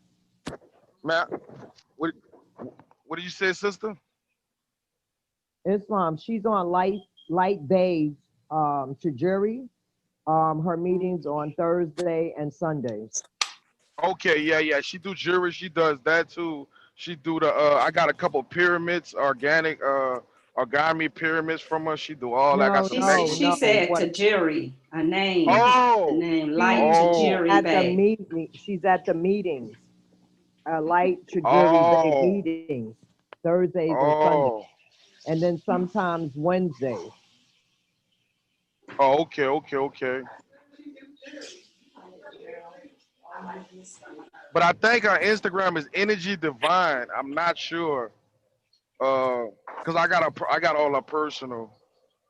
But like I said, if you hit me on Instagram, I'll send it to you. And if you want to talk to the sister, I'll pass your information on. She will get back to you. But that's all she do is barter. She's very knowledgeable. Oh, she is. Yes, very knowledgeable about law. She does not play no. She don't play no game and cut no corners, and she will not let you. When her feet hit the floor, your feet better hit the floor. That's what's up. Exactly. That's what we need. And see, that's what I would prefer being around there because I already came into contact with those that's dirty, and that put a taste in my mouth. And I'm like, look, my antennas up. If my spirit does not say anything, I'm not doing nothing. That's right. That's right. I don't care what anyone tell me. Well, such and such. If my spirit did not say do that, I'm not doing it. And this is not to offend or cause any havoc with anyone else, but we got to know when to give and when not to give, who to give and who not to give to. There's a time and place for everything. Yeah, I think it's Islam. energy. I think it's energy divine. I really think that's it.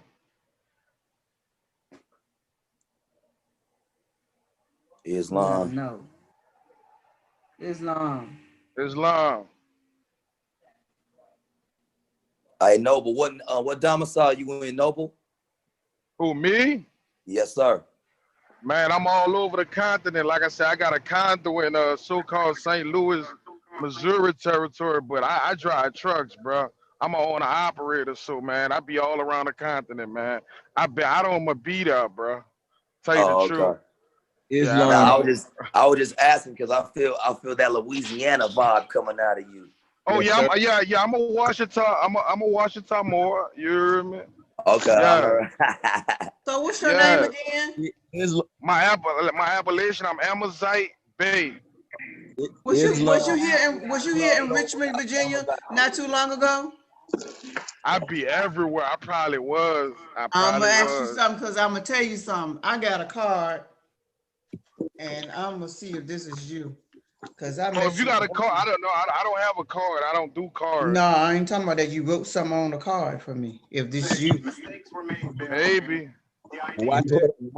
But it's only one Amazite. It's only one Amazite. AMAZIGHT. How you know, man? No, How do I know? How do I know? I was just playing, boy. No Amazite. It's only one. Yeah. Yes, no sir. Amazite. Big ups, big ups. I just watched that on YouTube. That's what's up right there, man. That C-SPAN. That's what's up. Yeah, if you could share it with the panel up in there, that'd be great. You hear me? that link to that YouTube. Hey, I already followed you. You hear me? Yeah, I already. Huh? No, go ahead, Empress. I'm sorry. No. I that's not my YouTube channel now. All you got to do is Google Amazite Bay Show. That's all mine. That's mine. That YouTube right there, we did that just in case because me and Cujo used to get on. We used to have millions of followers on Facebook and stuff. And the colonists banned our accounts. So that particular video is not on my YouTube. I think I did copy it, but the reason why we did it because we didn't want them to delete it. So that YouTube is not my YouTube if it don't say Amazite Bay. But that's a more that put it up there. But the information was right on. That was right on point. That was right on point. You called them out for sure. Yeah, but did you hear what he said? How you spell that? Yeah. Did you hear what he said though? He said, so Amazite, you see how I spoke in intelligent tone? They didn't say I was crazy or we about to cut it off. They know exactly what it was. And then we put the transcript up in there and we put some helpful information on the screen so you can stop, pause, and be like, let me go check this more if he's telling the truth or not. You know what I'm talking about? Now you might have had something to do with that letter from the Pope being wrote to Obama. How about that? Hey, bro, I did my part, bro. I'm a modest more, bro. I just doing the work, bro. I'm just doing the work. So how do you spell C-SPAN? How do I look it up? Yeah, that was when just listen to it. You might have had something to do with the Pope writing that letter to Obama. I'm gonna just put it out there like that. Seriously. Let me can you put that YouTube link up in there so the sister could get it? Hold on, let me see if I can. The link is there. Okay. It's 4 minutes, man. It's 4 minutes. Quick, straight to the point. He got an answer. He answered. He answered. Well, he gave him that 1.5 on him. Anybody know about that 1.5, boy? Hey, they wasn't ready, bro. When he answered the phone, he wasn't ready for that conversation. That guy, and that's a famous anchor. So I deliberately, I was like, oh, it's go time. He on Fox News. He on the Republican channel. But what the Pope did direct Obama to return all the property back to the original American state, to the people, to the American state citizens, which is the original people. Oh, this thing is 2 minutes long. Oh, Nah, it's check 4 it out. minutes. Wait, It's hold on. right That on must point. be. Hold on, let me see. Yeah, to the Pope, yes. There's to the Pope. This is the Pope. I see the Pope. There's Obama on his too. It's almost 3 minutes. That's good. That's good. Oh, you know what? That's the one on the Candyland Moors. Let me give you the other one with the More speak with C-SPAN. That's what it say. Yeah, More speak yeah. with C-SPAN The one I saw, regarding boy. Pope Francis. That's what I saw. Yeah, that's the one I saw. That's the one. That's the one I'm talking about. The one.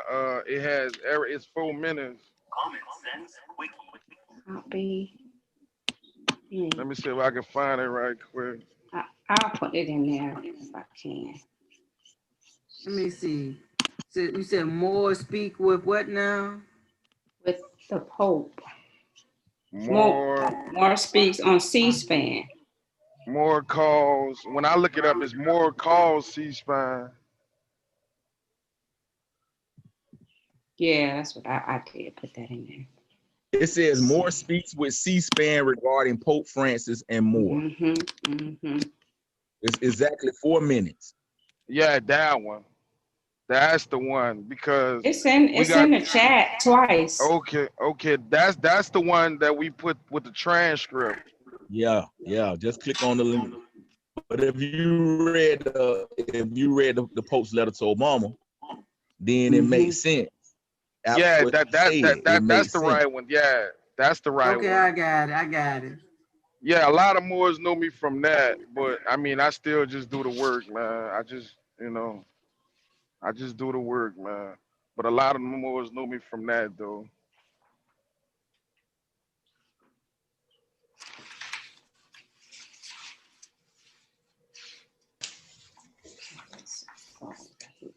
But like a lot of Moors can learn from that, That goes to show you they know exactly what's going on. Yeah, Like, come on now. I mean. And he didn't say Amazon. He didn't say Amazon. He said so Amazite. Absolutely, he responded. Absolutely. He had no choice but to respond because the wickedness is within him, so the universe had to put him on blast. Yeah, I seen a video of him kissing some more speak. Yeah, because he know who the parents are. We the parent. The parent. So the child, what we say? The child got to stay in the child's place. Right. So that means we got to put them in their place. Noble, could you break down what Taj was saying about the mechanics and higher technology? Could you break that down? Me or another Moor? You. Well, I mean, it's a restraint on this realm, basically. You feel me? We are able to do things, and they're gonna take the restraint off on things that we are able to do. Basically, like he'll say like, okay, you're a superhero, right? Which Asir addresses a lot. You feel me? But if they just take off the training wheels, if you haven't evolved your body, you can hurt somebody, right? But what he's saying is, not only he's saying that, he's saying like, oh, how can I? Okay, they gave you the cell phone back then, they gave you the hardware, right? But now you got the iPhone, you got that, right? Like back then, they gave you that, but you never saw you was gonna have a touchscreen. So that's basically what he's saying in the technology. They're gonna give you the metal, they're gonna give you the mechanics, but you still ain't gonna know what to do with it and what it is. Yeah, they ain't gonna tell you. I love what you're saying. There's some of these phones that's out here is gonna have so much to it. You ain't gonna it might not even be just the phones. It could be, it could be something coming away from left field. Well, guess what? A lot of the technology already exists. Like, put it like this. We already got electricity in our body. We actually can control what he was in layman's terms. We can control and contract every element on the planet if we want to. You can touch a car and make it go. You can pull water out of the air. but you don't know that. So what he's saying is you're gonna have the mechanics of the technology, but you ain't gonna know what they're not gonna give you real what it really is. Like they got we are the technology. Right. Brother saying we are the technology to begin Well, with. put it like this: they got the Tesla car, right? They already had one of them back then.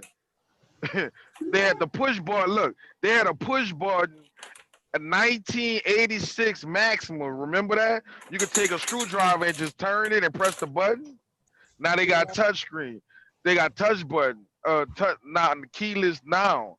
So what he's saying, they gonna give you the mechanics, but you ain't gonna know what to do with it and how to evolve yourself. Like, you know.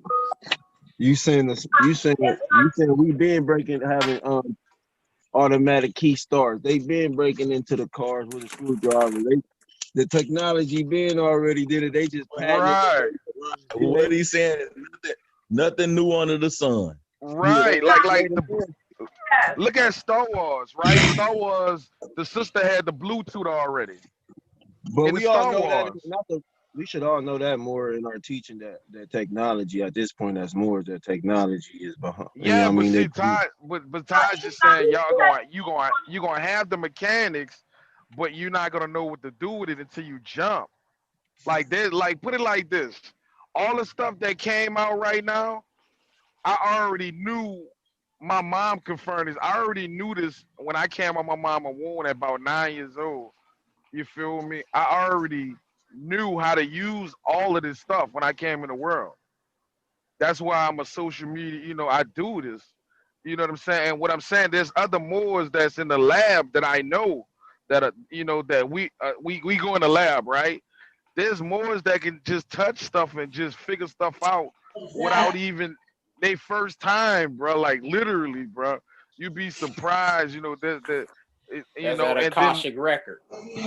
Well, I don't know what they call it, but that's what it is. That's what it is. Some Moors will be like, "Oh, well, you a has-been Moors." They'll be like, "Nah, we in the lab to perfect it to bring to the nation." Exactly. Exactly, because he is definitely right. Because my son at the age of 8 or 9, he could go inside a remote control and fix what was wrong with it after it broke.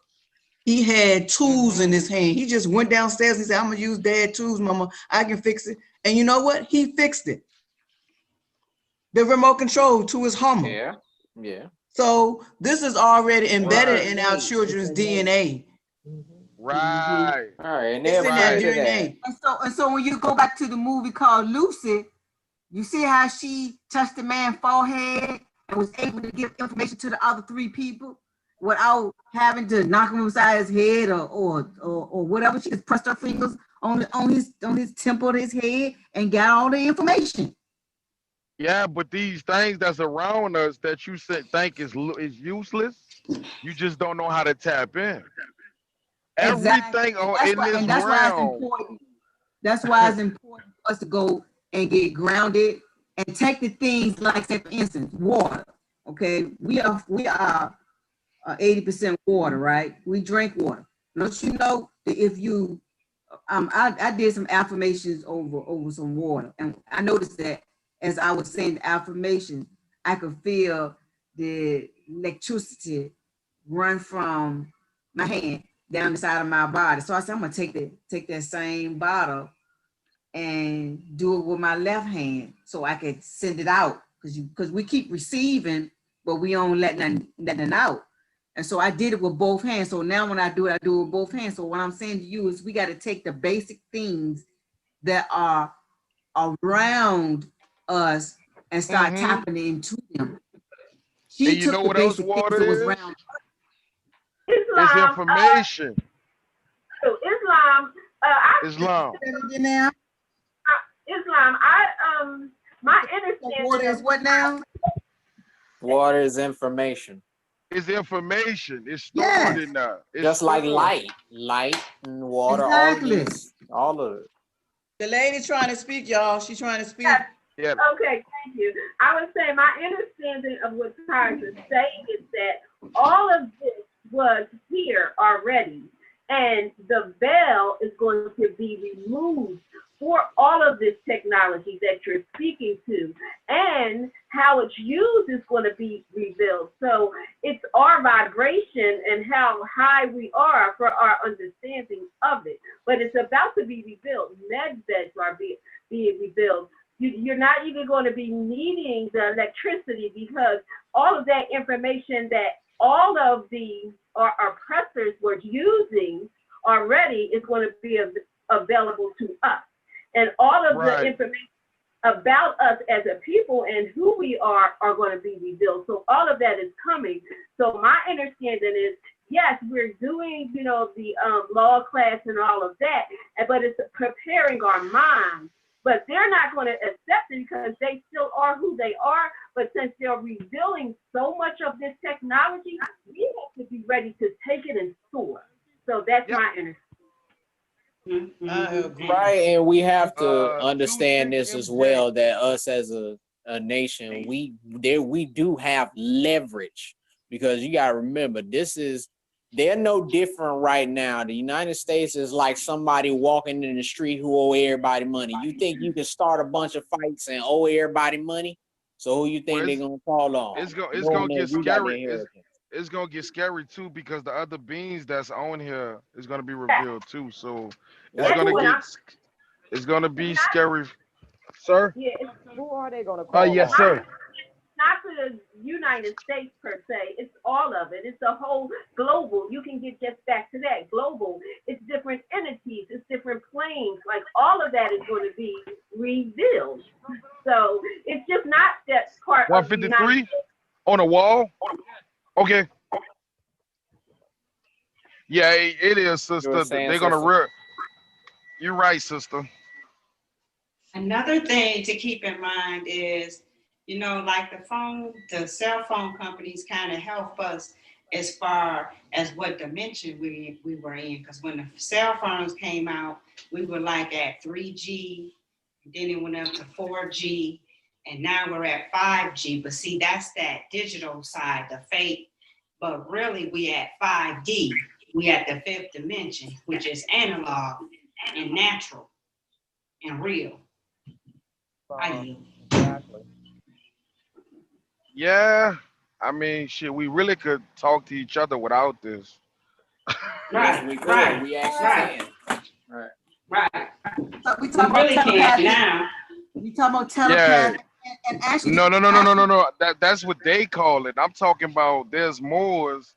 Like a lot of this, some Moors, you have to learn this. You can't be taught everything, right? You know what I'm saying? We don't, and so a lot of Moors don't share this information. Like I said, I'm well-rounded. That means I talk to a lot of Moors, right? Some Moors go in a dream state, or they go to another dimension or parallel universe, and is able to communicate with each other. You know what I'm saying? It's all kind of stuff out, because they probably haven't, but it's a lot of stuff that more, man. Just get ready, man. Just keep studying and keep sharpening everything, man. That's all I can tell you, bro. But the Moors that know what I'm talking about, man, it's not that we leaving y'all out. It's like everybody's not gonna make it. Sometimes I'm more probably just be there just to get you to the next level, and then they done. You know what I'm saying? And that's what Taz was trying to tell you. That's what Taz was trying to tell you, low key. But I can't let all his secrets out. But Taj is about to leave us in a minute, man. Your vibration is going to vibrate so high on such a different level that you are going to be, left if you're not vibrating at that level. No. Some of us gotta stay, baby. Some of us gotta stay. Because of our vibrational energy, because we're just. No, I'm saying some of us got a mission. Some of us know our mission, and our mission is to get the more to the next level, so that Stargate could come. Some of us, you see what I'm saying? We gotta set it up for the ones coming up too. Yeah, so some of us gonna be here. Some of us, it's not because we not vibrating. It ain't our time, or we ask for more time. You know what I'm saying? Just somewhat, because we all have free will. So we did come down here for, what we signed up for. But here, what we came down is changing. So the whole actual plane is changing. So that's what I'm speaking to. Like Mother Earth. Oh yeah. I feel you, sister. I feel you. Trust me. Islam, Joaquin Noble. Joaquin, I hope I'm pronouncing your appellation correctly. Do you hear me? Joaquin. Joaquin. Might have signed off. Let me see. He might have. It kicked me out a couple times. Oh, okay. What? Yeah, it kicked me out a couple times, and I can't notice every time I was saying something that y'all wanted to hear, it kicked me out. Yeah. Like it literally kicked. Yeah, it literally kicked me out, man. Like literally, I had to put the code back in. So, Noble, explain futon belt or photon belt. I don't really. I can explain that. Yeah, that might be another more. Islam. Islam. I can explain it. I don't know if you all ever heard of Nibiru, the planet Nibiru. Mm-hmm. Well, that planet has just came through here in 2012, which left the photon belt or the weight, which left the 5 dimension, which is raising up the energies. And we're in that now, and we're going to be in that for a couple of thousand years. So, and we're just going to elevate, but then it's going to go from 5G, 5, 6, 7. It's going to keep going up. So, and it did. Oh, I'm sorry, but it did. It started the photon belt. Go ahead, the photon belt is the actual weight of the Nibiru planet. And that comes through here every 3,300 years. Mm-hmm. Right. But you did hear him say Midgard, right? Midgard Earth, right? Yes. Midgard. Okay, the reason why he's saying that there's multiple Earths. You ever saw the movie The One? No, I got Okay. Well, Jackie Chan plays a cop, and he goes to each ultimate reality and go kills himself so he can get stronger. Every time he go killing. Okay, that's what is this, and that's what Taj tried this. Taj been dropping Drews a long time, but that's I kind of dibble in that a lot. That's what's going on also. That's why he said this is Middle Earth, but there's multiple Earths with multiple us in different realms. You feel me? In different realms, how to get there. Yeah, and you go there every night. You go there every night when you go to sleep. That's why you don't recognize it. And in those dimensions are based on where you are with your consciousness, not based on where everyone else is in their consciousness. And the reason why I can say that is because I actually went to sleep and I did something. I normally sleep at the head of the bed, like everybody else is. My spirit said, no, I want you to sleep at the bottom of the bed, right? And when I stepped in the bed, I actually saw a ritual take place. It wasn't nothing bad, but we have to be careful because there's a lot of us are going through the transition and don't know. And some of us are, because right now I'm dealing with one of the symptoms is, and it's because my spine is aching. And so what a lot of folks deal with pain in their body and they think there's something wrong with them, but the doctors can't find that. That's because you're getting an upload within your body system. You're moving from one level to another level. And so as you move, I've been feeling that. I'm so sorry to interrupt, but I've been feeling pains and stuff in my hip. Yes, and it's been just this year. Right. And your body is going through a series of it's just like you inject something in your body, right? And your body got to adjust to it. Well, the universe is your DNA, and you it comes out into being with your hip. with your leg, your head, because I just went through the 5 days of headaches. Yeah. 5 days of headaches. I had to stay in bed and I couldn't do nothing. I couldn't even think.